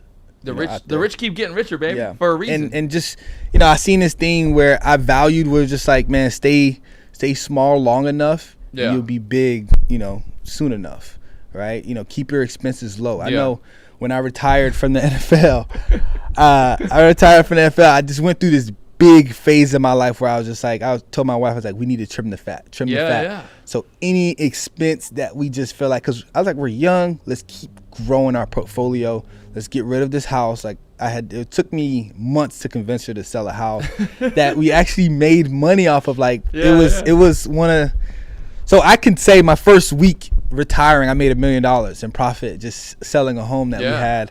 And well, I mean, props to you for being smart in that sense, right? Not doubling down, not buying a bigger house after retiring. Yeah, Being like, so I'll figure it out. we were like, I was like, no, we're young. We're the youngest in our community by more than a decade. I say we got time. So I say, let's go build. Let's go build more. Whatever we want to do. This is the time to try it out. And if it don't work, you know, we got a safety net. And that's all I did, man. I kept it simple. And I tell guys now, you know, when they get some money, it's like, yo, keep it simple because you don't know anything around. This is some new money. If you want to spend your money, go park it somewhere. And to me, I'd never tell guys don't spend your money because like I like spending. I like nice things. I like to buy things, but you gotta reward yourself. Protect it. You gotta protect your money. The way I protected mine was with these properties. Let me buy properties first. Now once I get some cash flow, now I know how I'm spending my money. It's like that in the movie The Gambler. You got to get to that point where you got that fuck you. You know, you got a house, you got a couple hundred in the bank, and you're like, worst gonna worst, I'm chilling. I can lose everything, but I still got my money. I got that fuck. I'm on a mountain of fuck you. The foundation. And it's also, it makes you so much more powerful because you're not desperate. Yes. Right? When an opportunity comes along, you're not like, I got to do that because I don't know how I'm gonna pay my rent. But in like, it's smart. You want cash. And as a trader, that's the biggest lesson for everybody. It's because you go from all of a sudden being someone who spends money to then being like, how can I spend money but also make money? Right? If I buy this car for 80 grand, can I sell it for 100 in the future? So it's like constantly just like figuring out how can I turn money into money. Yes. And that's like the game, right? Like how do you turn $1 million into $2 million? And not just spend $1 million? So, I think it's you know, and they don't teach you in school. No one's going to school and they're like teaching you how to like pay credit cards. I remember getting out of high school and being like, dude, I got a credit card. You know, so crazy. Like, I got a credit card. I just learned how to properly use a credit card after I retired. I just thought, I could spend, and this is personal credit card too. I can spend as long as I pay it on time, I'm fine. But it's just like, dude, you're going over your 30% credit limit. You can't keep doing like I kept the game, right? I kept going over it. They don't like when you actually pay it off. Yes, it's like because like I was in the mindset like where I don't want any debt. Like I'm gonna make sure I pay it on time, and it was a good mindset to have early on because I didn't know any better. But you got to learn these things, right? You got to just. And it's doing your own homework, right? And I think sometimes as athletes, we rely on other people to do it for us. We try to build a team, and they're doing it for us. We're not learning. So when it's you're focused on the game. You're not focused on the money. So when you retire, everyone's gone. You don't need your agent anymore. You don't. Yes, you have your financial advisors, but like you should be your own financial advisor, right? Like are you where you at in the market, stock market wise? So I'm more into the real estate. Okay. Yeah. I went more conservative. We gotta get you some safe stocks. So what I decided to do is I'm at that space where I'm like, all right, now I'm open to learning. Yeah. Because I was in the stock market, but I didn't know. Like you're just buying whatever. I had a mentor that was just like, dude, what are you in? I was just like, I don't know. And then it was just like, he's like, if you don't know, why are you in it? And the click for me was just like, damn, that's a good point. Why am I in it if I don't know? If you don't have a thesis of it's like so don't just because everyone is doing it, don't do it. I like that. That's a good way to look at do it. what's good for you because everyone's journey the same. Just because, you know, I would love to learn more about the stock market. I'd love to learn more about, you know, trading and see if this is something that I'm interested in. It's like, okay, I like this because there's a buddy of mine that trades, and he's much older, and we be playing golf, and he's always on his phone, and I'm just like, and I looked over, and I seen how much, like, I'm just like, when is enough enough? Dude, it's like, when is enough enough? Like, that's a lot over there. When is enough enough? But he was just like, no, this is what keeps me going. There's times where I stop, but there's times where I go. It's just like find what keeps you going. Yeah. Ultimately, I think the market is such a good. It's for me. It's so great because you get instant results, right? It's like business. Like if you make a bad choice, you're gonna instantly know. Right, so it's like you can learn, and if you're not learning, then you're just what are you doing? So with trading, it's like if you just continuously do the same thing over and over and over, and you're there's no results, how can you ever like change, right? So you got to get to a point where you like find a baseline, and you're like, okay, now like let's make it better, let's go a little bit more. But if you're just like if you're going to the gym, you're doing different workouts every day, and you're never seeing results, like what are you doing? What are you doing? You know, so like you got to. That's like trading. You got to ask yourself at what point, like, what are we doing here? Like, I want to get consistent. Okay, what do I need to do to be consistent? Yeah. So, it's funny because like I have a financial accountant person, and Yep. it's always just funny. He sees all this shit I'm doing. He's like, Patrick. He's like, you're making too much money. I'm like, what do you mean I'm making too much? She goes, well, you gotta have to spend more. I'm like, oh, this. But it's funny because last year when the market was crashing, I had a bunch of money in Nvidia, or I bought Nvidia, had a bunch of money, and I was up big on it, and I was like, hey, I'm taking everything out of Nvidia and I'm putting everything into Apple. And my accountant's like, he's like, why are you gonna do that? And I'm like, I just think Apple's the play here because long term, I'm pretty confident, that Apple long term will continue to grow. Yep. So if the market does crash or if it does do some crazy moves, 5 years down the road, 10 years down the road, I'm not worried about it. Yeah. And everyone's like, oh, I wouldn't go all in on Apple. And I'm like, I'm going all in on Apple. So I went all in on Apple, and I got like a 40% return. This is like on my whole entire like 401k and everything. And they're like, thinking I'm a genius. I'm like, I wasn't a genius. I just thought that was the play, right? Because Apple last year didn't really have the insane parabolic move that Nvidia did, where everybody was chasing Nvidia. Everybody wanted to get in on the stock that went up 1,000%. Same thing with Bitcoin. I don't know if you ever mess around with the Bitcoin stuff, but no, my cousin's trying to convince me, but it's the same mindset. Yeah. I tell him all the time, I was like, listen, I'm not against it. you just don't know enough about it. I don't know I enough like about that. it. That is a very, very I can't good way to let look you at it. convince me. One of my friends called me maybe 2 days ago. Was like, yo, you need to get in on this. Yeah, don't I'm do just that. like, Don't do that. I'm not I'll doing tell it. you right now. I can't do it. Like I don't know enough. Well, because if you truly want to get into it, I'm sure you're going to do research. Yes. You're going to spend time learning about it. And then you might be like, hey, I see the value here. But investing money in Bitcoin right now, and then if it crashes 20%, you're going to call your friend and be like, what the hell, dude? It went down. What's happening? He's like, oh, don't worry. You're all good. Yeah. So, like, for me, like, I have a strategy where I've invested in Bitcoin multiple times over the last 10, 15 years. And, like, there's the same pattern kind of plays out. And I love Bitcoin here because it's like, when everybody starts talking about Bitcoin going to zero, like I don't think we're at that point yet where it's like bad enough. Like I think we'd probably go lower, but like same thing with any investment in the world. It's like when everybody's like not trying to like, push it, then you're like, this might be a good time to get in. I had a Wall Street Journal, the reporter, she calls me and she goes, oh, a bunch of the people, bigger firms and stuff, they're selling last year when Trump was doing all that stuff. And I was like, I don't know, man. I was like, I think Trump's going to pump this market to the moon by the end of the year. And they're like, oh, I don't know. So I told her, I was like, it's risk on, baby, risk on. Because as much as people, they talk about Trump, blah, blah, blah. But like we all know deep down, Trump wants the stock market to go higher, right? Yeah, he wants 100%. It benefits America him to make more money. Yeah. So it's like, why would you bet against that?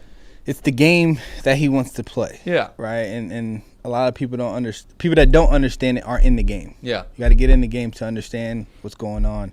And like, well, this is a great example, like you said earlier, about the debt thing, right? Buying properties and then like, then refinancing and figuring out ways to then move that debt somewhere else. That's the game. Yes. Right? The rich people in the world, they don't have a bunch of cash just sitting in the bank.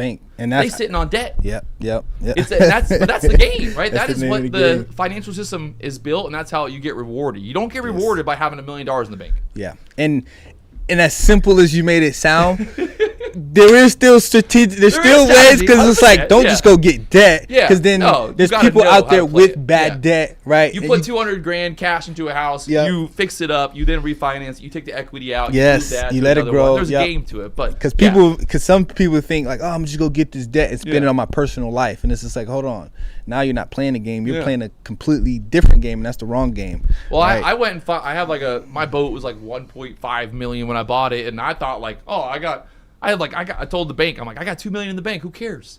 They're like, yeah, but you got no credit. I'm like, what do you mean I got no credit? They're like you haven't had a loan in like 4 years. I'm like, I know, but like I got cash. So like, yeah, but we can't loan to you. Yeah. And I'm like, what do you mean? I had like a 760 credit score. I had zero debt. And I'm like thinking to myself, why would you not loan me money? And they're like, we just don't have a credit history. They would have rather seen me having $4 million in mortgages. Yeah. And they'd be like, well, he's got $4 million in mortgages, so we'll loan to him. Yep. So that's like the funny thing when you get to that point where you think like, oh, I got $2 million cash, I can do anything I want. And they're like, no, you can't. And I tell people like, this, people come to me and like, man, I want to do this, I want to do that. And I'm just like, man, if you really want to bet on yourself and your credit's good, everything is stable. Not that you're excelling in life and you just don't have the capital. I said, dude, go get a line of credit. Yeah. Go get a line of credit and hold on to it. Yeah.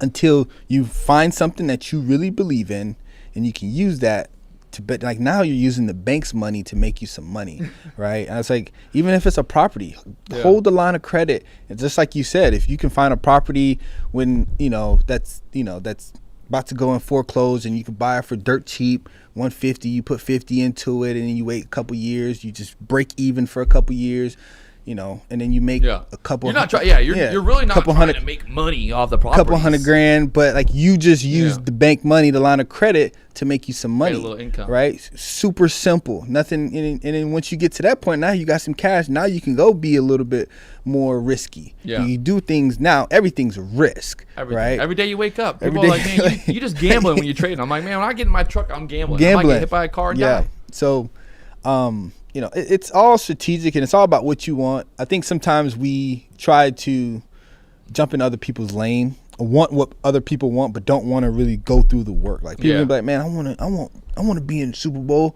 but it's like, dude, are you willing to do what it takes to get in the Super Bowl, right? Because if they wanted to, they'd already be there. Like it's always the people like, oh, how do you do it? Like, but I definitely want to learn, man. I definitely want to get into it. Baby steps. I'm super like. I like that you're honest about it. You're like, hey, I don't know, but I'm not trying to like put $1 million in the bank and start trading. Yeah. Because a lot of people, they do that and they lose quickly and then they're upset. And they're like, well, you lied to me, Patrick. I'm like, I've been doing this for 8 years. Yeah. I have people hit me up all the time like, hey, if I give you $100,000, can you turn it into $1 million? I'm like, I mean, could I? I mean, maybe. I don't know, but like, I ain't doing it for you. First off, like, I'm like, how's that gonna work? We'll split the profit. I'm like, I don't need your money. Yeah. And I don't want to deal with that. If I lose the money, at least it's like only person I gotta deal with myself. And that's the same. I'm not answering to anybody else. Yep. And I went through that as well because, like, I thought I had a good friend of mine that I played golf with. I was like, hey man, I'm gonna give you some money to. Yeah.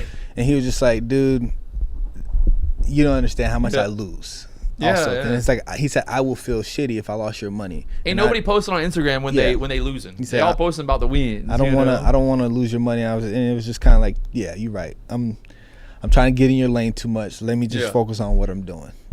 No, that's it right there. You gotta know what you're doing. But by the way, I don't know if you know about Pokemon cards, sir, but this is the next greatest investment in the world. Is it? What do you think about Pokemon cards? So I'm not into Pokemon cards right now, but is it cards in general or only? I think trading. It's everything. I'm about to say just Basketball trading. Cards Trading cards are going crazy right now. You have any memorabilia that you're sitting on? I think so. I have a lot just in storage. Yeah. I know I got like I got had any good rookie cards or anything you got laying around? Oh, I gotta look. I got some cards. I got some cards. I gotta look. There's value. I mean, there's just crazy value. I got these Kobe sneakers I got signed. Yeah. I was like, yo, I think I got some Kobe's. He came to our facility. Yeah. Signed some shoes for me. I just got them sitting in storage somewhere. I mean, I don't want to tell you they're worth a lot, but I think they're worth a lot, sir. Yeah, no, I'd be looking at that. No, because you know what it is I think like how old are you? I'm 30. 30. I'm 37. So like I grew up when like Pokemon cards. Yes, back in the days we used to. Yeah. There was no Instagram. There was no social media. So like you sat around with your buddies like, oh, look at this Pokemon card. So I think now that like people are 30 to 40, like our generation now, we're buying stuff that was like our childhood. Yes. Right. Like even like the Porsches and stuff. For me, is like I grew up like dreaming of owning like a GTR. Yeah. Like a Japanese just like GTR car.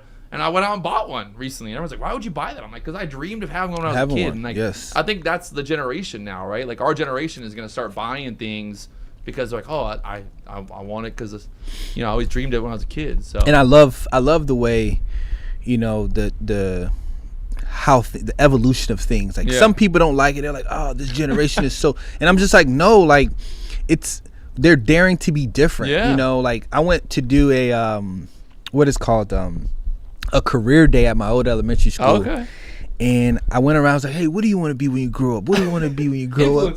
And they was like, influencer. I want to be influencer. And I'm just like, at first I'm just like, no. And it's, in my head, it's like, yeah, hell yeah. That's what I'm talking about. Like, do what you want. Like, do what you're like, and you know, like you didn't get as much of. You got some doctors, and then but you're getting like, man, I want to be a nail tech. Yeah. I want to be a hairstylist, and it's just like we never said nothing like this, but this is so dope. Some people would probably be like, no, but like this is so dope to me. Like I have a daughter that, you know. She's I see she playing a little flag football. She plays some flag football, and she's into like the whole like she be watching these kids stream. Oh, and dude, like my son's on TikTok just all day watching. I'm like, what are you looking at? He's like, I don't know. They don't even know what they're looking at. They just look at this stuff. And she's creating videos, acting like she's vlogging and streaming, and like I want to endorse it, but like I want to be a good parent. Be like, hey, let's focus on learning how to read. Like let's get the basics down. Let's learn how to read first that's a good before I expose you to any of this stuff. Yeah. But like I'm not holding her back. It's like, hey, if this is what you like, if this is what you want to do, go for it. It's funny because like my son, he got all crazy into Fortnite for a minute, and I told him, I was like, hey, if you're gonna play Fortnite, like we're gonna do it, right? Like you're gonna play Fortnite. Right. And he's like, what do you mean? I'm like, we're gonna like you're gonna practice. you're gonna wake up at 8:00 during the summer and you're gonna play Fortnite. And it was so funny because after a while he's like, I don't want to play Fortnite. And I didn't like, I kind of pushed him because I was like, hey, whatever you're gonna do, we're gonna do it. Mm-hmm. And now he's like all big into fishing and stuff. So like I'm happy because like he's like every day texting me, can we go fishing? And I got to deal with his mom. It's just like always about fishing now. But he was all about the Fortnite thing. But he was really, really good. Like honestly, like that's awesome. Everyone says that about the kid, but like he was good at Fortnite. And he got to a point where he's like, I don't want to play this. I'm like, all right, perfect.